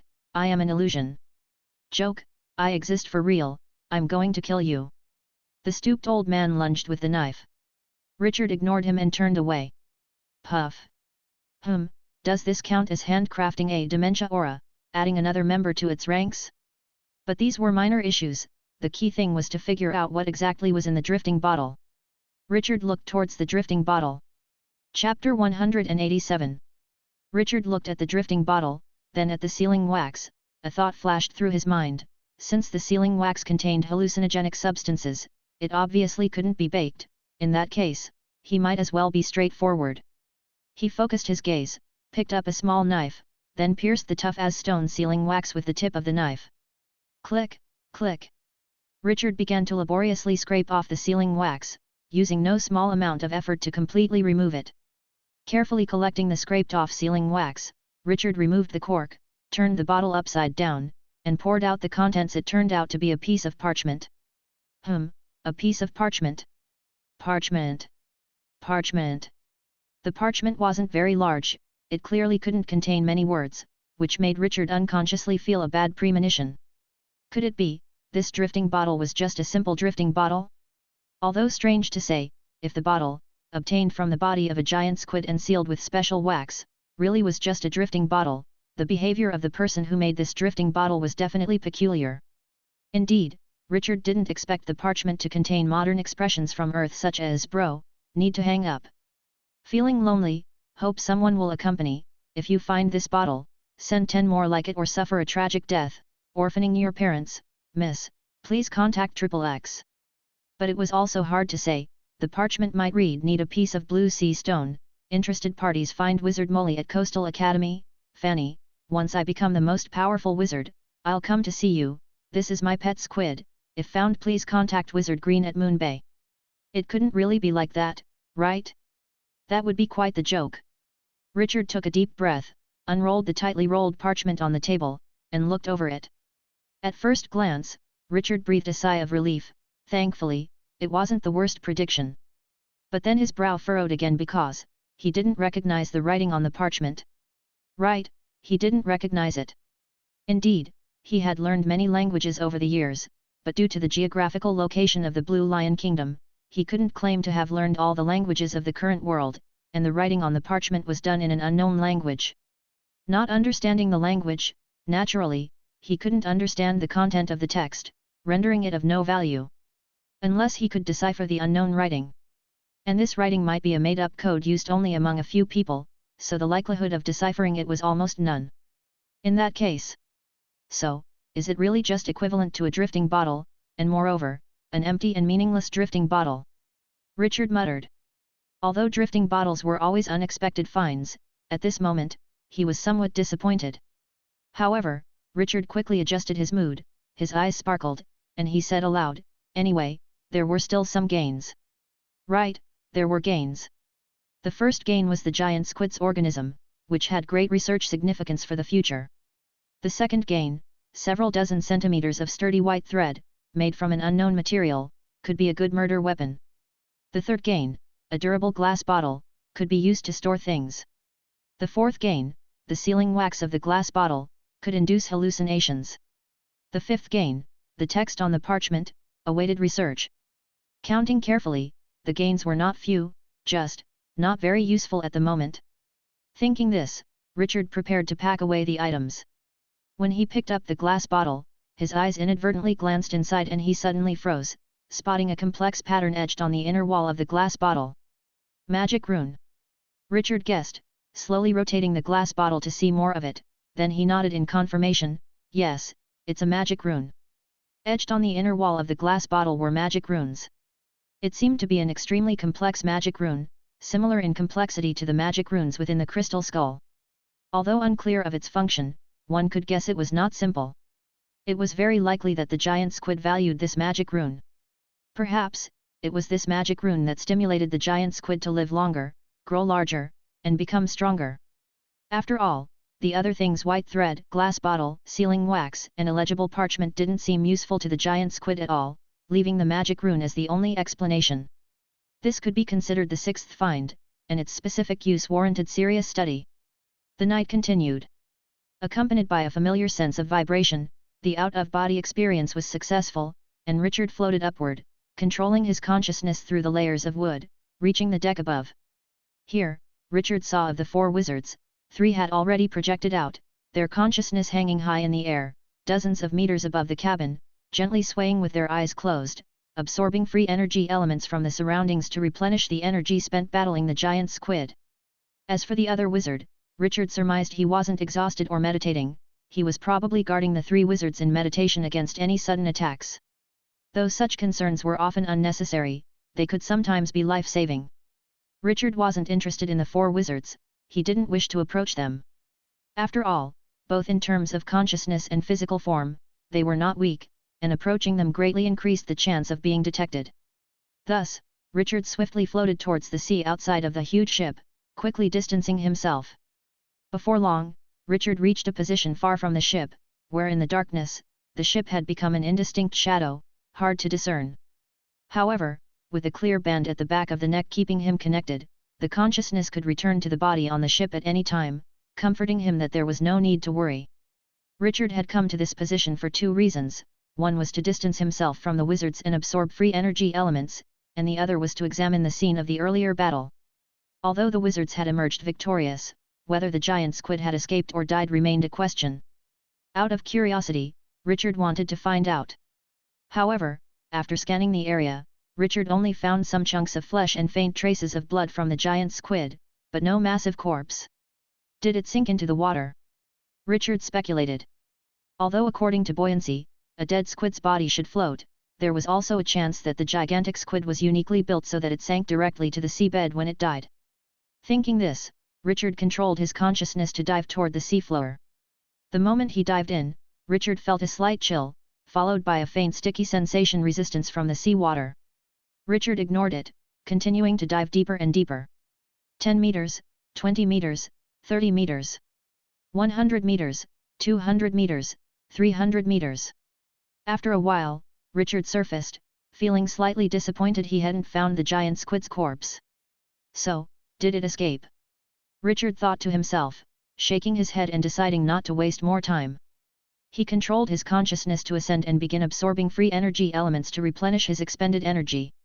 Not long after Richard ascended, far from the ship, with a splash, a giant squid, riddled with wounds, immensely weak, and greatly reduced in strength, slowly surfaced. But before the giant squid could do anything, its body stiffened suddenly as it realized that a black shadow had silently landed on its head, exuding a terrifying presence that rendered it completely immobile. In its perception, this figure seemed even more formidable than the group that had severely injured it before. The black shadow stood upright, dressed in a thick black robe, with hooded eyes burning like flames in a dark green beneath the cowl. Straining into the darkness, it muttered, although it took some time, "Fortunately, I've caught up. People of Whitestone Tower, are you ready?" After speaking, the black shadow looked down at the giant squid it stood upon, peering with its eerie eyes, and asked, "Lovely pet, do you think they're ready?" The giant squid remained motionless. "So you're a fool as well?" The black shadow shook its head, seeming to lose interest, and the next moment, its body twisted and vanished like mist from atop the giant squid. The utterly weak giant squid let out a sigh of relief and was about to flee when it felt an indescribable force exploding within it. It didn't even have time to scream before its body was torn apart by the erupting force, exploding with a bang into a large splash of gore. After a moment, in a corner of the great ship, a faint sound of footsteps echoed as if something was boarding. A voice muttered to itself, "Well, now I can have some fun. Whitestone Tower, what you made me endure in the past, I will return it all to you bit by bit." Chapter 188. In the blink of an eye, several days had passed. During this time, there was a tranquil atmosphere on the large ship, as if nothing out of the ordinary had occurred. The 4 wizards remained hidden away in their cabins, hardly showing their faces, while nearly 10 wizard apprentices maintained all daily order. In the dead of night, on the 3rd deck below the main deck, in Richard's cabin, the flame of the oil lamp flickered, casting an orange glow that illuminated the cramped space. Pandora slept soundly on the bed, occasionally turning over and mumbling something that was unintelligible. Richard was seated at the table, which was covered by a papyrus scroll. Drawn on the scroll was a complex design made entirely of lines of varying lengths and thicknesses.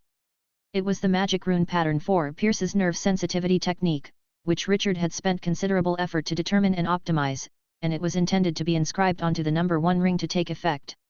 After examining the magic rune pattern on the papyrus scroll a few more times and ensuring that there would be no mistakes, Richard took a deep breath, removed the number 1 ring from his finger, and brought it close to the space iron ring.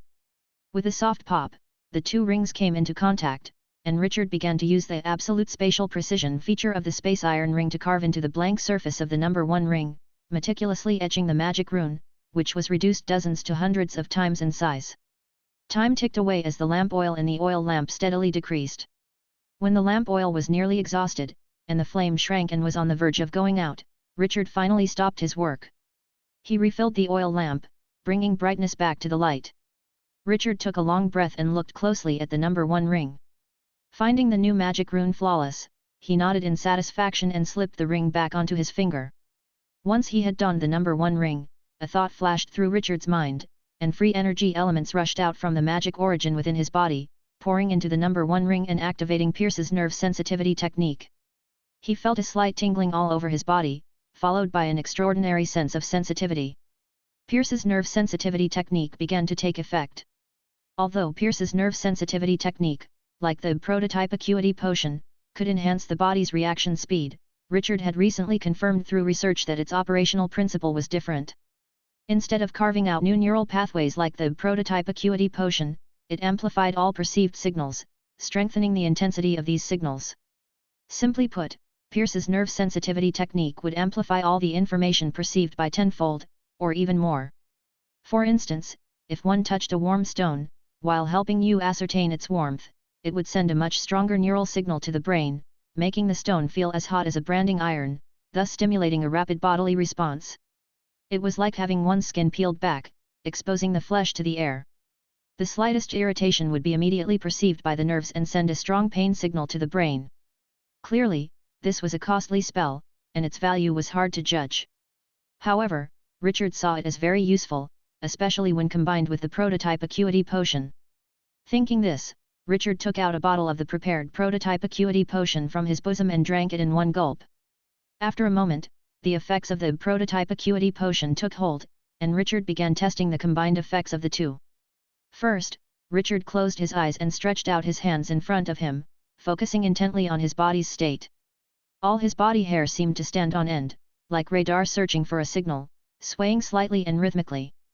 Taking a step forward, he moved his hands in mid-air, feeling the nearby air flow over his skin as if it were wind, hastening the movement of his body hair. He could sense the air in front of his chest being compressed forward, bouncing off the cabin walls and causing a loud collision noise in his mind. Bang! Bang! Bang! 50 centimeters, 40 centimeters, 30 centimeters, 20 centimeters, 15 centimeters, 10 centimeters. In this hypersensitive state, although his eyes were closed, Richard could clearly sense exactly how far his hands were from the wall. In the next instant, he stepped forward and gently made contact with the wall. He controlled his palm to move slowly over the rough wooden surface, and the grain of the wood rapidly took shape in his mind, along with a clear sensation of the humidity and grease stains it carried. At that moment, Richard felt as if he were observing the entire cabin from a third-person perspective. As his perception intensified, this viewpoint could extend further outward, reaching into adjacent cabins and even up to the deck above. Boom! Suddenly, Richard felt a vibration on the deck, as if something heavy had dropped. His eyes flew open. Richard glanced upwards at the deck above, speculating there was an 80% chance that a sailor or a student had accidentally tripped. He didn't pay much attention to it. However, this did adequately demonstrate the strong effect of Pierce's nerve sensitivity technique when combined with the prototype acuity potion. Taking a deep breath, Richard ended the effect of Pierce's nerve sensitivity technique and exited the hypersensitive state. He turned around, took out a fresh papyrus scroll, and, holding a quill, began to record a series of test data and hypotheses. In the blink of an eye, it was morning. As the sun rose, Richard opened the door of his cabin and stepped out, only to see several people whispering in the corridor as if they were discussing some secret. After talking for a while, they quickened their pace and ran up the stairs to the upper deck. "What's this?" Curious, Richard followed them up to the deck above and then saw quite a group gathered there. Amongst them, he spotted Gro and Nancy, only a few meters apart. Richard raised his eyebrows in puzzlement. He hadn't heard any announcement about another elimination test, so why had most people suddenly congregated here? Speculating about the reason, Richard walked towards Gro and Nancy and asked, "What's going on?" "Oh, Lord Richard, you're up," Gro said when he heard Richard and turned his head, promptly greeting him before he began to explain, "You see." Gro's subsequent words were interrupted by Nancy beside him, who crisply cut in to answer, "Someone's died." Richard's eyes flashed. Gro was silent. If this had been earlier, Gro, a prince, would have taught a lesson to anyone who dared interrupt him so rudely, but upon seeing it was Nancy, he merely swallowed his saliva and then turned to Richard to repeat, "Ah, yes, someone's died, Lord Richard." After pondering for a moment, Gro quickly added, "It was a sailor on the giant vessel." "A sailor?" "Yes, a sailor," Gro nodded, about to explain further, "I heard this is the third sailor to have died," Nancy interrupted, "the day before yesterday and yesterday, one died each day." "Is that so?" Richard nodded slightly. Since he spent most of his time in his cabin, he wasn't very familiar with these kinds of trivial matters. Gro glanced at Nancy. Richard pondered for a moment and then asked them, "Was the sailor's death accidental, or was there some other reason?" Gro opened his mouth, ready to respond. He had a lot of insight into such matters, but remembering Nancy was beside him, he stopped short and looked towards her, silently asking with his eyes, "Shall you say it?" Nancy didn't even look at him. "Well, in that case, I'll say it," Gro thought to himself and took a deep breath to speak, only to hear Nancy's voice start up beside him. "You." Chapter 189. On deck, Nancy raised her voice towards Richard. "Whether the sailor's death is an accident or not depends on the point of view. Originally, the death of the first sailor the day before yesterday was treated as an accident.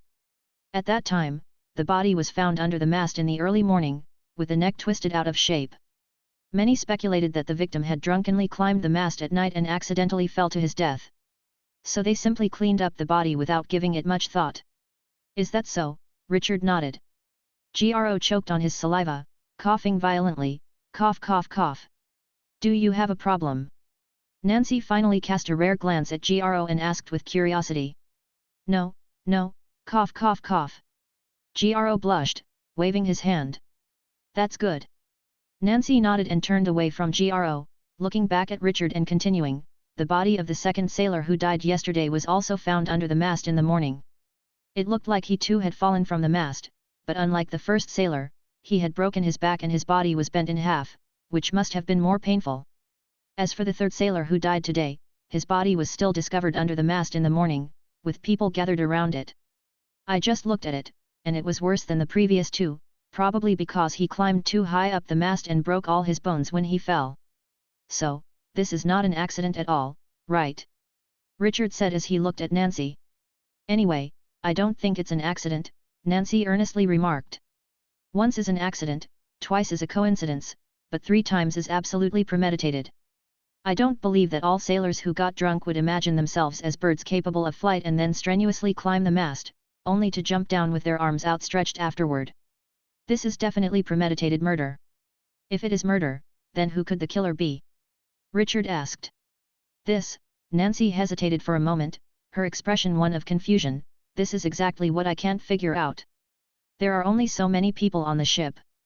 If the master wizard wanted to take action, he wouldn't need to go through such trouble.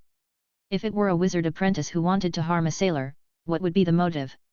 They hardly interact with the sailors. Similarly, we students have very little contact with them too. It's virtually impossible for us to harbor any grudges against the sailors. One can't just kill without reason, right? So, it seems likely that a confrontation among the sailors themselves has prompted the killings. But then, why use such a method?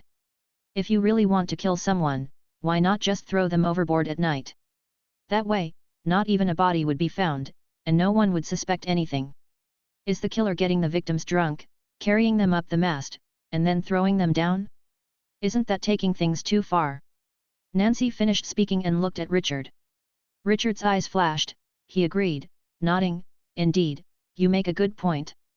From Nancy's perspective, the situation was indeed baffling. However, Richard thought much more deeply than Nancy and knew to look at the entire event from outside the current constraints. Yet the thoughts he had, he kept to himself and did not disclose. Someone had died, and it was clearly a homicide. In a homicide, why must one fixate on the killer and ascertain the killer's identity right away? If one wanted to understand the whole affair, finding the killer and interrogating them would surely be the most straightforward way.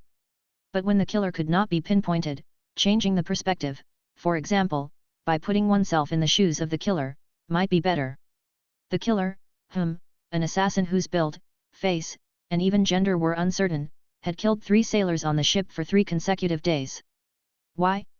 Was it truly killing out of rage? Not necessarily. The killer might just be using the murders to fulfill some purpose. And what purpose might that be? The method was foolish, yet it could also be seen as sinister. After all, throwing someone from the mast, each time higher than the last, causing increasingly terrible falls, it was easy to spark surprise, suspicion, concern, fear, and terror. Who knew if the next person to be thrown would be oneself? This was likely a deliberate creation of a terror atmosphere to lay the groundwork for a series of upcoming events. It was very likely that this was just the beginning. What would come next? Richard halted his thoughts in time, opting not to go further. Lacking sufficient information, delving too deep into speculation could lead to fallacy. It was better to maintain an open hypothesis and observe how things would unfold. And if the current hypothesis was correct, the killer would likely continue to murder, escalating the methods. But how far would the killer go? Then again, if things were taken too far, perhaps it would alarm the 4 wizards. At that time, if the 4 wizards intervened, then... Wait, could that be the killer's goal? A guess suddenly dawned on Richard, but he displayed no change in his facial expression, as the speculation was far too outlandish and lacked sufficient evidence.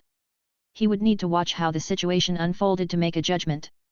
Turning his head, Richard looked aside and suddenly spoke out to Nancy and Gro, "Someone is coming." "Hey!" Nancy and Gro followed Richard's gaze and indeed saw someone was coming. It was a skinny wizard apprentice named Potter, one of those tasked by Wizard Dempsey to maintain order on the great ship. He was a direct disciple of Dempsey, a genuine 3rd-level wizard apprentice at the peak of his powers, much stronger than Siv's disciple Demi, and even surpassing the late Hwaer, to say nothing of the uninitiated Luther. His strength ranked highest among the apprentices on the ship, and with Dempsey's instructions, he was vaguely positioned to lead everyone. However, his personality was not as overbearing as Dempsey's, he was rather savvy in his dealings. Even when giving orders to other wizard apprentices, he did so in a consultative manner that avoided any overt resentment or opposition. With regular students, he did not speak harshly or punish rashly. Yet this did not mean he was genuinely amiable. The few times he did lose his temper, it was no small matter, and those who offended him did not end well. Therefore, everyone held a mix of respect and fear towards him, and he wielded considerable authority among them all. In Richard's view, given time, Potter's achievements might exceed even those of Dempsey. Of course, that was assuming he could survive the cutthroat wizard world. With these thoughts, Richard saw that Potter had already joined the crowd. Chapter 190. Potter walked near the crowd, followed by 3 students who were particularly strong.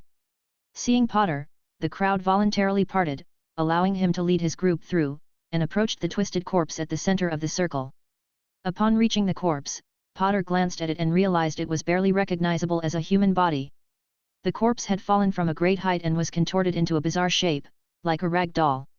Potter looked around, said nothing, and gestured for the 3 students following him to carry the body away. Then he cast a spell, using water element magic to cleanse the deck. Looking up, Potter observed the surrounding faces filled with complex expressions, some with confusion, some with concern. After thinking for a moment, Potter decided to stabilize everyone's emotions. Clearing his throat, Potter quieted the murmuring crowd and said slowly, "I won't say much, as I'm sure everyone is aware, this is the 3rd identical incident. The exact reason is still unclear to me, but I am investigating. If we can't find an answer, I will report to the Master Wizards and ask them to intervene. In any case, there's no need to worry too much about this incident. Just go about your normal life. The White Stone Tower wouldn't have let you board without guaranteeing your safety, ensuring a safe arrival at your destination, unless you're eliminated during the tests. That's all." After Potter finished speaking, he nodded slightly and turned to leave. The crowd stood still, watching Potter depart, and after a brief chatter, gradually dispersed. In the following days, Potter indeed continued the investigation, yet the deaths of the sailors persisted one each day on the dot, 4 in a row, 5, 6. But on the 7th day, it was unclear whether the killer decided to take a rest or whether Potter was making progress in his investigation, as there were no deaths a rarity. Even after scouring every corner of the ship, no sailor's body was found. People breathed a sigh of relief, believing the murders had ended. However, Richard's opinion was the exact opposite. He didn't see it as a good thing. It was very likely, this simply marked the end of the first phase of the killer's plan and the beginning of the next. On the 7th night, inside a cabin, Richard, who should have been sitting in a chair, now leaned against the bed. Pandora, who should have been in bed, sat in the chair instead. In one hand, Pandora held a white jade plate, and in the other, a carving knife. Frowning, she pondered over a pattern drawn on the papyrus scroll spread out on the table, as if deciding on a major life choice. After a long while, Pandora moved her gaze from the scroll to the white jade plate and gently scratched the plate with the carving knife. Tch. Jade dust fluttered, and a deep incision appeared on the plate. Huff. After completing the incision, Pandora exhaled as if she had accomplished a significant feat, then lifted her head once more to look at the papyrus scroll. After looking for a moment, she picked up the carving knife again and started working on the white jade plate. Tch. Crack. With a slight relaxation of focus and a failure to control her strength, the white jade plate instantly broke into 2 pieces. Staring at the broken pieces, Pandora was stunned for a moment, then turned her head toward Richard. With a smile on his face, Richard encouraged her, "Continue." "Humph, no way!"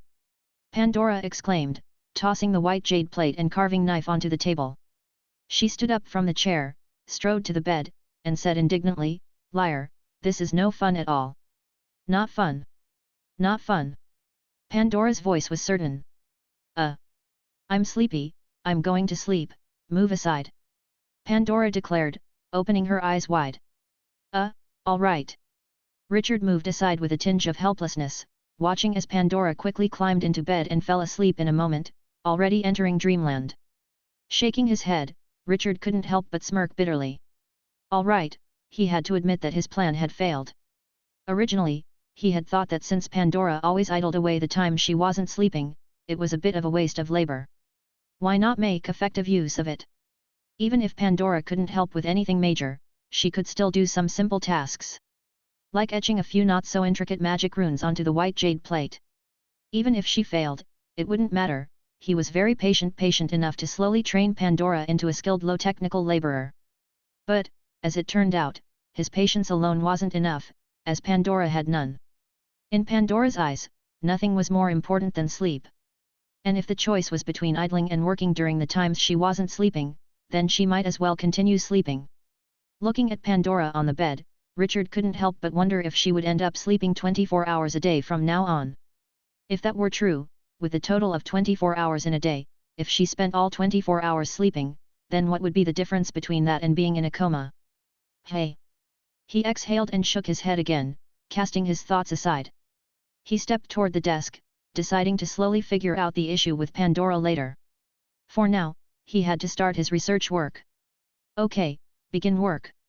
Yesterday, he had already optimized and improved the magic rune of Wind Light Spirit and successfully edged it onto the number 1 ring.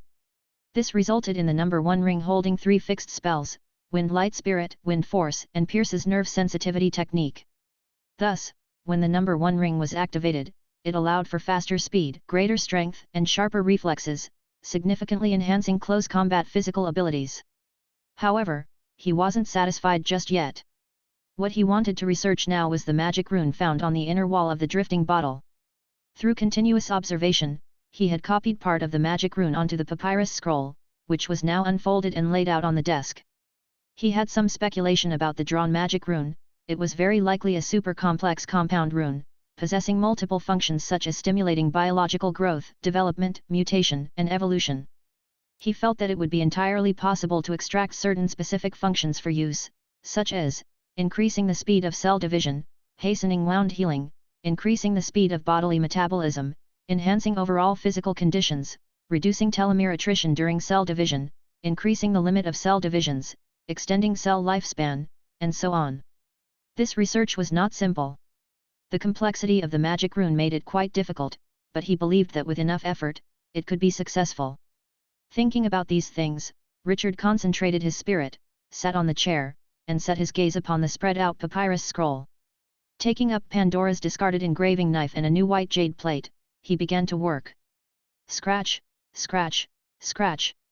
The carving knife moved over the white jade plate, engraving line after line of magic runes. For the finer details, he used the space iron ring to process, continuously testing the functional units of the magic runes and their effects. Crackle, pop. The lamp wick of the oil lamp quietly snapped and crackled as time flowed by inexorably. After a long while, having worked for half the day, Richard stood up, added new oil to the lamp to stabilize the light, and stretched out, his body making a string of popping sounds. After a brief rest, Richard sat down ready to work again, but suddenly felt something, sprang to his feet and turned sharply, looking intently towards a corner of the cabin. Chapter 191. In that moment, Richard felt an intensely clear sensation of being spied upon. It was as though another person, identical to himself, used a consciousness to leave their body and watch him from within the cabin. This. Staring at an empty corner, Richard furrowed his brow. Without giving it much thought, the number 1 ring on his finger flickered slightly, activating Pierce's nerve sensitivity technique. The hair on his skin stood up, enhancing his perception all around. By then, the secretive, prying sensation from the corner had become strikingly apparent. The next moment, Richard did not hold back, he reached out for the crystal skull, aiming it at the corner. Free energy elements within his magic origin began to stir, getting ready to trigger the spirit shock of the crystal skull to attack the invisible voyeur.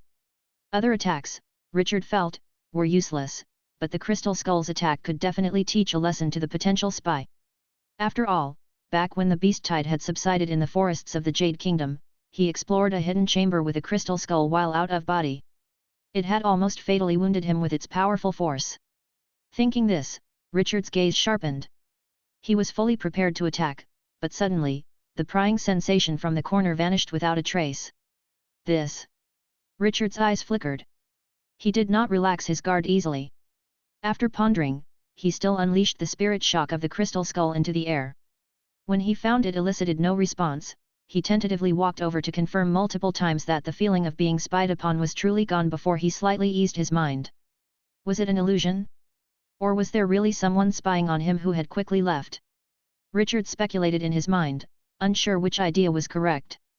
Nevertheless, he became even more cautious, mulling over the ongoing murders on board the gigantic wheel. He could not help guessing that the recent spying sensation might very well have been from the murderer. In that case, since the murderer had spied inside the cabin, could it mean they had done something nearby? Thinking along these lines, Richard turned and walked towards the cabin door, opening it a crack and peering into the outside corridor. The corridor was silent at night, empty. But, there were 3 bodies. Yes, 3 bodies. Richard raised an eyebrow, his eyes landing on the trio of corpses not far away in the corridor. The 3 bodies were stacked together, looking like a heap. The blood from their wounds had already coagulated, suggesting they had been dead for a while. Beneath the bodies, on the wooden floor of the corridor, clotted blood sketched out a pattern, resembling a pentagram like it was part of a sinister sacrificial ritual, the bodies serving as the sacrifice. This. Richard's gaze intensified as he observed more details. For instance, the identities of the 3 bodies were no longer sailors but students, indicating the murders had escalated, shifting targets from sailors to students. It is worth noting that these 3 students were linked to the previously deceased sailors. They were the ones always following Potter and had been directed to move and manage the bodies. Killing specific individuals? Is the murderer deliberately making people connect the dots? Adding patterns to the death scenes to intentionally stir up an increasingly terrifying atmosphere? Richard thought swiftly. If so, what is that? Richard blinked, noticing something inconspicuous near the bodies. That seems like... Thinking to himself, Richard made a move to walk over there. Lifting his foot, shifting the weight of his body onto the forefront of his foot.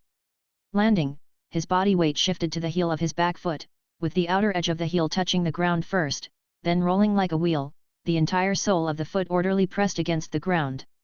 He lifted his foot, and his center of gravity shifted with it. Landing again, shifting his weight back. Step by step, Richard walked past, silent as a black cat, akin to a ghost. As he reached the body, Richard squatted down, his eyes fell on something he had seen earlier, a small pile of black powder that was easily overlooked. Flipping his hand, he took out a glass bottle from the space iron ring and carefully collected some of the black powder, then turned around, intentionally continuing to walk silently, and quietly returned to the cabin, closing the door. As for the body in the corridor outside the cabin, Richard decided not to bother with it. On one hand, the body was clearly dead, and there was no reason to try to save it out of kindness. On the other hand, making a fuss and reporting a death was pointless. The body would eventually be discovered, and naturally someone else would take care of it. Doing it himself would not only waste time, but it might also attract unnecessary trouble. Discovering a body in the middle of the night would require an explanation for why he was not asleep, and likely necessitate inventing a multitude of reasons, which was effort he need not exert. Thinking so, Richard seated himself back at the table and placed the glass bottle with the collected black powder on the table, observing it intently. "I've seen this substance somewhere before," Richard muttered to himself, "it looks like." The very next moment, Richard's eyes narrowed slightly, and he flipped his hand, taking out a stored glass bottle from the space iron ring. The glass bottle contained the exact same black powder and was labeled Quijin City Golden Wine Glass in S. Incident No. 1. Quijin City and Golden Wine Glass in were the locations where the black powder in the bottle had originally been collected. The S. Incident referred to an event when the third-level apprentice, Hua from the Whitestone Tower, had died, and Richard had gone to the scene of the death for investigation and found this black powder there. No. 1 referred to the sequence, and there were also No. 2 and No. 3 in the space iron ring, both containing the same black powder. No. 2 was found at the same scene of Hua's death, identical to No. 1, while No. 3 was found later during an encounter with the mysterious black-robed man at the place where the other's body twisted, became insubstantial, and vanished. The speculation at that time was that this black powder had some relationship with the spell causing the black-robed man's body to dematerialize and disappear. It was either a result of the spell or material used to cast it.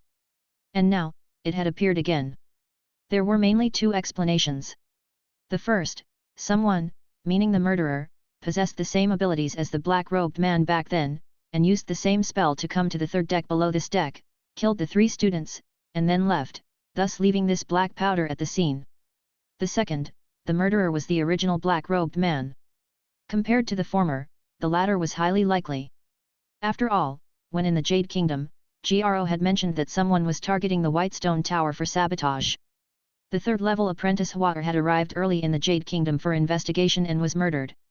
Now, the opponent had come aboard this ship, continuing to kill, clearly carrying through the original target in order to complete the plan.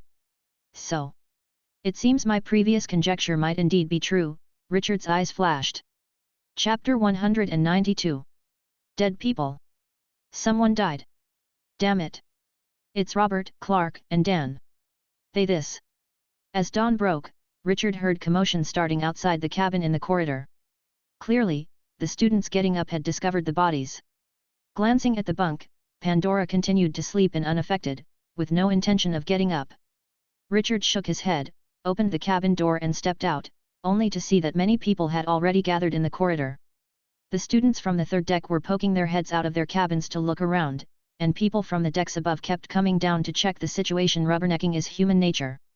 Richard turned his head to one side, looking at Gro, who stood at the doorway of his cabin with his neck shrunk, merely a few meters from the scene where the bodies had been found, his face pale as a ghost. Richard walked over and gently patted Gro's shoulder, only to see him shudder all over, startled. Gro turned stiffly, and after seeing it was Richard, he relaxed and kept patting his chest saying, "Lord Richard, you scared me to death." "How so? Are you very afraid?" "Of course. You don't see how close that body is to my cabin door. For all we know, next time it could be my turn," Gro said, swallowing subconsciously. "The body is so close to your cabin door, didn't you hear anything last night?" A voice emerged, questioning Gro. When Gro turned to look, he saw Nancy coming down from the first deck, walking over to his vicinity watching him while also greeting Richard. At this, upon hearing Nancy's question, Gro hesitated slightly, seriously recalled, and then shook his head in confusion answering, I don't think I heard anything at all, really." "In that case, the killer must be very strong, they must definitely have the ability to cast spells, otherwise, it's impossible to kill 3 people that silently. Nancy analyzed quickly after hearing Gro's words and looked to Richard asking, "What do you think?" "The same as you," Richard replied. After discovering black powder the night before, he had a fairly clear understanding of the entire murder case but didn't want to reveal it. After all, it involved many secrets. Nancy didn't suspect much and just said earnestly, "Then you need to be careful yourself." "I'll be cautious," Richard nodded slightly, "and you be careful too." "Okay," Nancy responded. Gro on the side, looking at Richard then at Nancy, his mouth opened and closed. He lowered his head and whispered weakly, "I'll be careful too." "You don't need to be careful," Nancy said. "Hey? Why don't I need to be careful?" Gro looked up, a puzzled expression on his face. "Because your abilities are almost the same as those 3 dead students. If the killer really targets you, you won't survive anyway. Being careful is pointless. You might as well relax and keep yourself in good spirits. That way, you can die smiling instead of dying so gruesomely like the 3 of them," Nancy said, pointing her hand toward the 3 bodies next to them. Gro looked over and saw that the 3 corpses all had their eyes wide open and mouths gaping. It was indeed a ghastly sight, repulsive even. Gro. With his gaze returning, Gro looked at Nancy, fighting the urge to bite someone in his heart. He admitted that what Nancy said was factual, but it was too factual, solid as a stone ball. It hit him hard and hurt him. By the way, why did he feel like Nancy was deliberately targeting him? Was it just his imagination or was it real? Lost in his erratic thoughts and despite the itch of hatred, Gro felt helpless. Under Nancy's steady gaze, he meekly said, "If I really come across the killer, I will try my best, to die less unsightly." Nancy calmly said, "Do your best." "Gro, are you that eager for me to die? What good does my death do you?" Laughing to himself, Richard glanced at Nancy and noticed, besides her exceptional abilities, she had one outstanding characteristic, a sharp tongue. It hadn't shown in their conversation, but in her exchange with Gro, it was fully manifest. Was she deliberately demoralizing Gro? Was that necessary?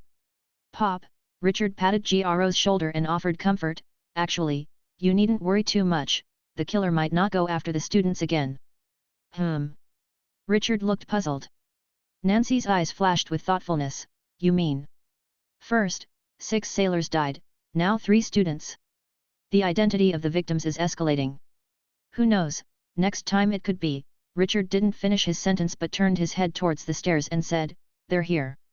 Nancy and Gro looked over and saw Potter descending with others in tow. The 3 ordinary students who had been following Potter and helping with the bodies had now become new corpses, so this time Potter brought 6 new students with him. Also, there were 3 wizard apprentices surrounding him.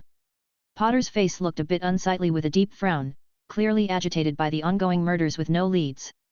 The deaths of the 3 students only fueled his anger.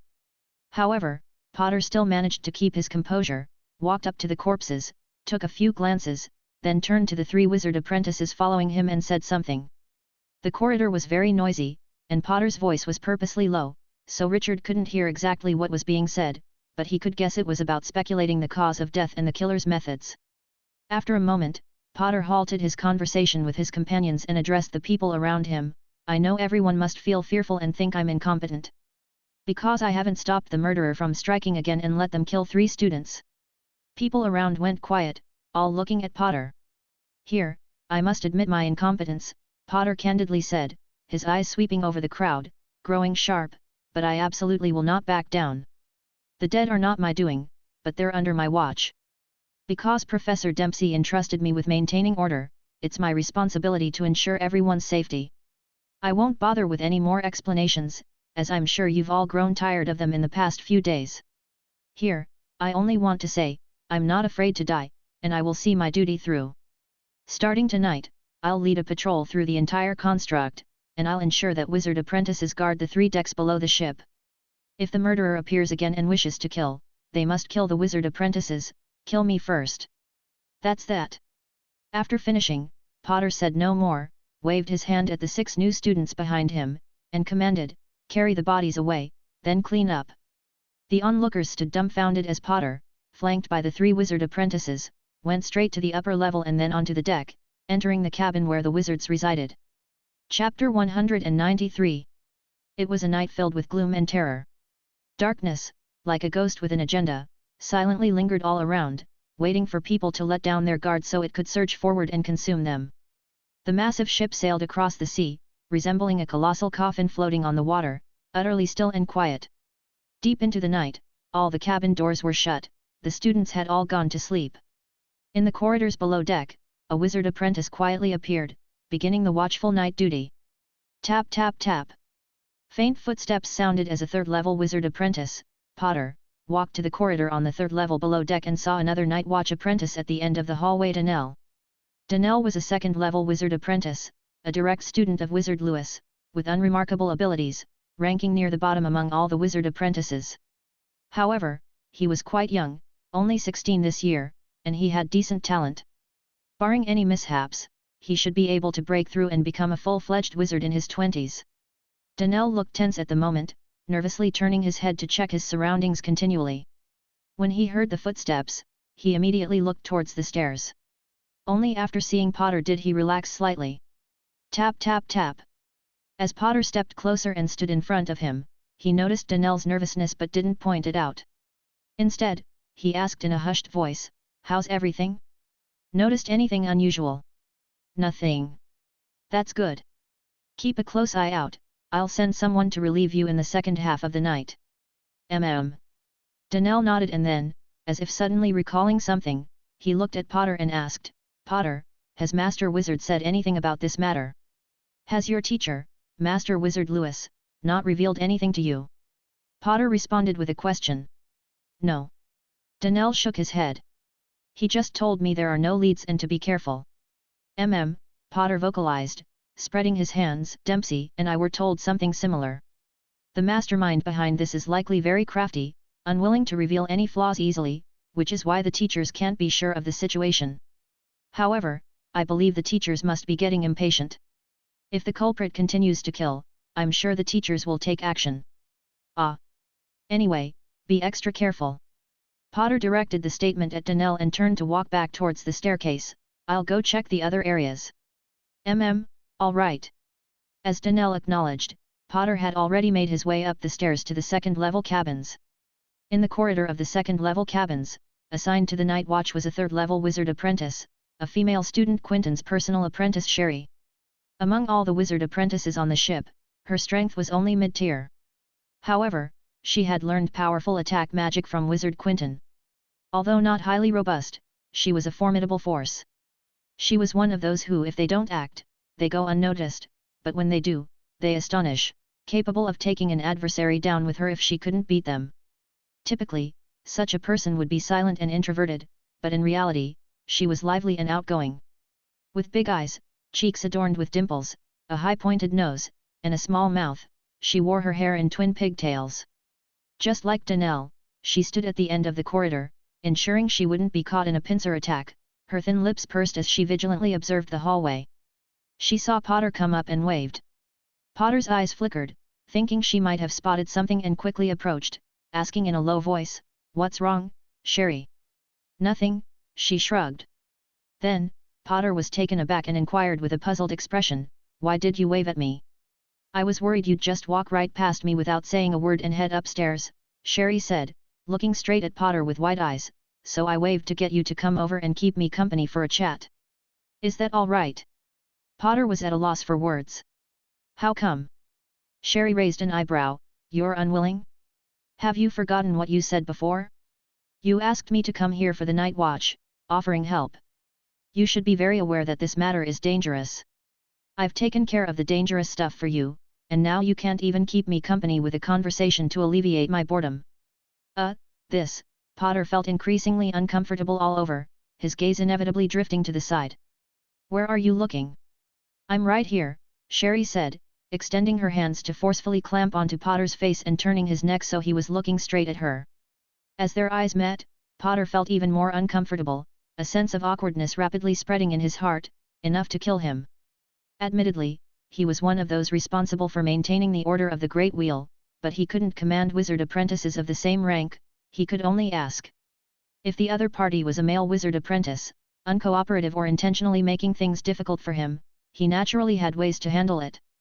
But with a female wizard apprentice like Sherry, the situation was trickier. Besides, it's not like Sherry was making it hard for him. Just wanting a conversation? Still, why did this action, this gesture, feel so awkward? Why did he always feel like he was being taken advantage of? At a mere distance of 10 centimeters or so, Potter looked at Sherry, rapidly blinking, while Sherry studied him with a meaningful gaze. After what seemed like an eternity. Potter spoke up, Sherry, could you let go of my head? Fine, but you have to promise not to turn away, Sherry said. Okay, then, Potter acquiesced. That's better. Sherry let go of her hold. As the soft touch of skin left his face, Potter felt no regret, just relieved, and he exhaled deeply. But then Potter realized this move was a bit inappropriate. Because Sherry was just a short distance away, his breath went straight into her face. This. Potter panicked, about to back away, when Sherry suddenly grabbed his shoulder and glared at him, eyebrows raised and eyes wide. She pronounced each word, "You dare to exhale on my face. You're flirting with me." Potter started to get a little frantic, feeling that this situation was much more complicated than a real fight, stammering, "I didn't mean it, Was he flirting with Sherry? Exhaling counted as flirting? Then what about what Sherry did earlier? And, if Sherry really went to complain, the situation could be quite serious. Potter's mind was in turmoil. Just then, with a pft, Sherry laughed, like a sly fox with a successful scheme, and said to Potter with a smile, "Hee, what are you afraid of? I was just joking with you, teasing you a bit, look at you. Are you scared to death?" Potter. All right, I won't tattle, you can relax, Sherry assured him. Potter relaxed a bit inside, but this time he refrained from exhaling and stiffly said, "Then can you, let go of my hand now?" "No way. You have to promise me one thing." Potter. Was she going to cling to him? Chapter 194. Even though Sherry was pestering him, Potter still kept his sanity and didn't rashly agree to Sherry's request, and instead asked, "What exactly do you want me to agree to?" Sherry seemed to be thinking seriously before finally deciding, "When we return to the academy, you have to treat me to a big meal." "Is that it?" Potter was stunned. "What? You don't want to?" Seeing Potter's stunned expression, Sherry pulled a face, somewhat angrily, "I've been painstakingly keeping watch for you here, and you even teased me earlier, not even willing to buy me a meal." No, Potter finally reacted and hurriedly said, I'll treat." "That's more like it." Sherry was satisfied and released Potter's shoulder, waving a hand generously, "You can go now." Is it finally over? Potter thought to himself, and without hesitating, he turned and walked away. Just as he was about to go up the stairs, he heard Sherry call out, "Hey, Potter, be careful yourself." Potter faltered, originally wanting to respond and tell Sherry to also be careful, but he swallowed his words in the end. "Better say it next time, otherwise, if I say it now, I might really not be able to leave," Potter thought. Women are really troublesome, demonically troublesome, can't let a woman stop his progress on the wizard path. Shaking his head, Potter went down to the first level of the deck below. Potter knew that a male third-level wizard apprentice named Parker was on guard here, just like Sherry, a direct disciple of Wizard Quinton. However, Parker's personality was greatly different from Sherry's. He was the most reclusive among all wizard apprentices. Therefore, there was no need to worry about him being clingy. Thinking about these things, Potter stepped on the wooden floor of the corridor, preparing to simply check on how Parker was doing, and then go up to inspect the deck. But at a glance, seeing the empty corridor of the cabin, he was slightly taken aback. The Parker who should have been guarding the corridor was nowhere to be seen. A flash crossed Potter's eyes as thoughts raced through his brain. Had Parker abandoned his post? Maybe, but it was highly unlikely. He knew very well that although Parker might have a reclusive character, when it came to work, he was even more reliable than him. Parker was the oldest among all wizard apprentices, and because his talent limited him from breaking beyond the third-level wizard apprentice grade, it cultivated his reclusive and non-communicative nature. But with age also came the advantage of considering everything thoroughly and being dependable. Logically, there was no way Parker would abandon his post while on guard duty. So where had Parker gone? Potter's eyes flickered, and in the next moment, he called out in a low voice, "Testing, Parker." The corridor was as silent as a tomb, with no response at all. Potter couldn't help feeling increasingly vigilant, looking around the corridor, slowly taking steps forward.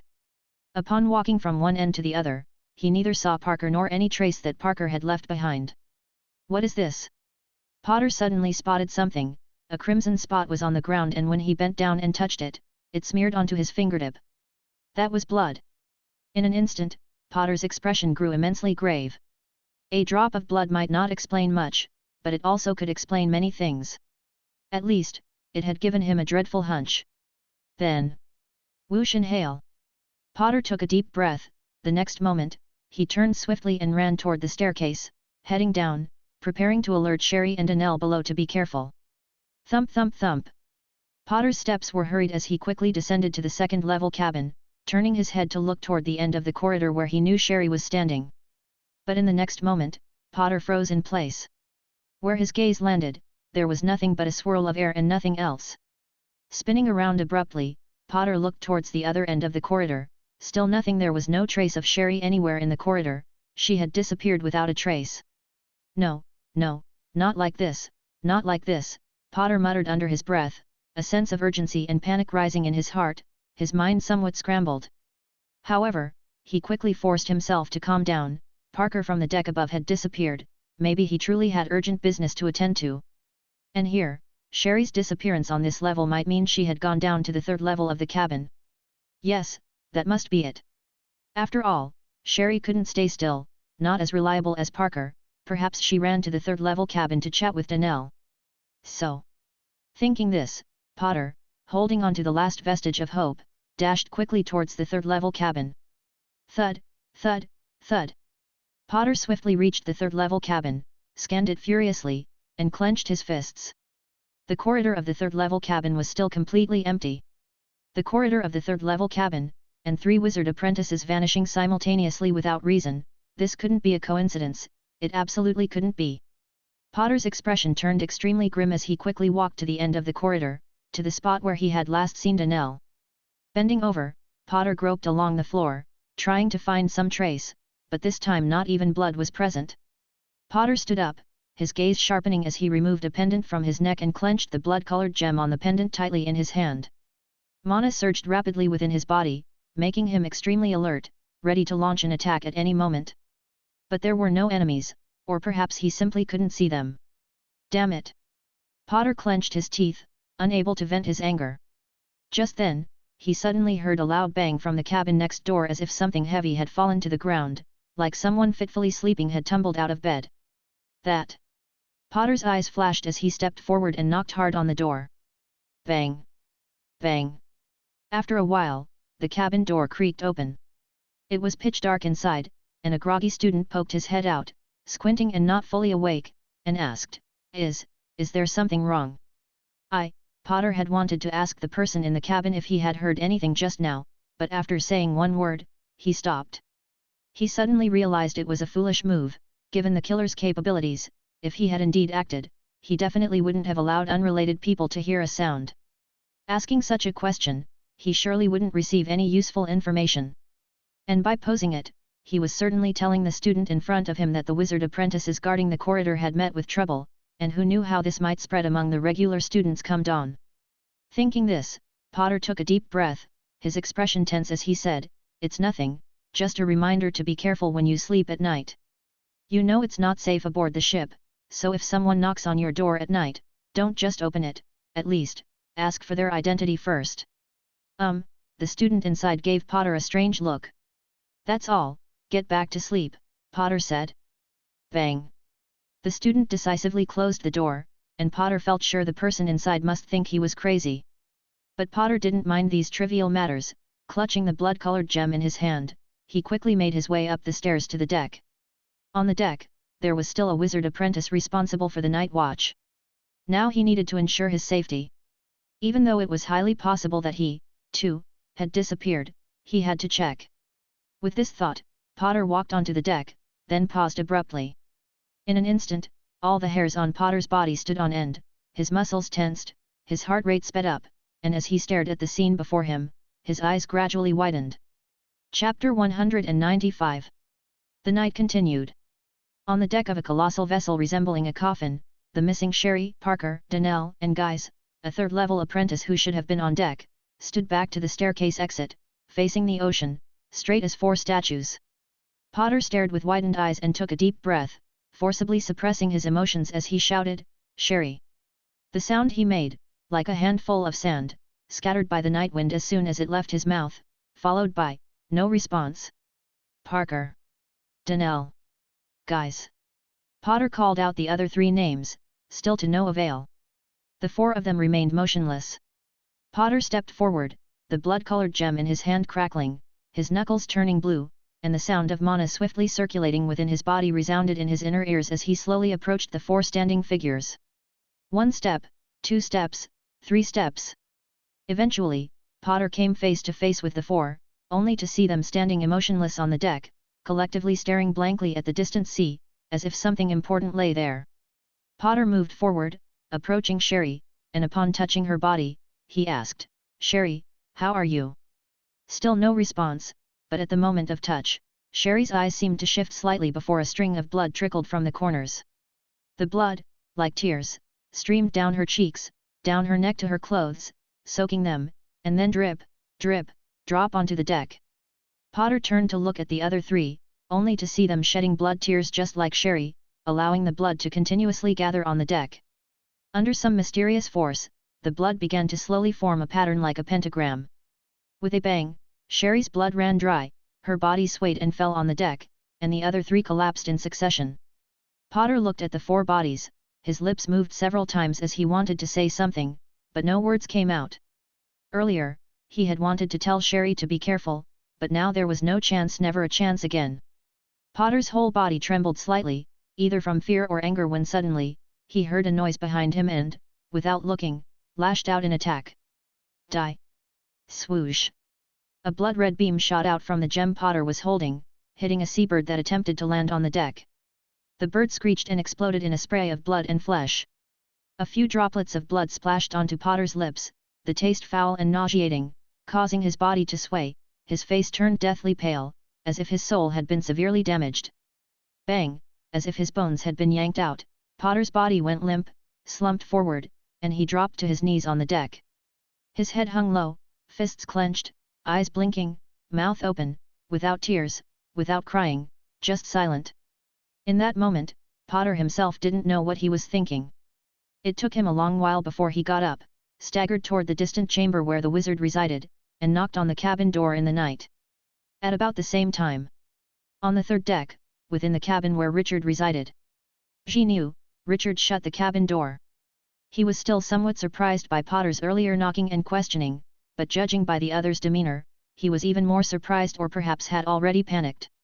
His previous speculation had turned out to be correct. The murders on board the giant ship were not merely killings but a complete plan. Starting from the sailors to the ordinary students, and now to the wizard apprentice, it was deliberately created as a gradually escalating phenomenon, continuously intensifying the atmosphere of terror on the ship. The ultimate purpose was to gradually provoke the wizards, making them restless and eager to act. The murderer's target had always been the wizards, from beginning to end. Now, it looked like the plan was reaching its end, and the grand finale was about to commence, and the true outcome was about to be revealed. Even though there were 4 legitimate wizards on the giant ship, he was not optimistic about the wizards' fate. The murderer was clearly well prepared, and the fact that they had executed their plan for so long on the giant ship without being discovered by the wizards, who found no clues, already spoke volumes. The outcome might very well be a devastating defeat for the 4 wizards, they could possibly be slaughtered to the last. It made him wonder, should he be considering an escape plan? It was undeniable that if he had known this would happen, he might have chosen other means to travel to the continent instead of boarding this giant ship from Whitestone Tower. But now, being at sea, it was too late for regrets. If there really was any danger, jumping into the water with Pandora and escaping should be no problem, but the question was, where could they escape to? The sea was vast and also very dangerous. The ship, navigating through it, was both an oasis in the desert and a prison, making it truly impossible for those on board to escape. Indeed, it was because of this that the ongoing deaths on the ship only served to heighten the atmosphere of terror. A relatively closed environment, isolated from the world, unable to communicate normally, with everyone unable to leave, bizarre incidents occurring, and continuous deaths. All these circumstances were a typical interpretation of the Blizzard Mountain Villa mode from crime novels, though now calling it isolated island mode would be more apt. Speaking of which, it wasn't possible that the murderer actually intended to kill everyone on the giant ship, was it? Logically, after dealing with the wizards, the perpetrator should stop. The way they behaved did not seem like someone who genuinely enjoyed killing, it seemed more a deliberate act of revenge against Whitestone Tower. But he still needed to make some preparations just in case. Richard thought about all these as he groped his way in the dark cabin towards one side, lighting the oil lamp and illuminating the cabin. Looking to the side, he saw under the bed. Pandora was sleeping with her eyes closed, having fallen off the bed earlier, which had drawn Potter here. Fortunately, he had disguised it perfectly, avoiding any suspicion. He sighed softly, walked over and lifted the plump Pandora back onto the bed. Then, he thought of something, turned his head, and looked towards the corner of the cabin. On the floor in the corner, there was a quietly lying heap of black powder. Without much surprise, Richard walked over, took out a glass bottle, and carefully collected the black powder. After collecting the powder, he sat down at the desk, squinting his eyes, and murmured to himself, "Does every visit have to leave something behind to clean up? It's a bit of a hassle. But the most troublesome thing is, what exactly does the other party mean? It seems they don't want to make their intentions clear. In this case, I must make some preparations. Otherwise, who knows if they'll turn against me at the last moment." Chapter 196. Days slipped by swiftly. However, even though no news of wizard apprentices' deaths had leaked in these past days, making it seem as though the gruesome incident had never occurred, the calm was deceptive. The students weren't foolish, even though it wasn't officially acknowledged. The number of wizard apprentices usually maintaining order had nearly halved. It clearly signaled that something was amiss. Various versions of rumors circulated in private, spreading an atmosphere of indissoluble fear and anxiety throughout the massive ship. As a result, the four wizards had to step forward, reassuring the students in an attempt to ease the atmosphere. Yet, from a certain perspective, this very act signified that the wizards were slightly overwhelmed. In the following days, the wizards remained vigilant throughout the night, thereby ensuring the ship's safety. But to Richard, this safety was merely superficial. As long as the root cause remained unresolved, the next time the killer struck, it could completely alter the dynamics of the entire ship. Time continued to pass with each day. 4 nights later. In the cabin on the deck, countless candles burned brightly, illuminating the area as the 4 wizards sat silently around a long table, each in a high-backed chair. No one spoke for a long time. After a while, Wizard Siv broke the silence. "How are we to resolve the current situation? We can't keep waiting indefinitely. Who knows what the person hidden in the shadows wants to do? What can we do if we don't wait?" spoke Wizard Lewis. "The adversary is like an extremely timid mouse, never showing themselves. We can't strike if we can't see them. Damn it. If you ask me, since we've been taking turns keeping watch these past few nights and the enemy hasn't shown up, why not just keep it up? Once we reach the Whitestone Tower, there shouldn't be any issues. I refuse to believe the culprit would dare follow us to the Whitestone Tower. Surely, someone there will deal with them." His voice grew harsh toward the end. "Humph, easy for you to say," retorted Wizard Quinton immediately after Lewis spoke, his lips curling slightly with dissatisfaction. "You haven't lost any wizard apprentices, so of course, you're okay with continuing this way. What are you implying, Quinton?" Lewis turned to Quinton. "How haven't I lost any wizard apprentices? Donnell was my student. My direct disciple. He was just a second-level wizard apprentice. The same kind of person can be found by the dozen in the Whitestone Tower. Is it such a pity if one dies?" Quinton said coldly. "The ones I lost were third-level apprentices, 2 of them. Both were direct disciples I devoted a great deal of effort to cultivating. Parker might not have had the best innate talent, but his temperament was mature, and if I hadn't wanted him to avoid the path of potions, he would have become a wizard by now. As for Sherry, she was perhaps a bit too lively, but very clever. She could learn even the most challenging spells quickly, and had she become a wizard, she might have even surpassed me. Now, both of them my students, whom I invested a great deal of energy in, are dead. Your Donnell was simply a student you happened upon fortuitously. He was with you for merely a few months. Did you really make any sacrifices for him? There's no comparison between us. Really, I can't understand why you're always so lucky, constantly discovering students with exceptional talent. Not to mention Donnell, this time Nancy from your ship as well. Unfortunately for you, she held higher standards and didn't accept your offer, or else you'd probably be boasting about how great you are again. But you know very well, it's not you who's great, it's just your luck. Humph, luck. The relationship among the four wizards wasn't exactly cohesive, and it could even be said to be strained. Normally, it didn't show much, but when it came to matters of interest, faces would turn. At this moment, Quentin spared no effort in berating Louis, causing Louis's face to darken considerably.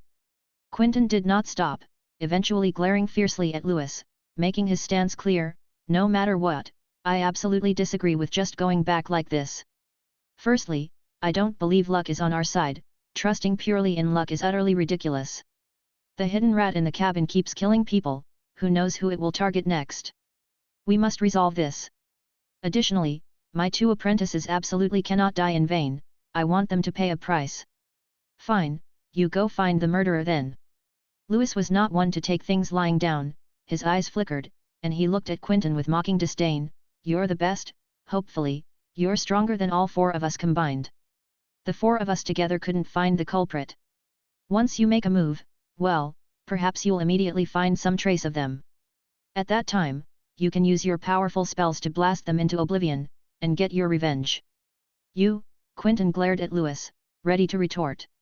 Just then, Dempsey, seated in the high-backed chair to the north, furrowed his brow and knocked forcefully on the tabletop, producing a bang bang bang sound that silenced the entire cabin, making the 3 turn their heads towards him.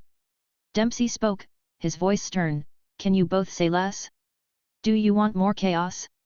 We haven't even clarified the enemy's strength yet, whether we can defeat them is still questionable, and here you are thinking about infighting? Isn't it too early? Quentin, I know your loss is significant, having lost 2 carefully trained wizard apprentices, but I can decide that once we return to the Whitestone Tower, you can have first pick of the promising students as compensation. As for Louis and SIV, your losses can be compensated as well. The damage is done, and we can only try to salvage what we can. What's crucial now is clarifying our situation. Bang! Dempsey knocked on the table again, his tone rising. The situation now is that the culprit is clearly targeting us. SIV lost a 3rd-level apprentice in Quijan City, likely at the hands of the same foe. And now, the culprit has followed us onto this ship, continuing to kill. We must find them. We must. If we don't find the culprit, we will always be in danger, not knowing what they might do next. The first to die were the sailors, followed by ordinary students, and then your wizard apprentices. Next, they might target us wizards. Can't you see, can't you understand? This is an outright provocation by the opponent.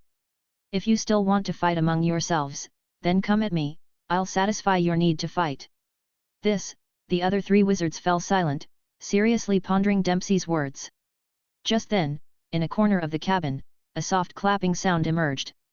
Clap clap clap. The 4 wizards in the cabin, including Dempsey, were slightly shaken. A look of astonishment flashed across their faces, their gazes suddenly sharp, all turning their heads towards the corner where the sound originated. They then swiftly stood up from their chairs, adopting battle stances. In the corner, unnoticed until now, a man in a black robe leaned against the cabin wall, clapping his hands. Clap clap clap. As he clapped, he slowly lifted his head, revealing a pair of green eyes burning like flames. Then, his mouth curved upwards, displaying a sinister smile. Chapter 197. Clap, clap, clap. The black-robed man applauded, staring at Dempsey. Not bad at all, truly not bad. You're a smart man to be able to see the situation so clearly. Of course, there are even smarter people on this ship who figured out what I was going to do long before you did. Having said that, I did hope you would be a bit more foolish, to have understood a little later, then maybe I could have had a bit more fun. But now that you have figured it out, I'm afraid the game must come to an end prematurely. The 4 wizards frowned, not understanding what the black-robed man meant, but the mana within them was already coursing without hesitation. The black-robed man, seemingly oblivious, continued speaking to the 4 wizards. I know you must be curious about my identity. All you need to know is that I am someone persecuted by your Whitestone Tower. Of course, it may have been quite some time ago, and you might not have heard about my story. But it doesn't matter, there are some debts that must be paid. If they couldn't be paid before, it's not too late to settle them now. As he spoke, the smile on his face slowly retracted, turning ice cold. The pain, fear, torment, and anguish that your Whitestone Tower made me endure, I will dutifully return to you. The people I killed in Quijin City were your people. The sailors, students, and wizard apprentices on this great ship were also killed by me. However, this is far from enough to compensate for what your Whitestone Tower has done to me. In fact, in a way, the people I previously killed were not truly members of the Whitestone Tower.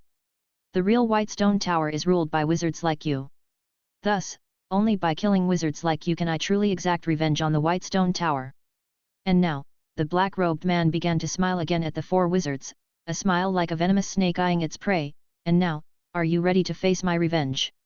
As he uttered the last word, the green flames in his eyes blazed fiercely. The four wizards exchanged a quick glance with each other, sharing a look. The next moment, without wasting any words, they all attacked the black-robed man simultaneously. Boom, bang! The cabin suddenly exploded, flames burst forth into the sky, and the entire ship began to shake. Buzz, buzz, buzz. Crash! The sleeping students in the deck cabins were harshly thrown from their beds and awoken with a start, rubbing their eyes and asking in a dazed and confused manner, "What's happening?" Rumble! The sound of explosions continued, and the ship's shaking grew more and more intense as news quickly spread.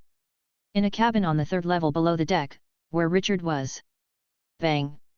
With a fierce tremor of the ship, Pandora, who was sleeping in her bed, was jolted to the floor with a thud. The objects on the table hopped about, threatening to crash to the ground. Richard, who sat at the table engrossed in his research, moved quickly, securing the objects on the table and then placing the more delicate items directly into the space iron ring. Slightly tilting his head, Richard heard a loud commotion outside in the hallway, a multitude of people shouting. "Hurry, hurry, the Master Wizards are fighting on the surface of the ocean." It's not the Master Wizards fighting each other, it seems they are in combat with someone else. That might be the murderer who has been killing people all these days, the Master Wizards have captured him. Fantastic, the damn murderer, the Master Wizards will surely kill him. Go, let's go watch. Amidst the disorderly sound of footsteps, a large crowd of people rushed toward the upper deck. Richard listened and looked up, already understanding that the mastermind behind the murder had clashed with the wizards on the giant ship. It appeared that the mastermind's plan had reached its final moment, so. He turned his head and looked at Pandora, who had fallen to the ground yet hadn't woken up at all. Da-da-da! Richard took steps closer, reached out to pick up the plump Pandora, and prepared to put her back on the bed. But as he lifted Pandora into the air, Richard suddenly stopped. He realized that if he put her back on the bed, the ship might tremble and she could fall off again. So, it was better to let her stay on the ground. The next moment, Richard placed Pandora back on the floor. Then Richard turned around, opened the cabin door, and walked out, following the crowd up to the deck. After reaching the deck, Richard found that the ship's trembling had stopped. Whether intentional or not, the fight between the mastermind and the four wizards, which had started on the ship, was now moving away from the ship, out to the distant sea. This was good news for the many students who had rushed onto the deck, at least they didn't have to worry about being wiped out by a stray spell. However, there was also a downside, it was impossible to see the real situation of the fight. The battle was like the previous one with the giant squid, where one could only vaguely see flashes of light on the distant sea, and it was all guesswork as to who had the upper hand and who was at a disadvantage. Richard stood on the deck, squinting out at sea, when he suddenly felt someone approaching. He turned his head and, unsurprisingly, it was Nancy. Gro also appeared nearby, seemingly wanting to come over, but upon seeing Nancy, he hesitated for a moment. After a serious thought, he decided to come over anyway. "Richard. Lord Richard." The two greeted him, and Richard nodded. After exchanging simple pleasantries, Nancy turned to the distant sea where the battle raged and asked Richard, "Do you think the Master Wizards will win?" Her voice clearly uncertain when she asked. Although Nancy was considered very talented among the students and had even haughtily rejected the recruitment of the four wizards, she was still just a weak student before growing into her potential. Facing a battle involving wizard-level powerhouses, she could not make an accurate judgment. Upon hearing Nancy's query, Gro quickly looked at Richard, eager to hear his answer. Like Nancy, he was unable to make a judgment, but deep down, he hoped the wizards on the giant ship would win. After all, if the enemy won, who knew what would happen. They might even kill everyone on the ship. Richard actually knew more than both of them. Because he knew more, Richard was not optimistic about the wizards on the ship. In Richard's view, if the battle had taken place several days or even a week later, perhaps the wizards would have had some hope. But now, he feared that the wizards were only just getting a sense of the mastermind's true purpose. Ill-prepared, or even unprepared, plus the injuries sustained in the previous fight with the giant squid that likely hadn't fully healed, the chance of victory seemed slim. However, these thoughts, he wouldn't truly voice them. Looking at Nancy and Gro, his eyes twinkled, and then he spoke with certainty, "The master wizards will certainly win." "Really?" Gro, upon hearing this, let out a sigh of relief, feeling somewhat reassured. Nancy, however, wasn't so easily convinced and asked, "Why are you so sure?" "Because that's the only way to think," Richard looked at Nancy and said, "only if that possibility comes true can we be safe. Otherwise, we have only a dead end ahead of us. So, what else can we do?" Nancy was at a loss for words. Gro's eyes widened, his recently fostered sense of security vanished without a trace, and he became anxious again. Annoyed, he glanced at Nancy stealthily, extremely resentful of her prying, yet he didn't dare to express his anger and simply shrank his neck to look out at the distant sea. Just then, a shout of surprise came from the people on the deck, "Look quick!" Chapter 198. The sound, all at once, drew everyone's attention to the battlefield at sea in the distance. In the pitch-black night, a bright purple light suddenly flashed over the distant sea, obviously releasing some powerful spell. Then, immediately after, the purple light was covered by a green light, another powerful spell had emerged. Following that, a third powerful spell appeared, a yellow light illuminating the sea. Then came the fourth powerful spell, with the sea turning fiery red. At that moment, a scream rang out, "Ah!" and all the lights on the sea suddenly converged and vanished without a trace, leaving nothing visible. This. Everyone was stunned. They looked at each other, not knowing what had happened. It seemed like the battle had reached its final contest and a result had been determined. But who had won? And whose scream was that? There was only one scream, so did that mean only one person had died? If one person had died, then the fight was over, which likely meant the deceased was the enemy. So, had the wizard won? People tried to hope for the best, but looking at the pitch-black sea, they couldn't help feeling panicked and at a loss. Gro and Nancy looked at Richard and asked, "Who do you think won?" "How would I know?" Richard shrugged with a wry smile. "If I knew, I wouldn't be here." "Then, just wait patiently, whether we won or lost, it will eventually be revealed," Richard said. Nancy, Gro, and everyone else began to wait patiently. 1 minute, 2 minutes, 3 minutes. 5 minutes, 10 minutes, 15 minutes. In the blink of an eye, a whole 15 minutes had passed, and the sea remained quiet with no one returning to the large ship, neither wizard nor unknown enemy. Just as unrest was about to arise among the group, suddenly, a whooshing sound pierced the air. Bang! A figure landed on the deck. Wizard Dempsey. Everyone's hearts relaxed, they collectively sighed in relief, already confirming in their minds they had won and were about to cheer. They then looked beyond Dempsey for the other three wizards, but they were nowhere to be found. This. Uncertainty crept back among the group, their eyes now fixed on Dempsey.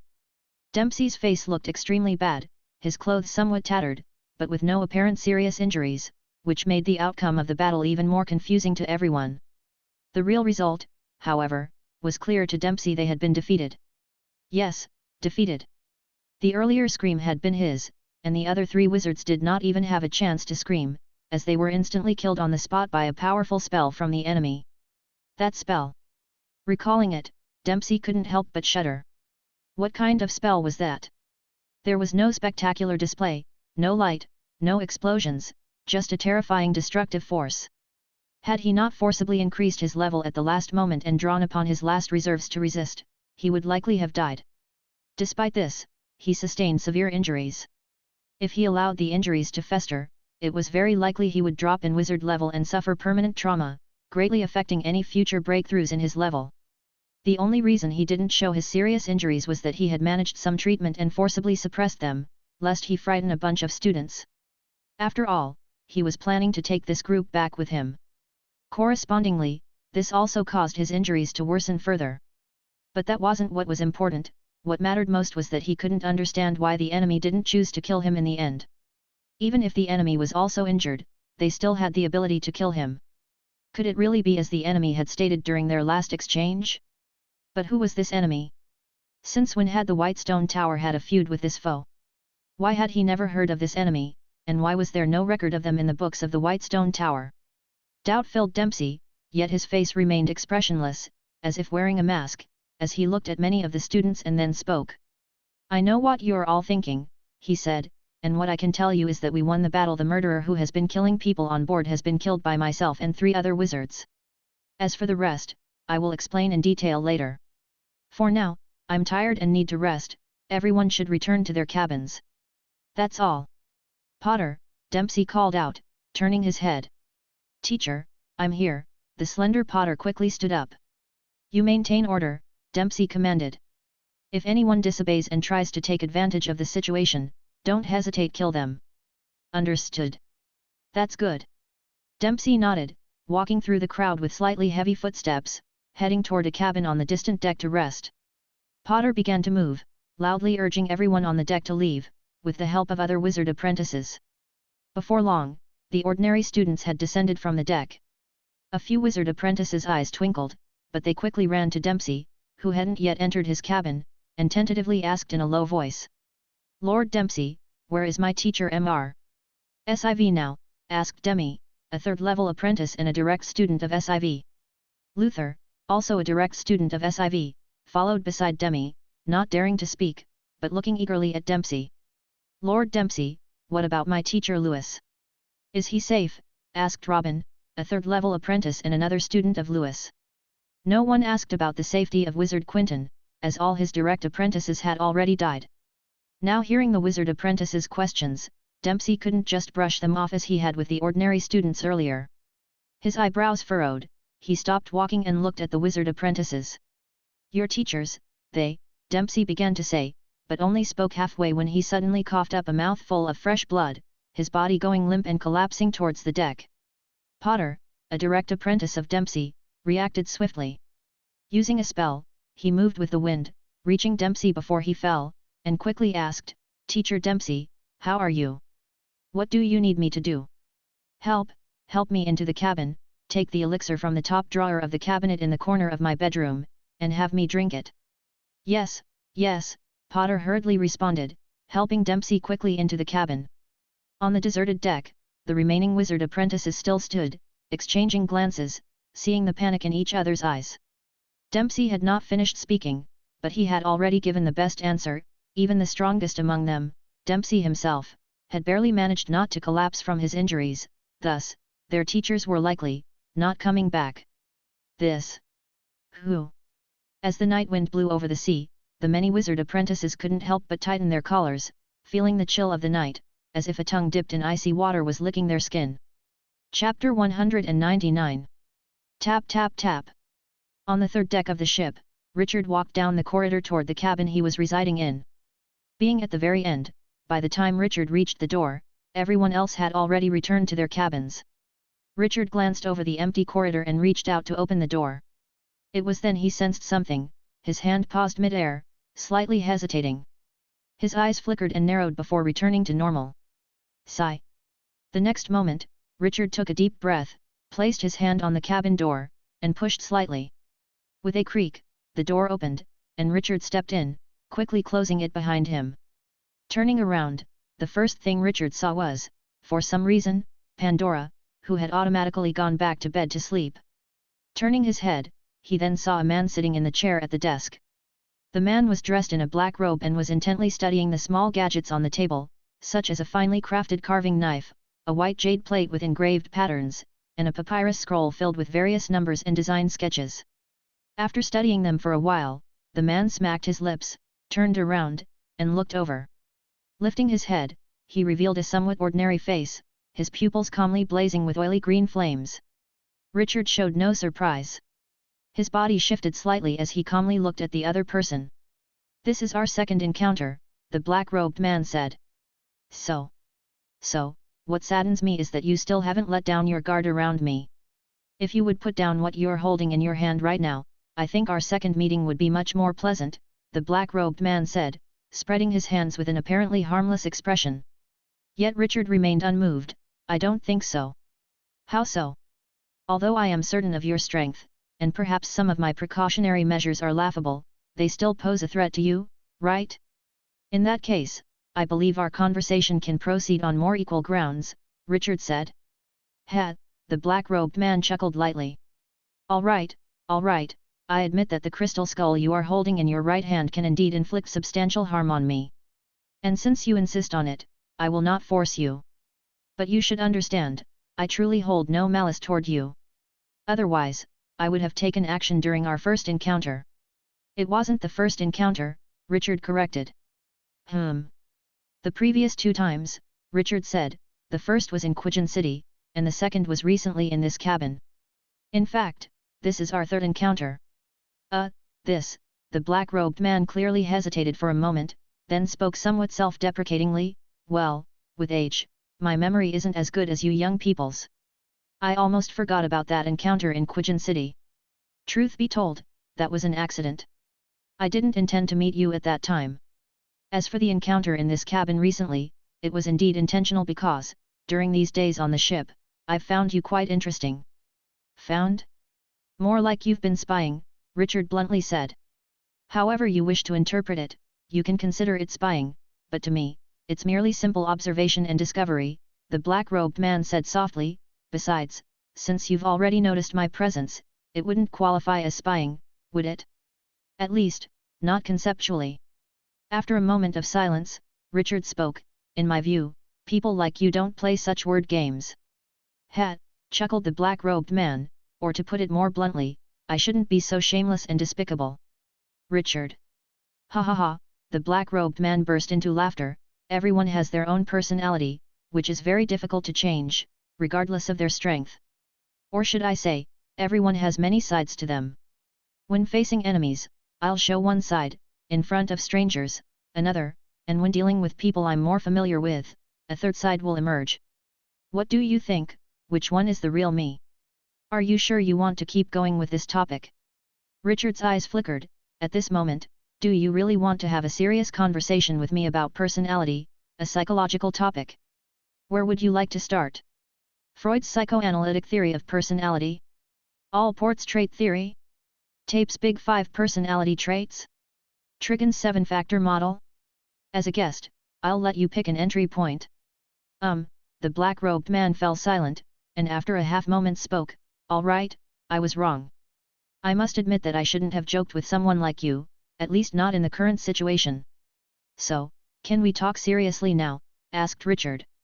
Hold on, the black-robed man interjected, before we have a formal conversation, there are 2 things I want to say. What things? The first, said the black-robed man, sitting in a chair and pointing at Pandora on the bed, you really don't know how to take care of a little girl. When I arrived, I found her lying on the floor, it was I who helped you lift her back into bed. So, you should thank me, shouldn't you? Richard's lips moved, but no words came out. What, you don't want to say it? Then forget it, let's move on to the second thing, the black-robed man said, pointing at the cluttered desk, this desk of yours is messy than it should be. Richard retorted ungraciously, if the power you leaked during your fight with the wizard on this ship had been less, it would still be tidy. Also, that little girl you mentioned was thrown from the bed because of the aftermath of your battle. Logically, you carrying her back is something you ought to do. Oh, is that so? The black-robed man realized, so you don't need to thank me, and I'm the one who should apologize. Do we really need to waste time over such trivial matters? Richard couldn't help but say, looking at the black-robed man. The black-robed man shrugged, you have to understand, as an old man who hasn't spoken to anyone in a very long time, I tend to have a compulsion to talk nonsense. Let's reserve that for after the formal conversation. Fine, let's start the formal conversation, the black-robed man finally got serious, let's talk earnestly about the matters concerning both of us. Out of courtesy, I will let you ask the first question, and I will answer. Then my question is simple, what exactly do you want to do? Richard asked, ready with his question. Is that your question? I thought you might ask about the outcome of the recent battle, whether I won or lost. Aren't you the least bit curious about the result of the fight, asked the black-robed man, slightly surprised. That's not really a question, Richard said, if you had lost, you would not be here. The only reason you are here is because you won. That means your power is greater than the 4 wizards on this ship. With such strength, you must be one of the more powerful wizards in the wizard world, aren't you? That's why I'm a bit curious, why are you targeting Whitestone Tower so precisely? Is it revenge? That's one way to put it. Which aspect? Emotions? Interests? Richard observed the black-robed man crossing his arms. Ah, it's interests then. You could say that. The black-robed man slightly relaxed his arms. They've caused me some very unpleasant experiences, and out of the resentment in my heart, I wanted to get some revenge on them. So. Stop, the black-robed man suddenly interrupted Richard. Chapter 200. Stop, stop, stop, the black-robed man raised his hand, blocking Richard from asking new questions, and said, all right, lad, you've asked enough questions. Now, according to the principle of equivalent exchange, it's your turn to answer mine, and I hope you can give me an honest answer. First, state your question, so I can hear it. Richard's eyes flickered, he spoke up. Fine then. The black-robed man looked at Richard, his gaze fixed, his eyes burning with ghostly flames, his expression extremely serious. My question is, who exactly are you? Don't try to be evasive. Although I haven't unraveled all your secrets, your actions aboard the ship alone are not those of an ordinary person. Researching spells, inscribing magic runes, concocting potions. Many of these things are beyond what real wizards can do. And sometimes the things you write on scrolls truly baffle me, yet if looked at closely, they seem to make some sense. Tisk tisk, who are you, really? If you get down to the root of it, I am just a prince from the Blue Lion Kingdom. Then how do you have so many abilities? I have a wizard book, I learned it all from there. Just a wizard book isn't enough, right? Your performance, some of your actions and behaviors, even 10 wizard books wouldn't be sufficient. What if we add my intelligence? Intelligence? I think intelligence is enough, Richard said. Of course, a more accurate explanation is a kind of wisdom, a scientific way of thinking. Science, the black-robed man uttered, as though he had never heard the word, unclear about its meaning. Science, Richard repeated, explaining, you can think of it as a kind of persistence. For example, when a normal wizard apprentice learns a spell, that's it, they've learned it, then they look forward to learning the next spell, a more powerful spell. They hope for continuously increasing strength, ultimately becoming a powerful wizard. I am different. After learning to cast a spell, I try to think, research, and analyze the principles behind the spell, and then go further to understand the entire magic system, the mechanisms behind all spells. I want to know why a certain action can release such a spell, while another can release a different spell. What rules and logic are there in between? Then, I find the logic, the pattern, and make use of it. Of course, the process is very difficult, but its effects are significant. If successful, I would need to master only a few spells to effectively command all spells. I could change a spell's power at will, even control to make an enemy's spell fail completely, making the enemy's wizard level meaningless. You can do all that, the black-robed man was somewhat astonished. I obviously can't do all of that now, it's just how I explain science. To answer your question why I behave differently from the others, Richard said. Come to think of it, if I really could do all that, then now, it wouldn't be you sitting and me standing, it would be me sitting in the chair and you standing and talking. Ha, the black-robed man couldn't help but laugh, so you've been keeping tabs on that sort of thing, hey? Well then, why don't you sit down? I don't mind at all. He said this but made no move to stand. Richard couldn't be bothered to really fuss over such matters and turned towards the black-robed man. You keep sitting, it's fine. But, now it's my turn to ask questions. Go ahead, the black-robed man lifted his hand. My question is, Richard paused slightly, looking at the black-robed man and spoke, why haven't you killed me? Why haven't I killed you? That question. It's something I've been wondering about. Consider it from another perspective, if I was in your position, facing someone strange, unexpected, I wouldn't assassinate them, nor would I interact with them, let alone approach with a benevolent attitude. Curiosity alone is hard to justify, unless there is some special reason. That. I hope you can answer seriously. All right, the black-robed man exhaled, I might as well tell you, there are mainly 2 reasons why I treat you this way. 2 reasons? 2 reasons, the black-robed man nodded. The first reason is, I have a liking for you. A liking? Richard's eyes flashed, his expression somewhat odd. What are you thinking?